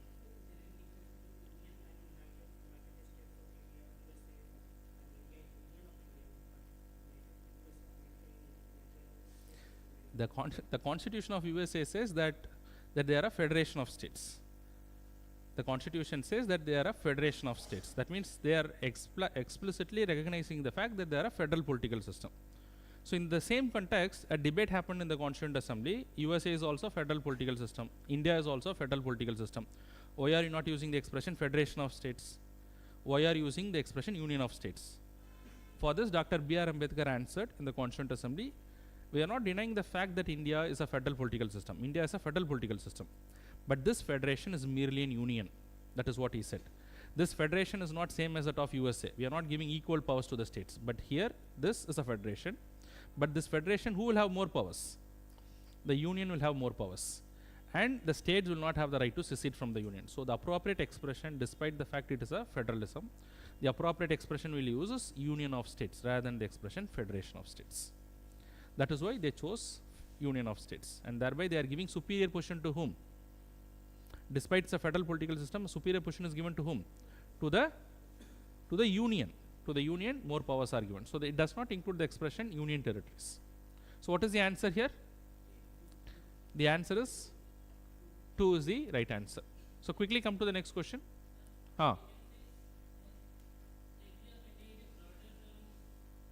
Of course, it's a broader term in terms of geographical entity. Both are extremely different dimensions, so you cannot compare them. Because one is trying to give an information as to what is a political relationship. That is what I am saying. You cannot draw a bigger circle because you cannot bring one thing into the other thing. Because both are extremely different dimensions altogether. Because this is trying to explain the geographical explanation, that is trying to give an explanation as to what is the political relationship. So you cannot draw a concentric circle because they are two different things that they are trying to explain. Come to the next thing, next question. Question number 69. Which of the following statements regarding the Indian Councils Act 1909 is true? In fact, there were 3 Councils Act. So starting Councils Act 1861, and then you have 1892, and then 1909. Do you know that why they are called as Councils Act? Why they are called as Councils Act? All these acts were majorly trying to bring changes in the council, both in the executive council as well as in the legislative council. And that's why the major intention behind this act is they are trying to bring some reforms in the council. That is why they are called as council acts. Okay. Now coming to Indian Council Act 1909, the non-official majority was allowed in the provincial legislative council, whereas the official majority was retained in the central legislative council. This is factually true. The non-official majority was allowed in the provincial legislature. So at that point of time, you had a central legislature similar to that of the parliament, and then you had the state legislature, that is the provincial legislature. So in the provincial legislature, there was non-official majority. Non-official majority means the local Indians were also part of it, and they were in majority. But whereas in the central legislature, the local representation was there, the Indians were not there, but they are not in majority. Who are in majority? The Britishers were in majority. Okay, that is true. Then it introduced Association of Indians in the Viceroy Executive Council. For the first time it was introduced. Who was part of the Viceroy Executive Council? Satyendranath Sinha. For the first time he was appointed as a law minister. So this is also true. The concept of separate electorate was introduced and it was legalized communism in British India. Is it true? What does it mean by separate electorate? Not just the Muslim, only people from a particular religion can vote for that particular people. In fact, when it was introduced for the Muslims. Okay, so that is true. And who is the father of communal electorate in our country? Who was considered to be the father of communal electorate? It was Lord Minto. So it was brought in. It is also called as the Marley-Minto reforms. And who is Marley and who is Minto? Who is Secretary of State? Who is Viceroy? Who is bigger, Secretary or the Viceroy? So who will come first? So it is Marley. Marley is the Secretary of State, and then comes Minto. Minto is the Viceroy. But Minto is the one who implemented in India. He came to be the father of communal electorate in our country. So all the 3 things are right. Okay. So what is the right answer here? It's option D. Okay. Marley was a Secretary of State. Minto is considered to be the father of communal electorate. Okay, Lord Minto.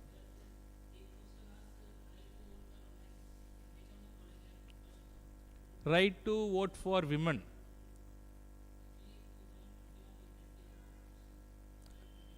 Right to vote for women. Let me check whether it is the exact question. So what is the exact question? Let me check and then I'll give you the answer.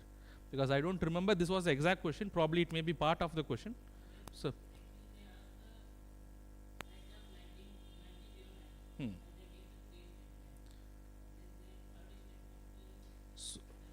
So definitely women were not given the right in 1909, because I can tell you the indirect election was introduced in 1892, and then subsequently they brought in direct election in 1909. But in 1909 the franchise was very restricted. It was even less than 10%, and then gradually the franchise was extended. So definitely not 1909. But anyways, I'll look into the question at the later stage. We'll have to look into the question first. Come to the next question.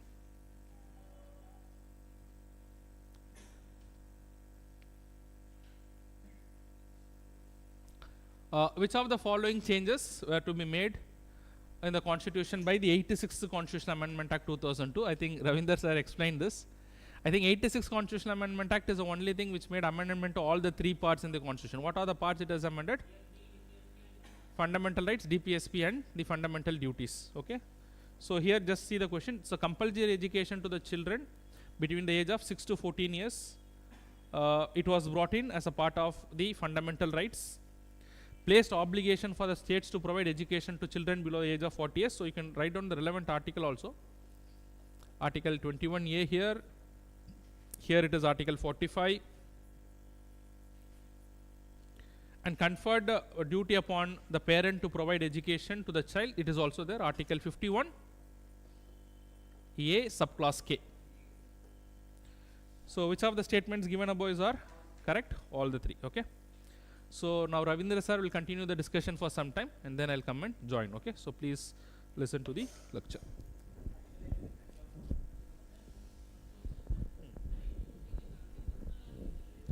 Right to vote is a constitutional right. That is what is given in your NCR.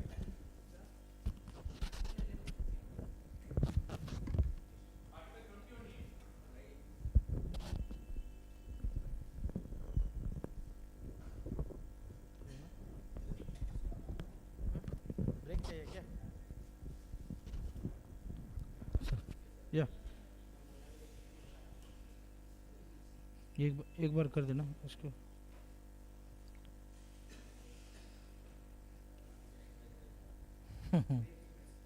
Chennai express देखो. आने students, आवाज कम हो गया क्या? Of कर दिया क्या sir?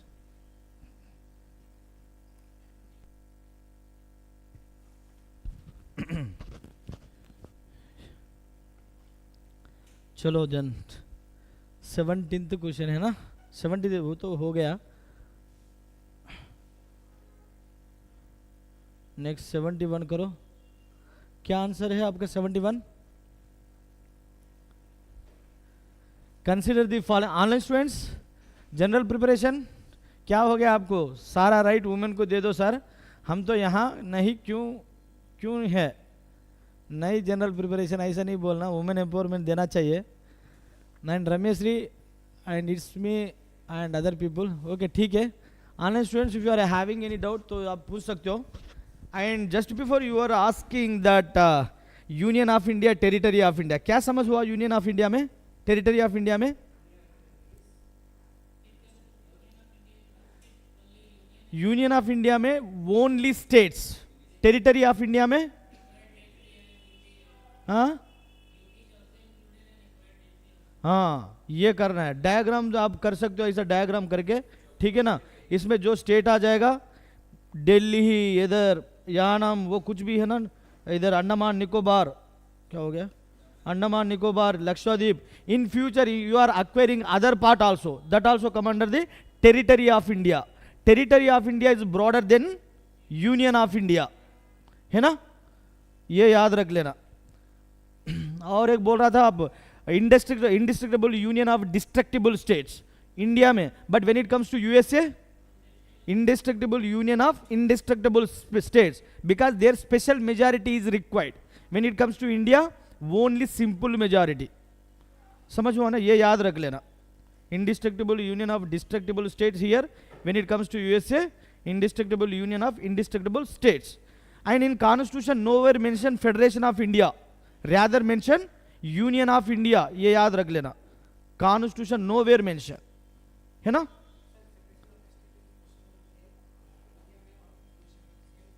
कौन सा? हाँ, उधर हम डिस्ट्रक्ट नहीं कर पाते बिकॉज स्पेशल मेजॉरिटी रहना चाहिए, 3/4 ऑफ द स्टेट्स अप्रूव करना चाहिए, बट हमारा स्टेट में ऐसा कुछ नहीं है. With simple majority we can do that. Even that is not, even whatever the advice given by this state, I mean their opinion, that is it is not binding on the central government और parliament, you can say that. ठीक है ना.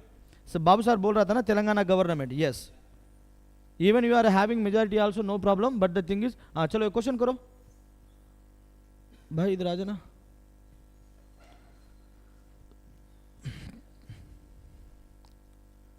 Expert को expert काम कर दो.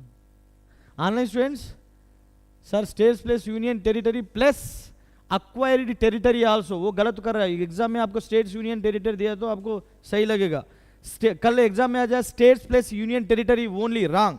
States plus union territory in future acquired territory also, है ना. बी स्पेसिफिक, ठीक है ना. ठीक है, चलो आंसर करो मां पहले. Consider the following statement with regard to Article 16. Article 16 come under the right to freedom of expression wala or right to equality wala. In right to equality, how many articles are present? 4. What are they? 14, 15, 16, 17, 18. 14 क्या बोलता है? Equality. बस इतना ही है, बस. ऐसा कैसे होता? Equality before law and equal protection of law. Equality before law we drawn from the Britain. Equality before law बोले तो BB ऐड कर लो. Protection बोले तो, and before law is a negative connotation and protection है positive connotation, ये भी याद रख लेना. Then क्या बोल रहा था? Article 15. What is it? Article 15, discrimination, prohibition of discrimination on grounds of religion, race, caste, sex or place of birth. Place of birth के ऊपर हम डिस्क्रिमिनेशन कर सकते हैं क्या? No. For example you are north और साउथ और अंडमान निकोबार, कुछ भी है, even north east also, you should not discriminate based on. And 16, equality of. So can we discriminate based on the positive discrimination in the article 16? Yes, बताया था ना. Promotion SC ST के लिए, वीकर सेक्शन के लिए promotion देने में कर सकते हैं, ठीक है ना. So here article 16, residents of the state and union territories is necessary qualification for employment under the state or union territory. But here parliament will be deciding that. Is the layman language, but parliament is having power to decide whether to give qualification. कुछ भी करना तो state का नहीं है, किसका देगा इधर? parliament. Online student समझ हो रहा है ना? Then only the state legislature shall have the power to make laws to reserve certain jobs on the basis of reserve. क्या बोल रहा है इधर? Only. किसको रहेगा ओनली बोले तो इधर? Parliament. So if you carefully observe, centrally parliament is having more power. For example central government is powerful और state government is powerful as per the constitution. Central government at the central level central powerful, at the state level state powerful. But when we are comparing with the powers, then central government will be prevailing over the states. Not in normal situation, extraordinary situation. In normal situation, everyone, for example, central government will be prevailing over the central subject, state government will be prevailing over the state subject in normal condition. But when it comes to extraordinary situation, there are 5 extraordinary situation. Extraordinary situation, central government prevails over the state. For example, there is a conflict between the center and the central subject and state subject and concurrent subject. Which prevails? There is a conflict between the state and concurrent. कौन सा prevail करेगा? हाँ, concurrent. Why? Even concurrent में prevail, even state also prevail.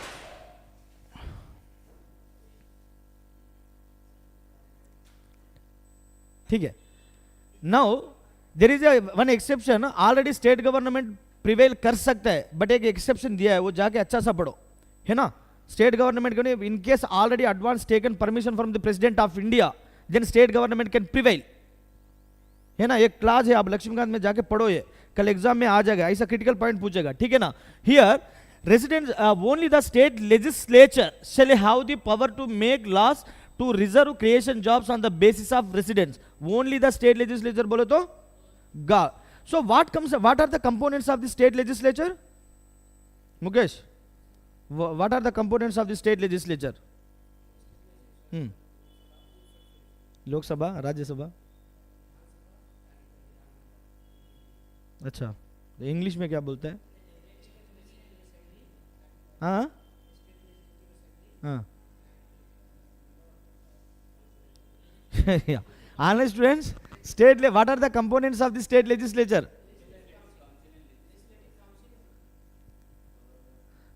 Governor, state legislative assembly plus state legislative council. These are the components. And parliamentary form of government prevails at the central level or state level? इतना time क्यों सोच रहे हो भाई? Central government में जो features है eight the state level also same. उधर क्या है? 74 75. हियर 163 164. ये है ना 164 165. देखो सेंट्रल सब्जेक्ट को फॉर एग्जांपल हियर क्या बोल रहा था अभी 74 एंड 75. इसको 89 ऐड करो, कितना आ रहा है? 163.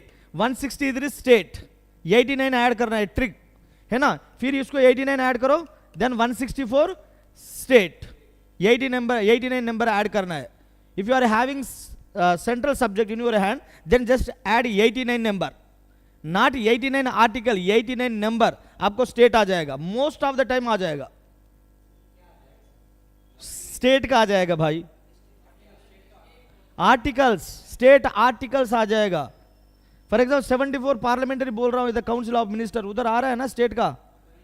इतना साल से बोल रहे हो क्या आता है सर, क्या आता है, भाड़ में जा. नेक्स्ट, ये क्या आंसर है इसका? Answer is only D. दोनों कौन सा नॉट करेक्ट बोल रहा है क्या?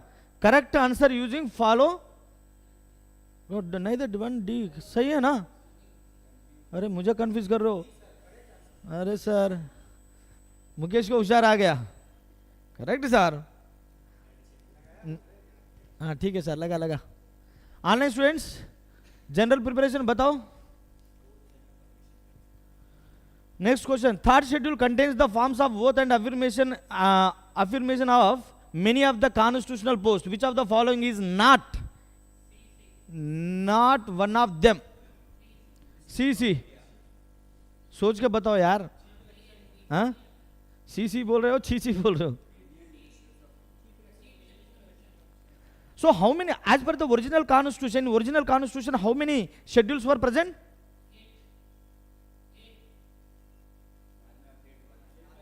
बता रहा हूं सर, ऐसा क्या सर, बता रहा हूं, वेट. हाँ 8 schedule. As per the constitution, in original constitution we are having 8 schedule, but after 4 schedule, what are they? 9 10 11 12. So here third schedule, first schedule deals with states and union territory, their name and their extent, territorial extent. Second schedule powers, allowances, ये वाला. Then third वाला वो third affirmation. Fourth Rajya Sabha है ना. राज्यसभा में only states है, union territory से भी है क्या? हाँ सो फेडरल इक्विलिब्रियम मेंटेन करने के लिए कौन सा शेड्यूल मेंटेन करता है? 1 and 4. Then what about the fifth schedule?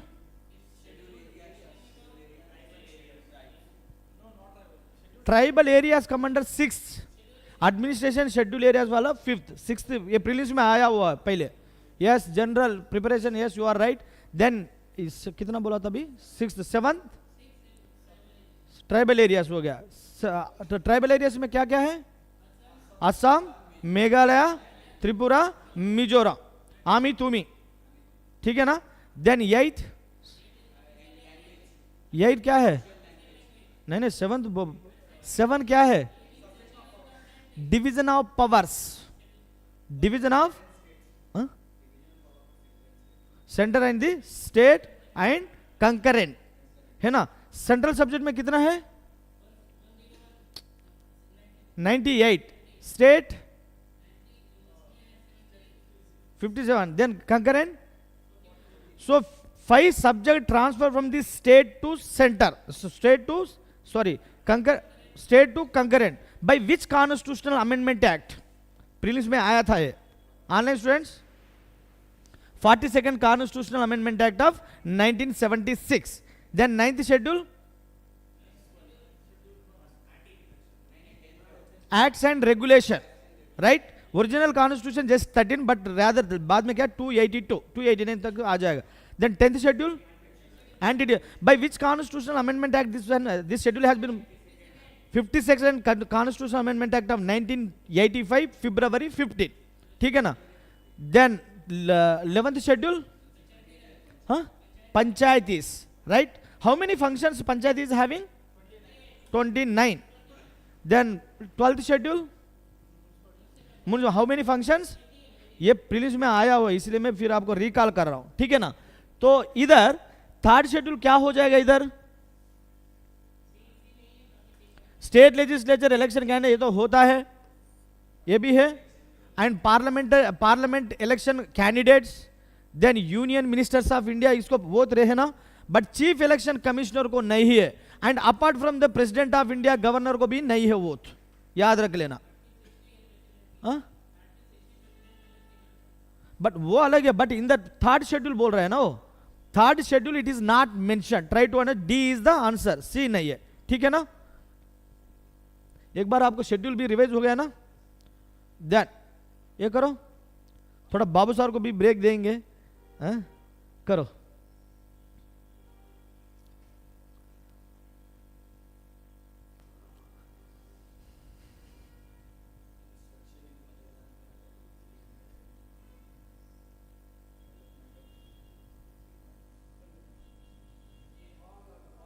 All. So which among the following directives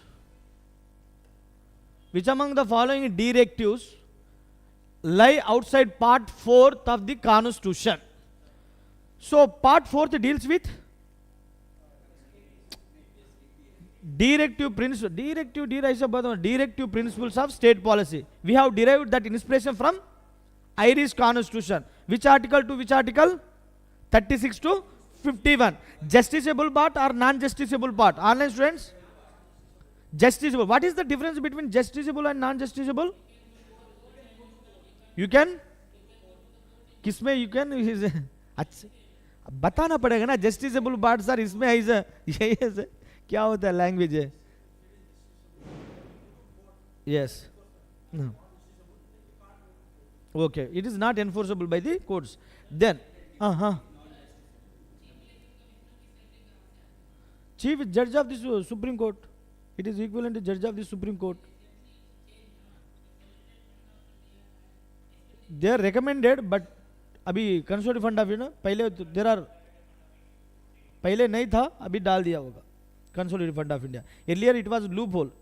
It is a shortcoming in the election commission. Even they were not given any powers also, especially to take money and all. They have to depend on the central government. But when it comes to CAG, they can take our money from the consolidated fund of India. It is charged consolidate, not made. Charged, there is no discussion. There is a discussion, non-votable. Made में आपको क्या करता? Discussion plus vote दोनों होता है. Charged and made दो होता है ना.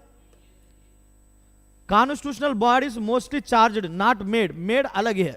ठीक है ना? ये याद रख ले, इसमें भी प्रीलिम्स से आया था.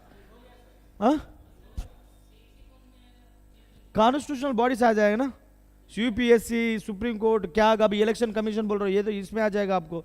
Charged and made, charged drawn from the consolidated fund of India, but अभी मेड में other expenditure of the government. ठीक है ना. चार्जड में क्या होता है? Discussion, non votable but discussion होता है. बट इसमें क्या होता है? Quite opposite. हाँ, ज्यादा हो गया एक्सपीरियंस. ये एक्सप्लेनेशन ये देखो. क्लेम्स ऑफ एससीज एंड एसटीज टू सर्विसेज, ये लक्ष्मीकांत में लास्ट में है. Very very important this. 2-3 bar prelims में आया था.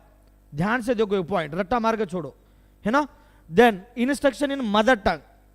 Mother tongue, if state government violates, है ना, to protection of the, they have to give in mother tongue और इन देयर लिंग्विस्ट, इनका लैंग्वेज में देना पड़ेगा. In case state government is not executing और implementing, then central government can impose president rule in that state. Direction दिया है centre state relation में, देखो, ठीक है ना, 3-4 पॉइंट देखा, वो करना है. Then development of Hindi language, select the correct, बस इतना है ना. डेवलपमेंट ऑफ हिंदी लैंग्वेज का क्या है इधर, outside of the instrument of instructions. Directive principles of state policy is also called welfare state. Directive instrument of instruction, समझ हो रहा ना. So instrument of instruction is very very important. And instrument of instruction कौन बोला था, doctor BR Ambedkar. That instrument of instruction given to the legislature plus executive, not judiciary. याद रख लेना, ये भी प्रीलिम्स में आया था. Instrument of instruction, directive principles of state policy के प्रीलिम्स में आया. वेलफेयर स्टेट भी बोलता है, welfare state.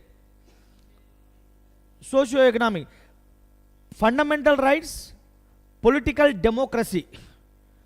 Directive principles of state policy, social and economy and plus polity, political also. But हमको उधर पॉलिटिकल था, इधर क्या हुआ, social and economic democracy. In DPSB उधर पॉलिटिकल, सोशल इकोनॉमिक कवर नहीं किया ना, इधर क्या किया था, social plus economic democracy including political also. It is the comprehensive then the fundamental rights. ये एग्जाम में आया हुआ है, go through the previous year, right. So हमारा ऑप्शंस क्या है इधर, online students, DPSB is non justiciable. Yes billion, you are right मा, ठीक है ना. Answer is D. Then which of the following is true about the preamble?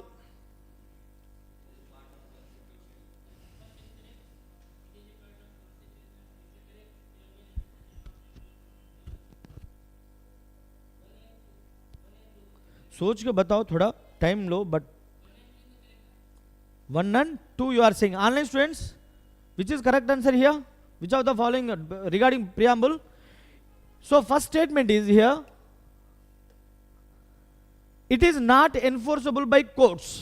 Yes or no?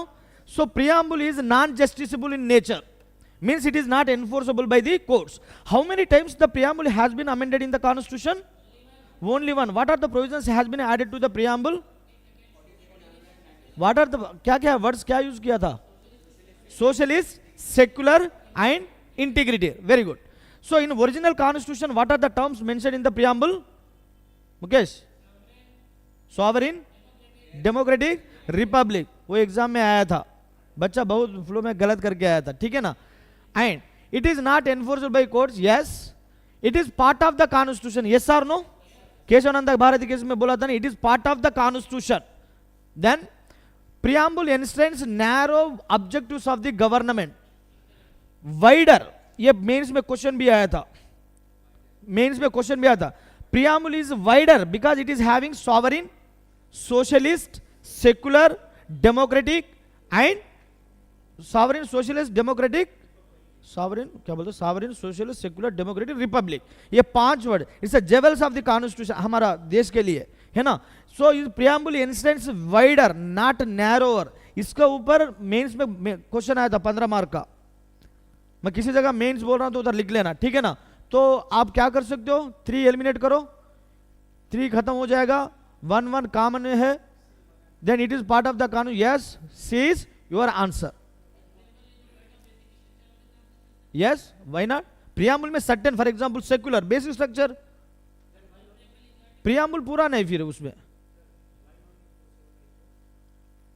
preamble हमारा constitution में एनफोर्सेबल तो सर्टेन, रिपब्लिक है ना, Republic नहीं है ना, सेक्युलर कर सकते फिर enforceable.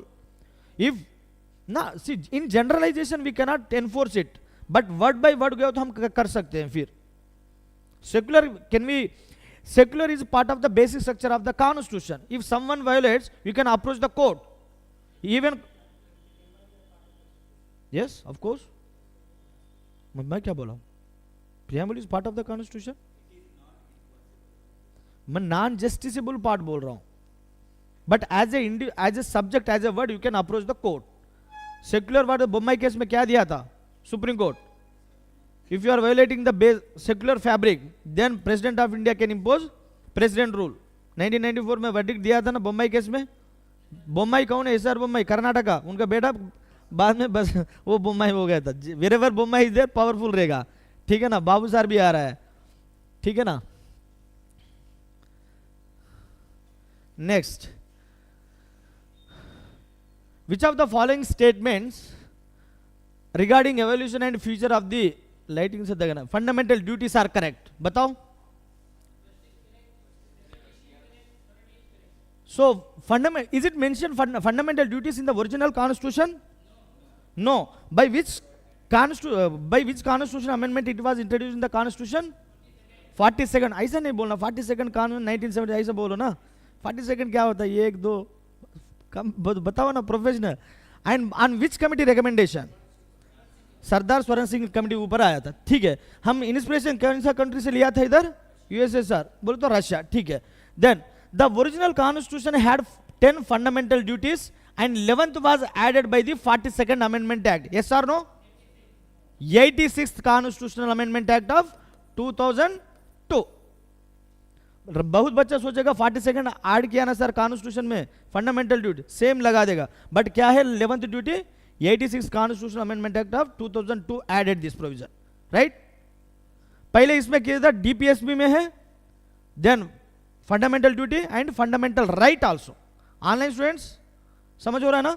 Then they are confined to citizens of India only, not to any foreigner. Yes और नो? फंडामेंटल ड्यूटी कौन करेगा? रशिया वाला अमेरिका आके करेगा क्या? पाकिस्तान वाला नहीं है ना. हमारा देश लोग हम ही करना पड़ेगा. हाँ, उनका ड्यूटी बोलो तो हमको शूट करके जाएगा. वो ड्यूटी अच्छा सा करके जाएगा. ताजमहल ऊपर क्या किया था? ताज होटल ऊपर ड्यूटी करके गया था, है ना. बाद में एनआईए आया था. कुछ नहीं करेगा, हमारा ड्यूटी हम ही करना है. ठीक है ना. So they are confined to citizens of India only. क्या Babu sir? And not to any foreigner, है ना. तो आप इसमें क्या बोल रहे हो आप? Choose the correct answer using the codes given below. Mukesh बताना है इधर. यस सर बोलो तो अभी तक सुना नहीं क्या? अरे बाबू सर को देखने लग गया क्या? हाँ, तो फर्स्ट स्टेटमेंट सही है.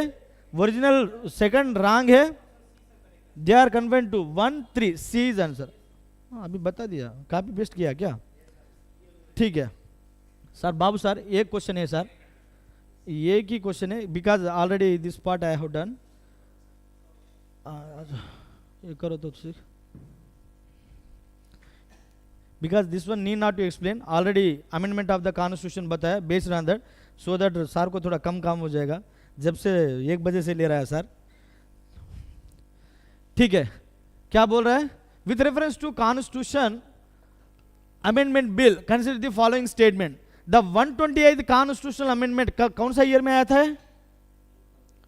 2021, 22, 23 और नन ऑफ देबो और इल्ले 128th constitutional amendment act. Online students please. Mukesh Vinod हो गया है. 128th constitutional amendment act 2023 women's reservation bill. क्या सर पढ़ रहे नहीं क्या सर? ये साल निकालना, प्रीलिम्स नहीं निकालना. बताओ, नहीं तो 2025 2026 में देते हैं. जब तक हाँ वेटरन मुकेश बन जाएगा आप. फिर मुकेश 2.0. सर मेरा नाम क्यों ले रहे सर? पर किसका नाम बताओ. 128th constitutional amendment bill passed by the parliament was passed with special majority in both the houses of the parliament. Yes or no? Okay. Then a deadlock due to disagreement between the two houses on such a bill must be resolved by a joint sitting of the two houses. Yes or no? जब भी बताया था. क्या procedure है बता सकते हो क्या? फर्स्ट पॉइंट क्या है? Amendment bill either Lok Sabha, Rajya Sabha, minister, private member. Private member बोले तो कौन है? Other than the minister. MP है, वो मिनिस्टर नहीं है. So prior permission of the president is it required? No. But other bills में रिक्वायर्ड. मनी बिल जगह उधर रहना चाहिए, but here not required. So what kind of majority should be required? Online students इल्ले बोल रहा है general preparation. What kind of majority? Special majority. Yes और नो?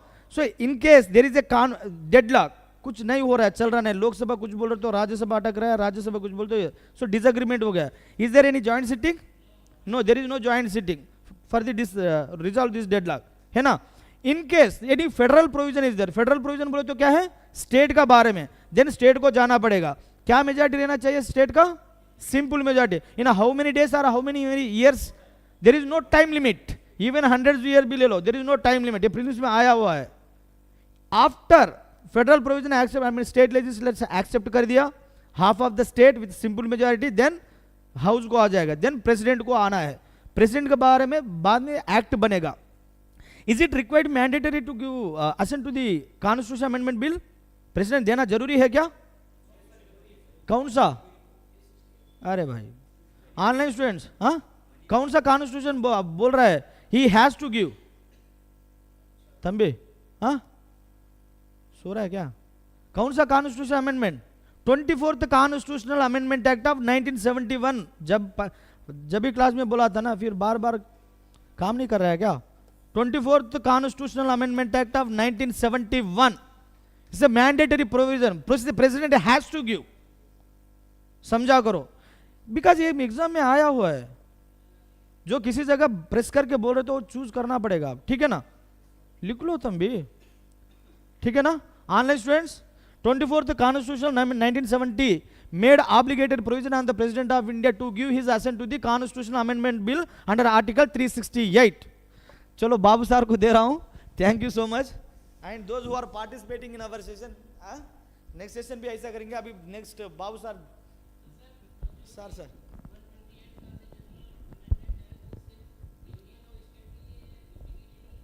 तो वुमेन रिजर्वेशन बिल एक सेंट्रल में है क्या? Women reservation bill central level, state level, बोले तो स्टेट का भी रहना चाहिए ना? अरे बता, समझा रहा हूँ सर, नहीं तो आ जाओ इधर माइक देता हूँ, ठीक है ना? ठीक है sir, thank you. All right, so thank you, Ravindra sir. So we'll continue with the discussion. Wind up the session. Thoda, I think it has been taking some time, so we'll try to wind up the session in another 1 hour, maximum, not more than that. So we'll just move to the next question. So the remaining question, I think the first part requires a lot of explanation. The second part, it was not that much. So online students, please be with us for some more time. We'll try to wind up this session. So come to the next question. So the ultimate idea is now we take time so that you can save your time in the future. That's the idea. So that you don't have to again work on the same area. So take the notes also and try to go and revise these things today so that it gets into your memory. So wherever there's a gap, the gap will be filled. That's the idea. Okay. So come to question number 77. Consider the following statements. The preamble has been amended only once through the 44th Constitutional Amendment Act. First tell me, can the preamble be amended? Can it be amended? Has it's directly mentioned in the Constitution, or is it the Supreme Court which said that the preamble can be amended? Online students, can you put me in which case the Supreme Court said that the preamble can be amended? Keshavananda Bharati case or the Berubar Union case? It was in the Keshavananda Bharati case. In fact, in the Berubar Union case, the Supreme Court said that the preamble is not an integral part of the Constitution. But in the Keshavananda Bharati case, the Supreme Court said that the preamble is an integral part of the Constitution. And because it is an integral part of the Constitution, the preamble can also be amended. It can be amended under Article 368 by special majority. Can the entire preamble be amended? Tomorrow, if the Parliament wants, they can change the entire preamble. Why?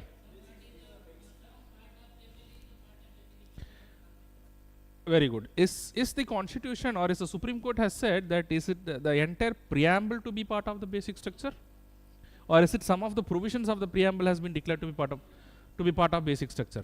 Because this misunderstanding I have seen to many students, they think that the entire preamble is part of the basic structure. No. Some of the key words in the preamble has been declared to be part of the basic structure. That means subject to those things, the other areas in the preamble can be amended. And so far, how many times the preamble has been amended? Only once. By which constitutional amendment? By the 42nd Constitutional Amendment Act in 1976 under the leadership of Prime Minister Indira Gandhi. And 3 words has been inserted: socialist, secular, and the word integrity. These are the 3 words that has been inserted into the preamble. Remember this, very, very important. The preamble can be amended. The preamble is an integral part of the Constitution. The preamble can be amended subject to the doctrine of basic structure. So, so come to the next question. Sorry, next statement. The word secular, socialist, liberty were added to the Constitution through the 44th Constitutional Amendment Act 1976. So this is also wrong. But in fact, the word liberty was not inserted, the word integrity. Alright. So what is the answer now? So this is also wrong. This is also wrong.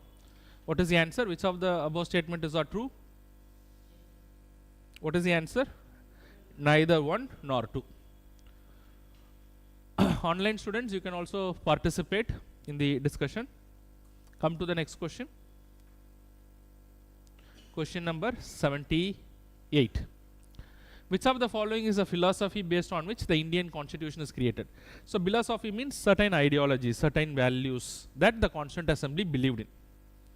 So of all these things, what do you think that they believed in? Huh?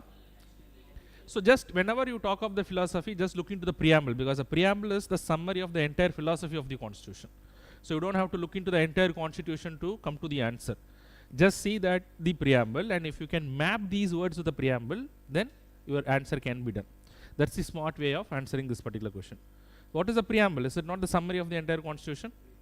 So now you see whether you can map these things. If not everything, at least what are the things that you can map? So can you map national identity?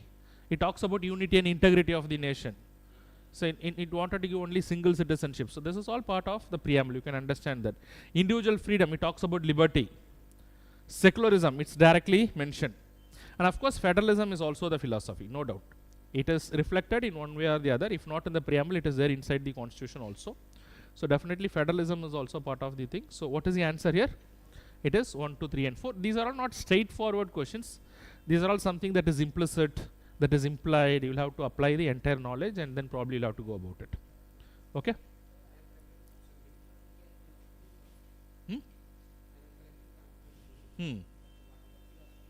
So philosophy means certain ideas or values that you believe in. So similarly here, what is the idea or the values that the Constituent Assembly believed while drafting the Constitution? These were the values based on which this was drafted.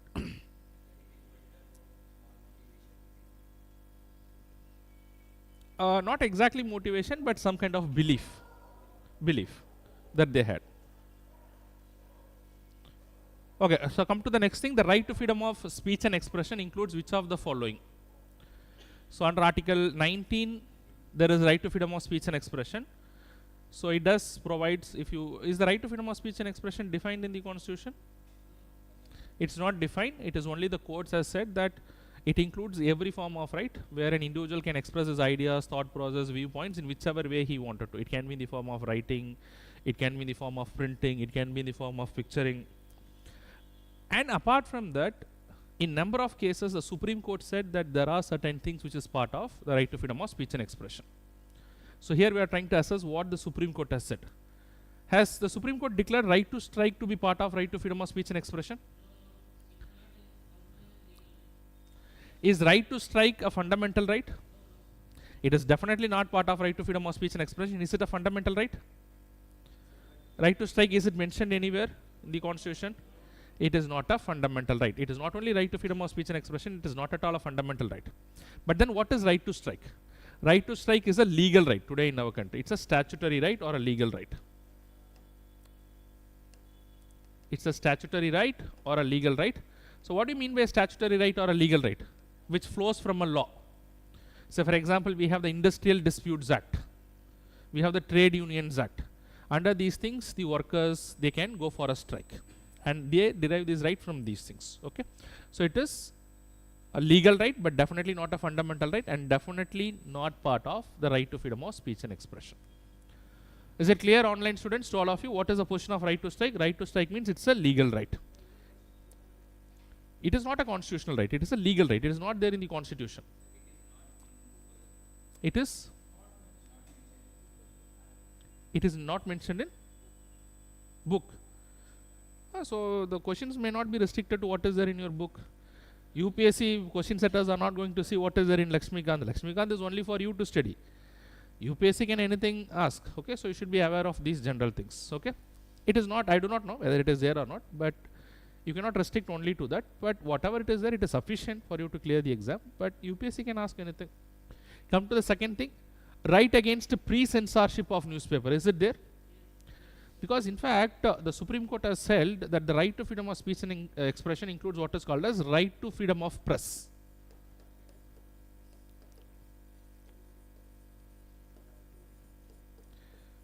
Does anyone know in which case the Supreme Court held? It is not directly mentioned in the Constitution. In which case? Anybody can give an answer, online students? In which case this right to freedom of press was declared to be part of right to freedom of speech and expression? In Romesh Tapar case. Have you heard of this case? Romesh Tapar case in 1950. So in this Romesh Tapar case in 1950, the Supreme Court said that there is something which is called as right to freedom of press. And within the right to freedom of press, they can publish the articles, they can circulate the articles, and these articles are not to be pre-censored. What do you mean by pre-censored?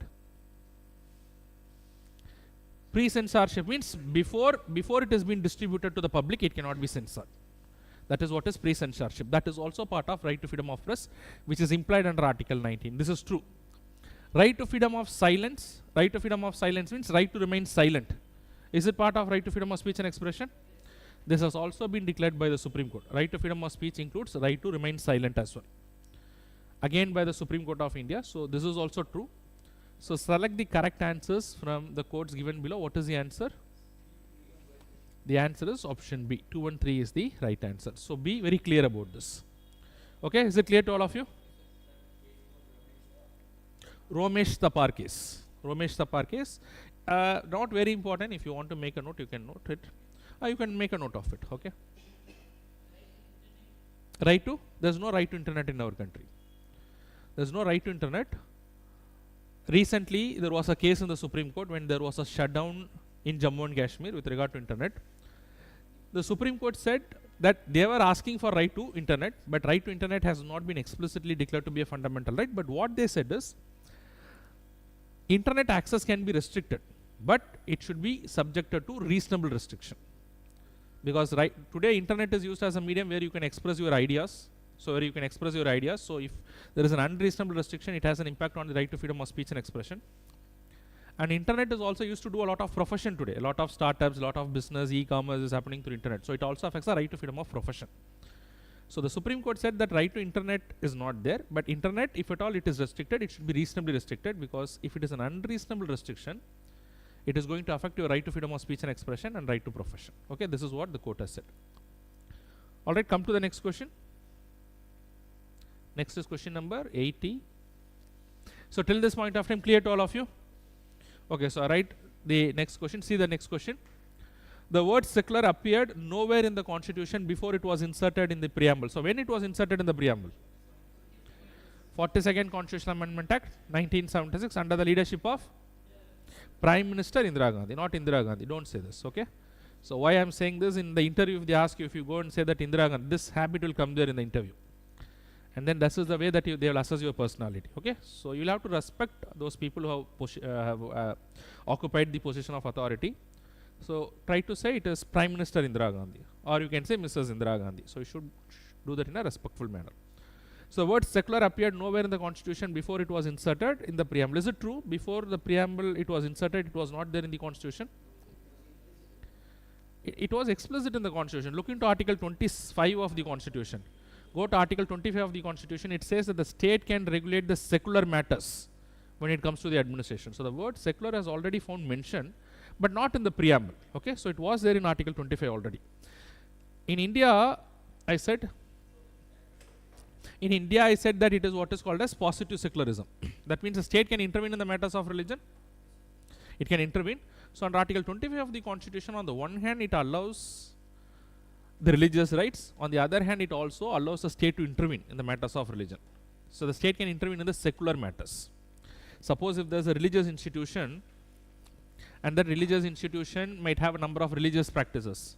Have you gone to any religious institution?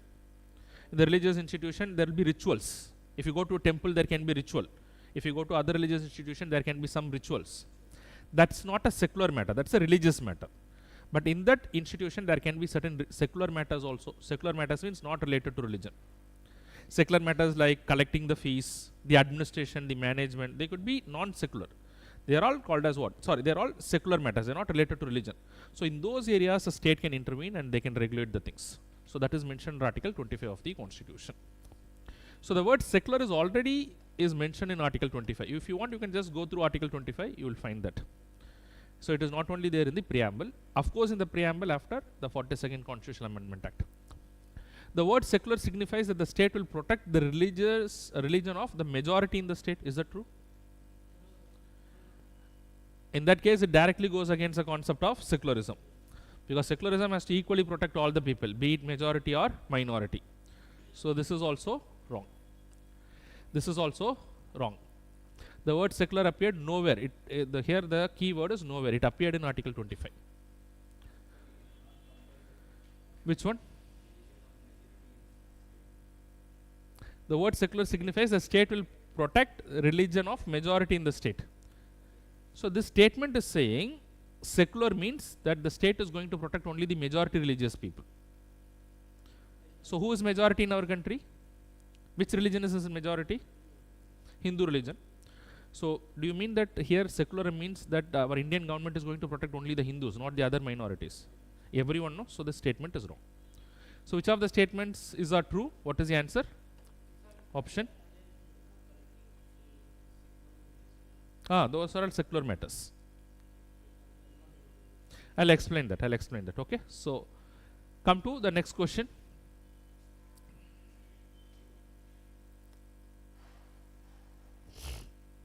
Article 20 of the Constitution grants protection against self-incrimination. However, the protection does not include. So what is this Article 20 is all about? Article 20 protects certain types of fundamental rights to the people. So in fact, there are three types of fundamental rights that is guaranteed. One is that there shall be no ex post facto criminal legislation. So I'll just explain that. One is no ex post facto criminal legislation.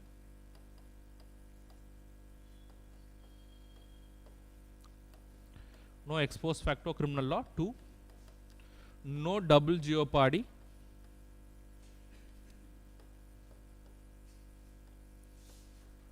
3, no self-incrimination. There is no self-incrimination. So these are the three things that is guaranteed. Now what do you mean by no ex post facto criminal legislation?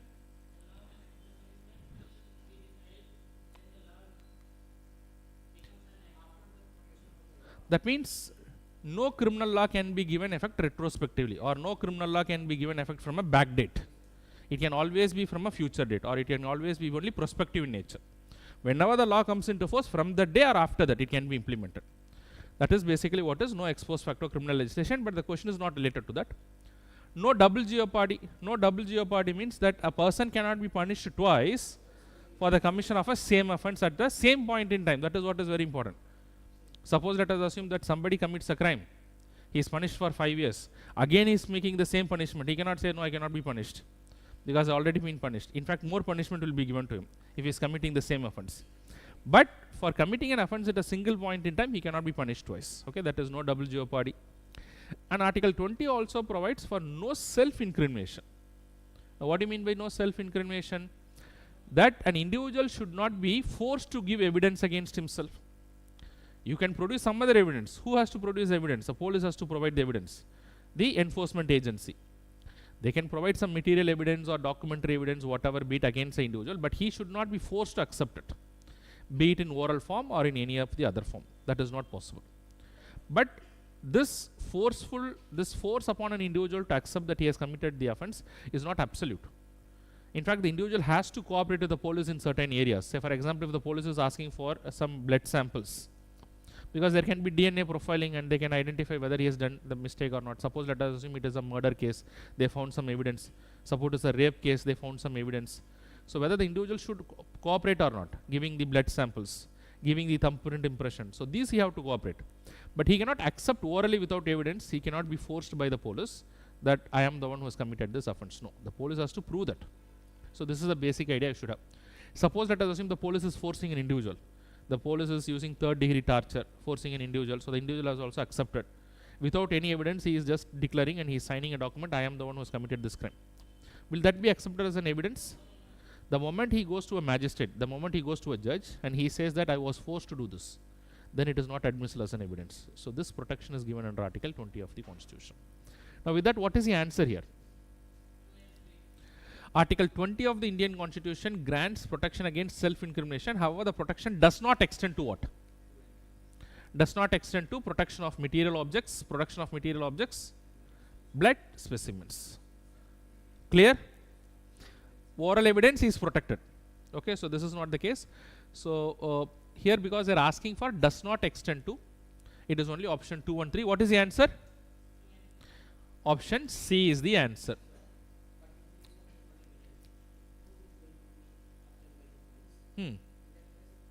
If proof is there, what is the need for oral evidence? If proof is there, let us assume I committed the crime. I said, no, I had not committed the crime, but there is an evidence against me. Then also I will be punished. He can accept that, not in front of the police officer, but in front of the judge.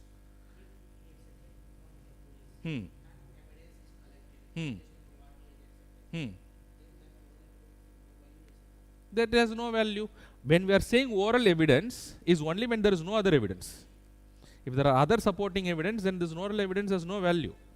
But suppose let us assume there is no evidence at all, but he is only forced to accept that he has done the crime. That is not possible.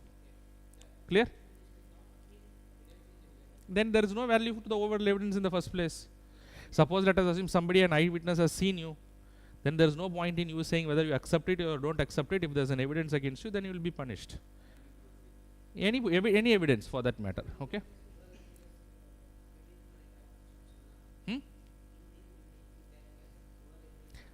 No, don't take any particular case. For this question you answer. Okay. And for the other case you can think about. Once you understand, you can think about what is the answer.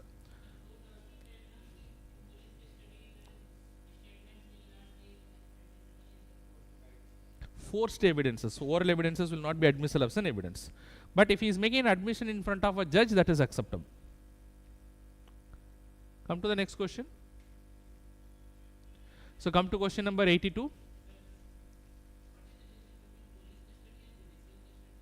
Okay, so what is difference between police custody and judicial custody? Police custody is in the police station. That is, somebody is arrested by the police, within 24 hours they have to be produced before the judicial magistrate. You know that, which is a fundamental right. So this 24 hours time where he is kept is what is called as police custody. And after 24 hours, if he is still to be remanded for some investigation and all those things, they are kept in judicial custody, not in the police station. Now why he is kept in the judicial custody under the supervision of a judge is that with the permission of the judge, the police can make the investigation. Because if he is kept in the police, he can be tortured.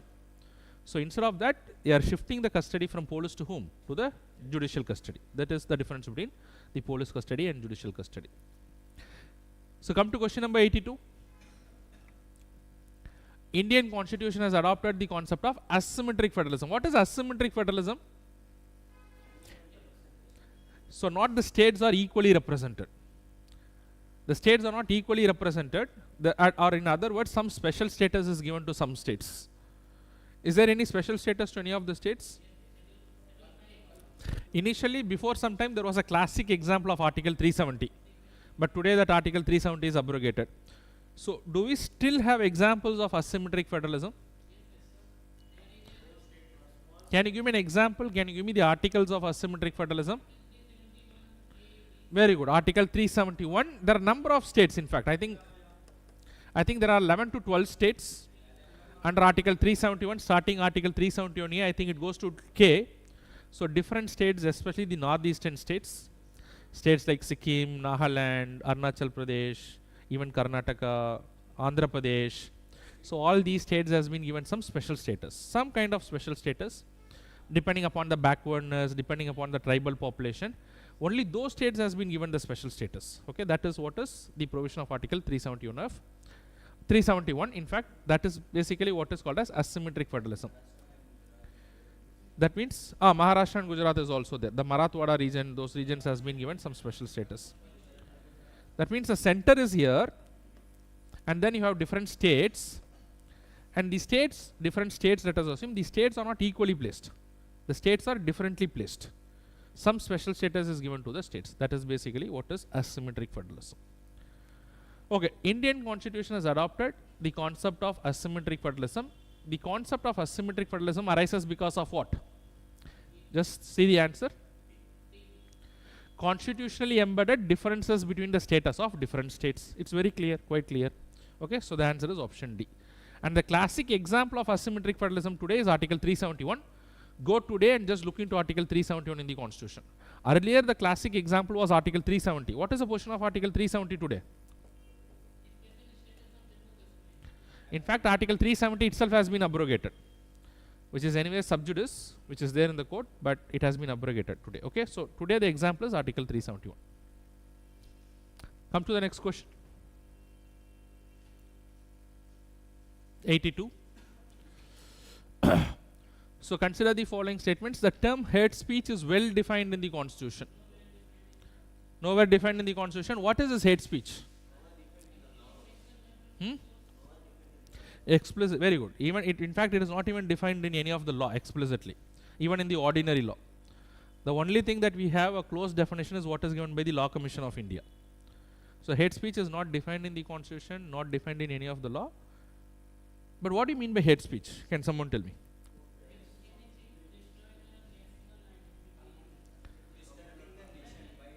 Not destabilizing the nation per se.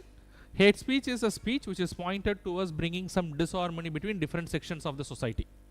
It can be on the grounds of caste, it can be on the grounds of religion, it can be on the grounds of race, or it can be any ground. But the speech someone is making that has a potential to create disharmony between two sections of society, then that speech can be called as what?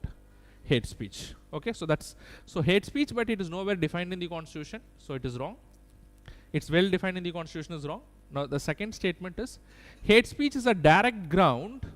So here the word direct is very important. Hate speech is a direct ground for reasonable restriction on the right to freedom of speech and expression mentioned under Article 19 Clause 2. Under Article 19 Clause 2, there are certain reasonable restrictions. How many reasonable restrictions are there? How many reasonable restrictions under Article 19 Clause 2? Online students, can someone tell me how many reasonable restrictions are there under Article 19 Clause 2? 5, 6, 7, 8. What is the answer? 6. Yes, Sai. How many reasonable restrictions? Online students, how many reasonable restrictions? Today there are 8 reasonable restrictions under Article 19 Clause 2. So you can make a note of it. Sovereignty and integrity of India. So what are the 8 reasonable restrictions? Sovereignty and integrity of India. Everything is under Article 19 Clause 2. Sovereignty and integrity of India. Security of the state. 2. Security of the state. Friendly relations with foreign country. Friendly relations with foreign country. Public order. Public order. Incitement to offense. Incitement to offense. Decency or morality. Incitement to offense. Decency or morality. Defamation. Defamation.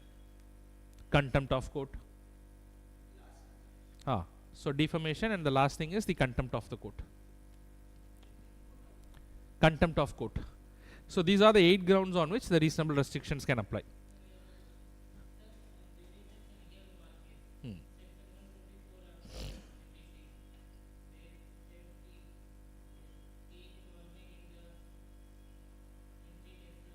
So he was actually charged under what is called as sedition. Sedition is not also directly mentioned. Same is a hate speech. It is also not directly mentioned. But sedition could be a ground which is indirectly covered under public order, because it can affect law and order issues. And similarly here, if you talk of the hate speech, it can also create law and order issues or not. If suppose that I am saying something which is creating disharmony between two sections of the society, can it have an impact on the law and order? So it can definitely have an impact on the law and order, which means it can affect the public order. So, but the question is, hate speech is a direct ground for reasonable restrictions on the right to freedom of speech and expression as mentioned in Article 19. Is it directly mentioned? But hate speech can be a ground for reasonable restriction, because hate speech is related to what? Public order. Hate speech is related to incitement of an offense. But then the question is saying hate speech is a direct ground. Is it a direct ground? It's not a direct ground. So which of the statements given above are correct? What is the right answer? So the answer is option D. So D is the right answer. Clear? Hate speech is hate speech is not directly violating any fundamental right, but hate speech will have an impact on the public order. Okay. So come to the next thing. Article 85, consider the following statements regarding the parliament power to reorganize the states. So under which article the parliament is having the power to reorganize the states? Under which article? Article 3 of the constitution. Just now you have seen, no, that they can reorganize the states. Under which article? Article 3. And we also seen the process. First a bill has to be introduced. Let me just complete. First a bill has to be introduced. And before introducing the bill, you'll have to take the prior permission of the president. And after taking the prior permission, after introducing, the president has to send the bill to the concerned state legislature. And is the opinion of the state legislature binding upon the president? No. And then the bill has to be passed with simple majority. Okay. So this is what is the procedure. Now I'll just solve the question and then I'll take up your doubt. A bill contemplating reorganization of any state requires, is it a repetition? 84 missed. I'll just go back, no issues. A bill contemplating reorganization of any of the state requires prior recommendation of the governor. Is it the governor? Prior recommendation of whom? Prior recommendation of the president, not the governor of the state before introducing in the parliament. The law made for reorganizing of the state is not considered to be an constitutional amendment under Article 368. Is it true? Because it's not a constitutional amendment, because it is done by which majority? Simple majority. So this particular statement is true. Is not considered to be an amendment under Article 368. So which of the statements are correct? Only option 2. Very good. So who all has got this question right? Very good. In the examination. So come to the previous question. Okay. So if a national emergency is declared on the grounds of armed rebellion. So national emergency means proclamation of national emergency. This I already discussed. The difference when the proclamation is done, what can be done under Article 358 and what can be done under Article 359. Remember that. So if there is a proclamation of national emergency under armed rebellion, the fundamental right under Article 19 are automatically suspended. Is it true? Under Article 19, I said that the fundamental rights will be automatically suspended because of Article 358. But in which cases of emergency? So the emergency, the national emergency can be declared on 3 grounds. Under which ground if the national emergency is proclaimed, Article 19 can automatically be suspended? In cases of war and external aggression, not in case of armed rebellion. Okay, so this is true, but not for the case of what? Not for the case of armed rebellion, but for the case of what? War and external aggression.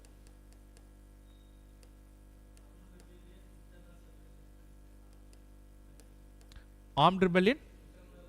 So before the 44th Constitutional Amendment Act, the word that was used is internal disturbance. Internal disturbance could be peaceful also. What happened in 1975, there was a peaceful protest, large scale protest against Prime Minister Indira Gandhi. And then she used that it is an internal disturbance in our country. And then the Janata government thought that this should not be misused. So what they have done is they amended the constitution, they replaced the word with internal disturbance with armed rebellion. Now with armed rebellion, if there's an armed protest against the government, people take up arms and they fight against the government, then only they can go for the national emergency, not just because it's a large scale protest. So that's basically the difference between internal disturbance and armed rebellion. Okay.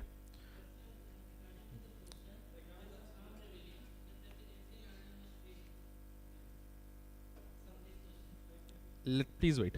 Now what the first statement is saying, if the national emergency is declared on the grounds of armed rebellion, that means the national emergency is declared on the grounds of armed rebellion. Now it is saying, can the fundamental right under Article 19 automatically suspended or not? It cannot happen, because if the national emergency is proclaimed either on the grounds of war or external aggression, it can be automatically suspended. So automatically what statement 1 will happen? It is wrong. Okay, come to statement number 2. The president can suspend the right to move to the court for the enforcement of the fundamental rights. Suppose, let us assume, if there is a national emergency declared under the armed rebellion. So it can, now what can happen is, one is Article 358. This happens under Article 358. But there is also Article 359. Suppose, let us assume the national emergency is imposed, and under Article 359, the national emergency can be imposed under any of the grounds. It can be on the grounds of war, external aggression, or armed rebellion also. So can the president suspend the people from going to the Supreme Courts? Except which article? Except Article 20 and 21. But they are not saying all the fundamental rights. It is only saying that the president can suspend the right to move to the courts for the enforcement of fundamental rights. So it is true. It is correct. Come to the next thing. The enforcement of fundamental right guaranteed by Article 21 and 22 cannot be suspended. Is it true? It is Article 20 and Article 21, not 21 and Article 22. So this is wrong. So which of the statements given above are correct? So what is correct? Only option 2. Only option 2. Only B is correct. Clear? So these are all the areas you should remember. You should not make mistakes after this. Come to question number 86. We are almost coming to the end. After this, the questions are not very bulky. So come to question number 86. With reference to the word socialist in the preamble, when this word socialist was introduced?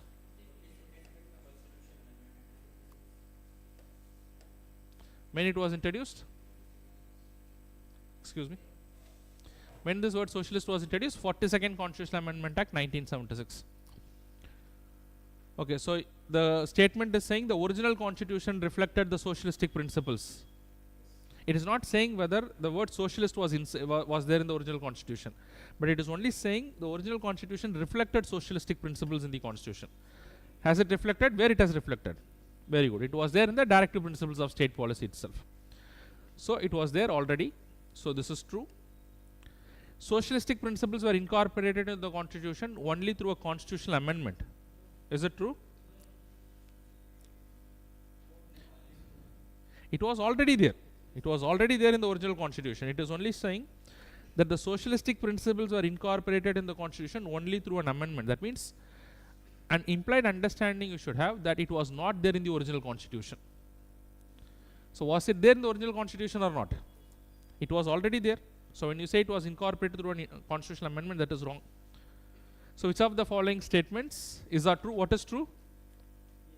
Option 1 only. Very good. Come to the next question.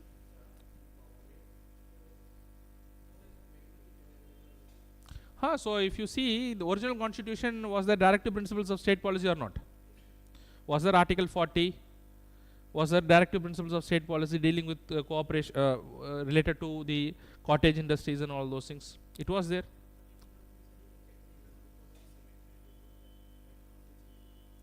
No, but it was there in the original constitution or not? You don't have to go for any amendment. Was it there in the original constitution? It was there. And then socialistic principles were incorporated in the constitution only through an amendment. Even you take first constitutional amendment, even before that it was there. Okay, so that answer is true. Come to the next question. Only one. Come to the next question, that is question number 87.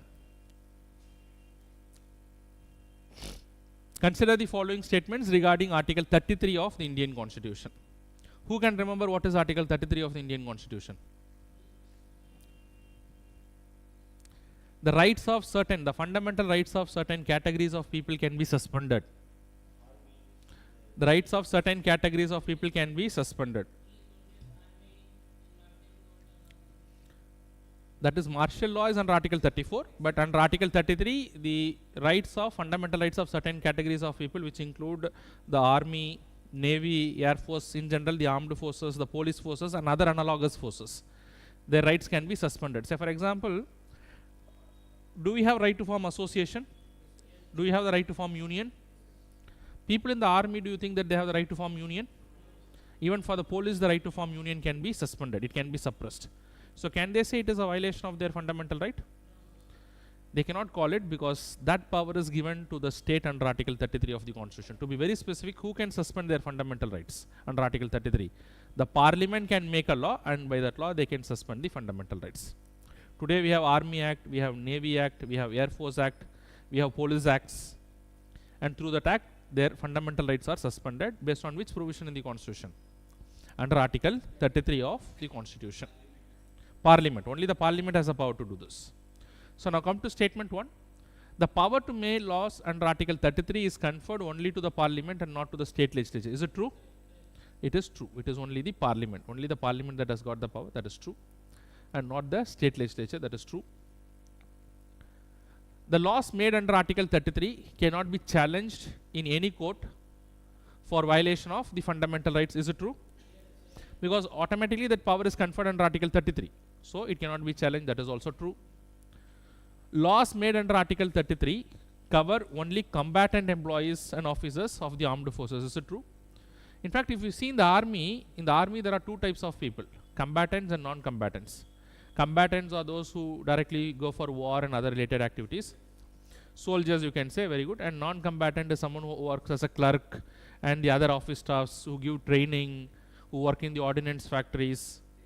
So these categories of people. So in fact, the Supreme Court has made it very clear that this restriction that can be made by the Parliament will apply both to the combatants and the non-combatants, not only to the combatants. So laws made under Article 33 cover only combatants. So only combatant is wrong. It applies to the non-combatant also in the armed forces. Okay, so this is wrong.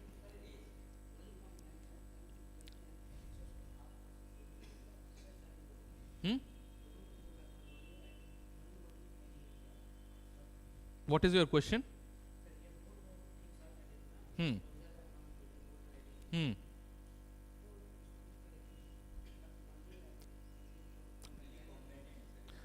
One laws under Article 33 covers only combatants. So combatant and non-combatants. So both are covered. So here it is, because it is saying only combatant, it should be wrong.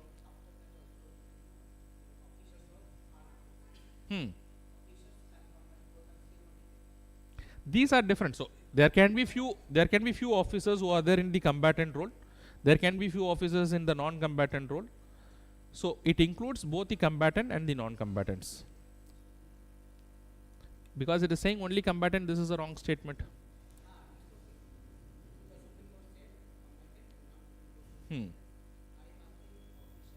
You forget the officers, because this word is there, it is definitely wrong. Yes, automatically it is wrong. So whenever you say a statement right, it should be completely right. So unless until the statement is completely right, that is a wrong statement. So what is the answer here? It is 1 and 2 only.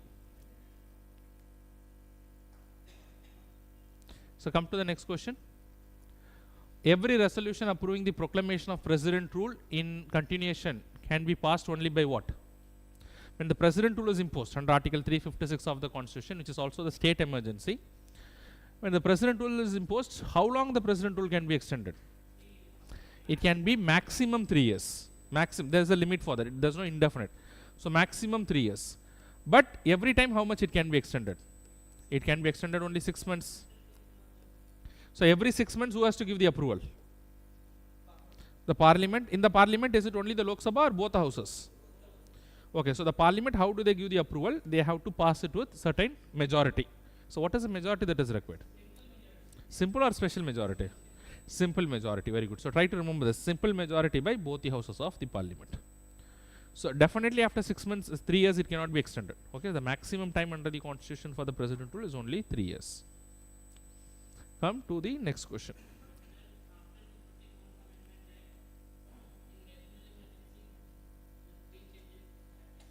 So this is a question related to state emergency. If you want to ask question on national emergency, after the class you ask me. Okay. So unnecessarily, otherwise it will get confused. Okay, come to question number 89. Consider the following statements regarding the Constitution of India. Okay. So consider the following statements regarding the Constitution of India. Indian Federation is not result of agreement between the units of which it is made. Or in other words, the question is trying to say whether the Indian Constitution, is it an agreement between the Union government and the various states? It is definitely not an agreement. So what it is saying? Indian Federation is not a result of an agreement. Not a result of an agreement. Is it true or false?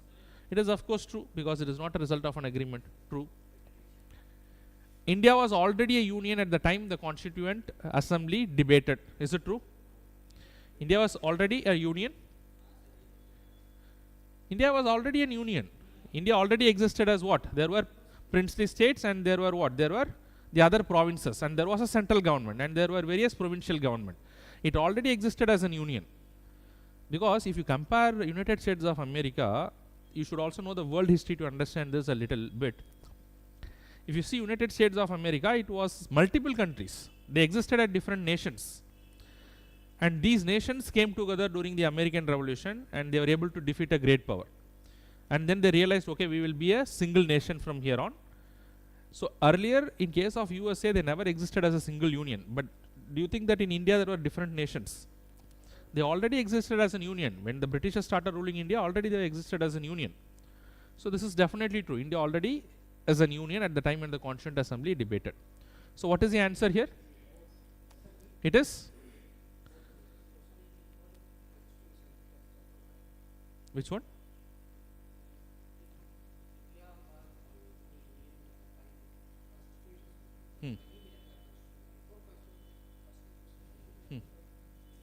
Yes, before that also it is implied. Okay. So the answer is option C, both 1 and 2. What is your name? Mukesh. Okay. Both 1 and 2. That is the answer. Come to the next question. So look into this question. So the first statement is saying that I read that some of the rich people in our country, they are making some investment in foreign countries and they are taking the citizenship.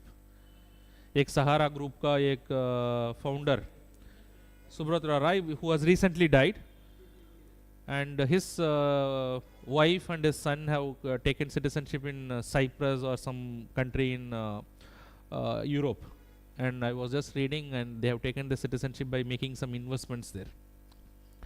So is it something that in India that the foreigners can make investments in our country? Can they take the citizenship? What are the ways by which they can take the citizenship? Citizenship by birth, citizenship by birth, citizenship by descent, registration, naturalization, incorporation of territory. So nobody can make some investment in our country and they can take the citizenship. That is not the case. Okay, in India at least it is not the case. Come to statement number 2. The Citizenship Amendment Act 2019. How many of you heard about the Citizenship Amendment Act, which was very controversial?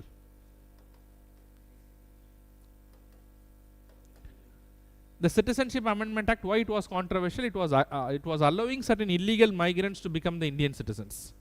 In fact, it was allowing the illegal migrants to become Indian citizens through naturalization. But only certain categories of illegal migrants. Who are those categories of illegal migrants? People from 3 countries. Pakistan, very good. Pakistan, Afghanistan and Bangladesh, and people belonging to 6 religious communities.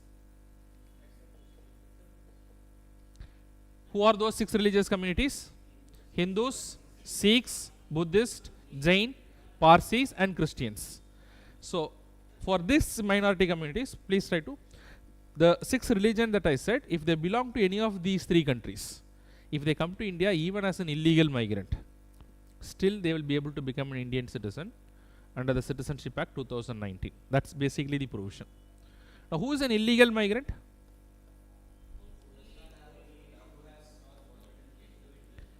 Who have entered into India without a valid document, who have entered into India illegally.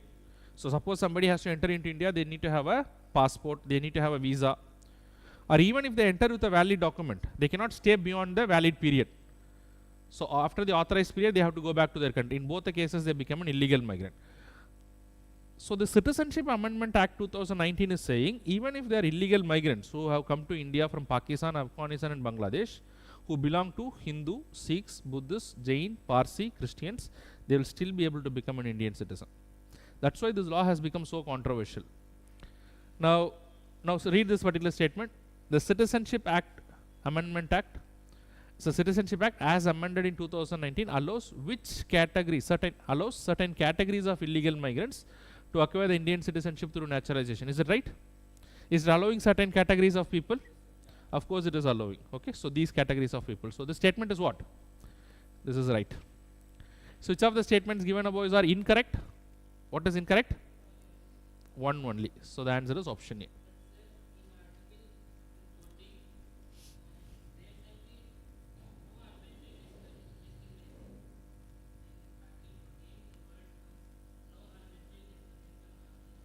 So who is to determine whether it is arbitrary or not? You will determine or I will determine? The judiciary. So that's why the matter is pending in the court. If you ask me, how can I say that? This act is already challenged. If you think arbitrary, that is not arbitrary. Ultimately, the court has to say it is arbitrary. Yes, so they are saying it is a discrimination on the grounds of religion. So they should not discriminate on the grounds of religion, because here the Muslim is not allowed, only the other religion is allowed. No Muslims are allowed. No Muslims are allowed. Muslims of any of these countries are not allowed. Okay? That is for the court to decide. Okay? So come, you are just asking the provisions, you are not asking the grounds for arbitrariness. Okay, let us move to the next question quickly. Okay, come to the next question. Which of the following is the fundamental objective of the directive principles of state policy? What is the answer here? So in fact, the clear answer is it is a social and economic democracy. Okay, so that's the answer here. So it's a very easy question. I'll just quickly move to the next question. So come to the next question. Has anyone made mistake in this question? It should not make mistakes in these questions. Come to the next question. With reference to the parliament, with reference to the power of the parliament to admit into union or establish new states, which of the following is true? So to admit a new territory into India, it is there in which article? Very good. Article 2 of the Constitution. And to internal reorganization, which article? Very good. So try to understand the difference between Article 2 and Article 3. So which of the following is true with regard to Article 2? There is no need of any law by the parliament to acquire a new territory. Is it true? Without a law can we acquire a new territory? What is the provision of Article 2? The parliament may by a law establish a new territory or acquire a new territory. So it also requires a law. Huh? Not only in Goa, for Sikkim also it is there, for Goa also there, for Puducherry also it is there, for Daman and Diu also it is there. In the future, if they acquire any new territory, then also it requires a law. Because what Article 2 is saying, the parliament may by a way of a law can acquire new territory. Okay, so this is wrong. Statement 2, there is no need of legislation by parliament to establish a new state. Sorry, there is a need of legislation by the parliament. So if this is wrong, automatically this is right. So what is the answer here? So as you have discussed, for Goa there was a law, Daman and Diu there was a law, Sikkim there was a law. So what is the answer here? What? Andaman Nicobar was never acquired. It was already the territory of India. Okay. So what is the answer here, Mukesh?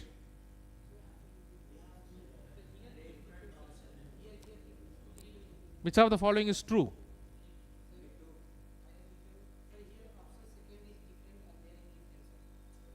There it is different. Okay, here you say me. What is the answer? Only 2. Okay. Come to the next question.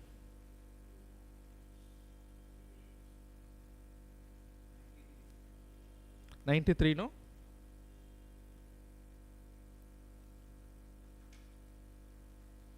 Okay. Kachativu was a disputed territory between India and Sri Lanka till 1974, but now it has been settled. So now it has been settled. What is the way by which it has been settled? Executive agreement?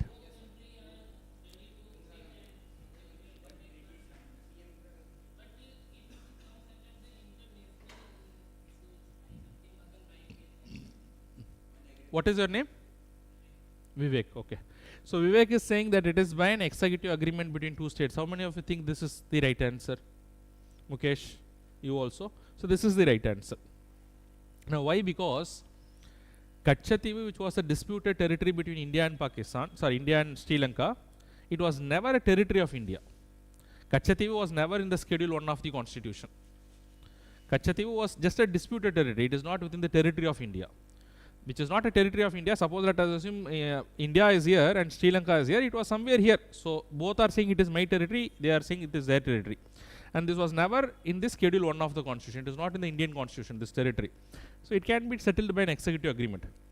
Suppose let us assume this part is within the territory of India. Suppose let us assume instead of this, let us assume this is the map of India. And if India has to give this territory to Sri Lanka, let us assume, can it be done by an executive agreement? Then in that case it requires a constitutional amendment under Article 368. But here it was just a disputed territory which is not the territory of India. It was done by way of an executive agreement between two countries. You will have to be very clear about this. Okay? Yes, in Beruvar agreement they used amendment under Article 368. The 9th Constitutional Amendment Act was passed for the very purpose. Okay, so this has to be very clear in your mind. So that in Berubari what has happened, Berubari was within the territory of India in the constitution. But Kachativ is not within the territory of India. It was just a disputed territory. So it was done by way of an executive agreement between two countries. Yes. So come to the next question. 94. Which of the following can be included within the definition of state? Which article in the constitution talks about the definition of state? Article? Okay, so it is majorly article 12 in the constitution.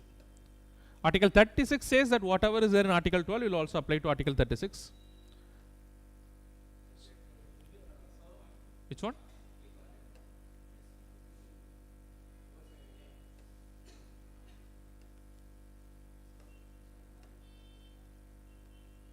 Now?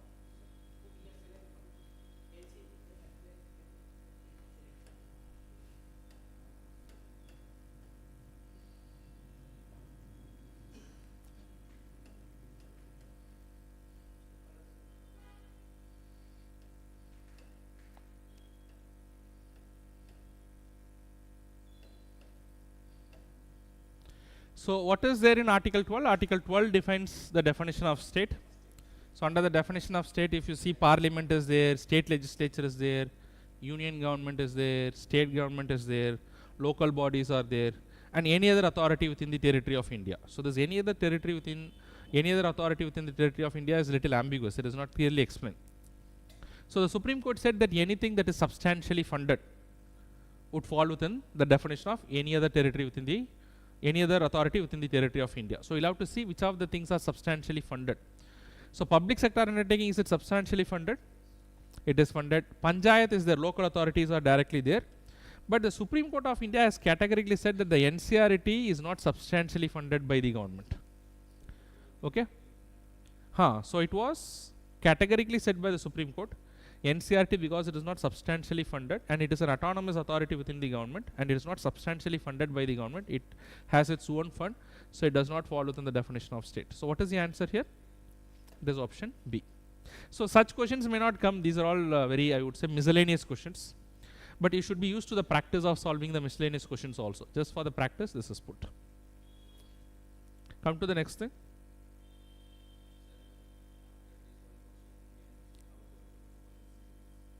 You don't have to worry about the miscellaneous. First, let us try to solve the tough question, like the solid questions. If you complete the solid questions, then in the later stages we'll discuss about that. Okay, first focus should be where you can score the marks. 94 or 95? 95? Okay, look into this particular question.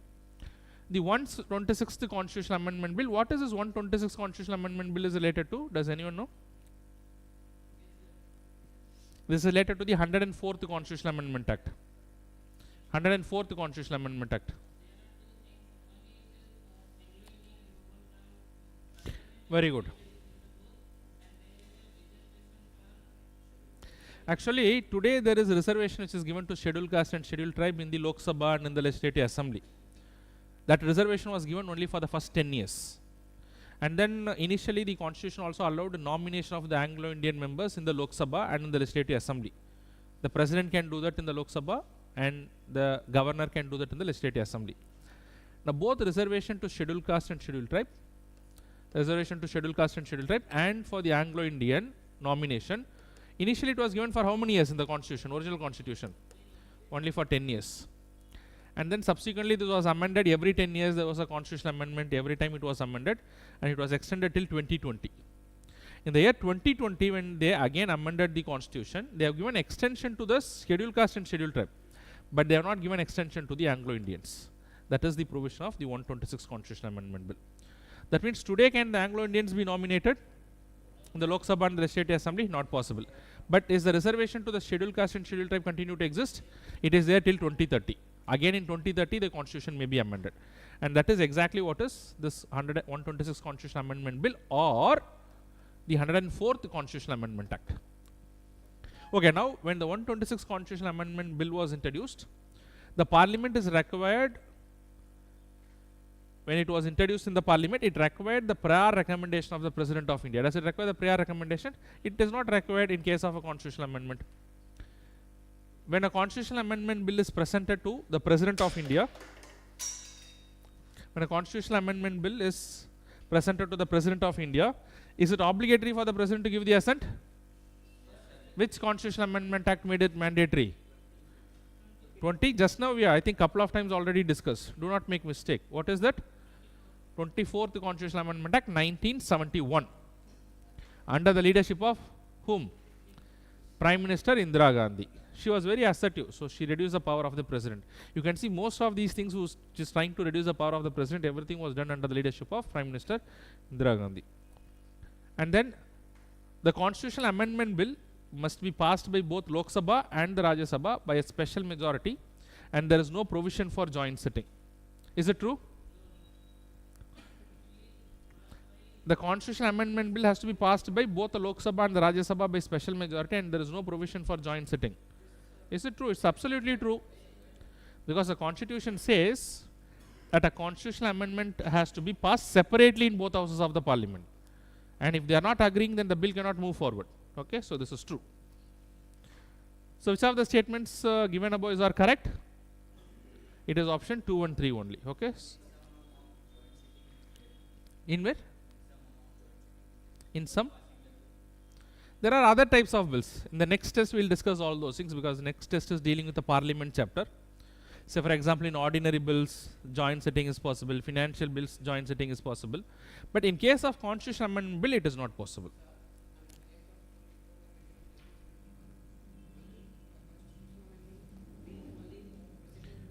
Only the Constitutional Amendment Bill, not for the other bills. For other bills, what is the provision, we will discuss. Okay? Only for the Constitutional Amendment Bill, it is mandatory.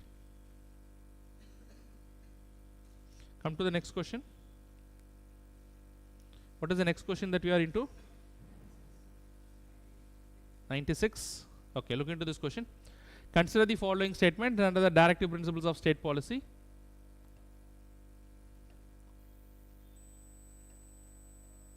So consider the following statements regarding the directive principles of state policy. So look into the question. So consider the following statements regarding the directive principles of state policy as enshrined. So you'll have to see which of the following is the liberal intellectual principles. So can someone tell me which of the following are the liberal intellectual principles? Securing opportunities for the healthy development of children. What it is? Securing opportunities for the healthy development of children. It is not a liberal intellectual principle. Organizing agriculture on a modern scientific line. Liberal intellectual principle. Definitely true. Securing opportunities for the healthy development of children. These are all socialistic in nature. Organizing agriculture on modern scientific lines. So here I think there is a lot of repetition. Okay. So again, this is a repetition of what it is already there. I am just cutting it down.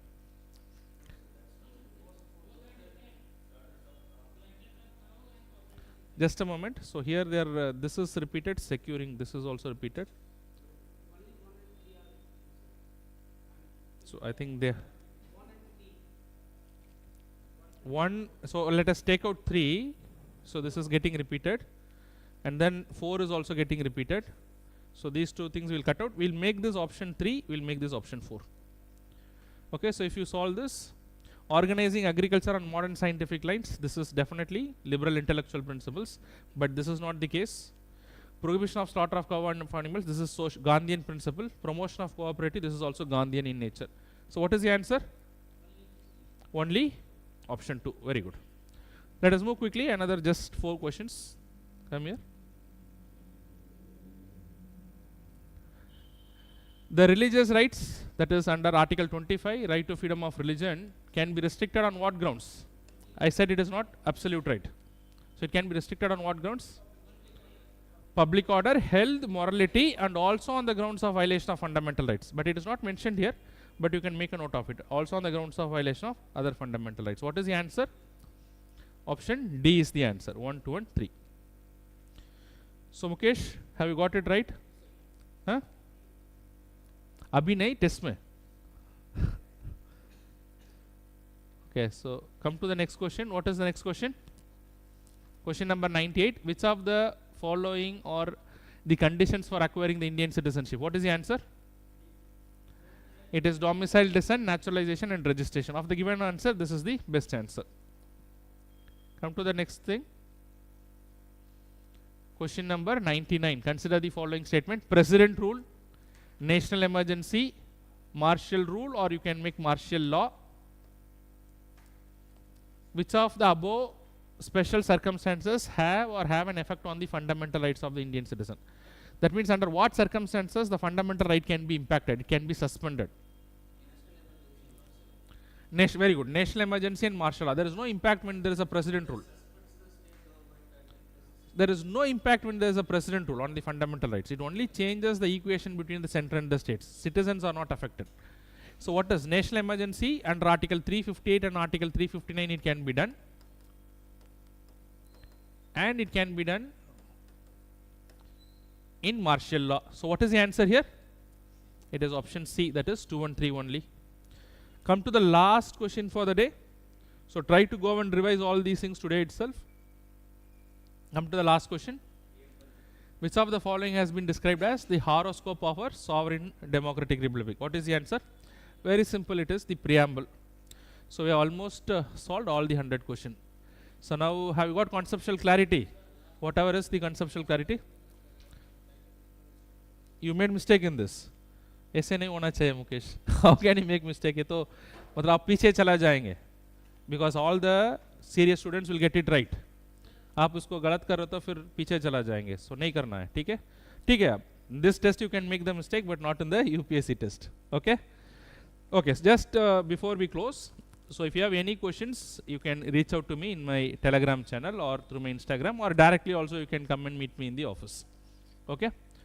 And I would like to thank I'd like to thank all the I'd like to thank all the offline students and also the online students. So what you have to do is you have to go and revise these tests. Whatever you have learned today, just try to revise, and then so that you don't forget the things. Whatever mistake you made, you should not never repeat it again when you do it in the actual test. Okay? All right. So thank you very much. We'll again continue for the next discussion after the next test. Try to do all the tests on time. Do not keep the test lagging, okay, so that you will get the benefit of the discussion also. Okay, thank you very much. All the very best.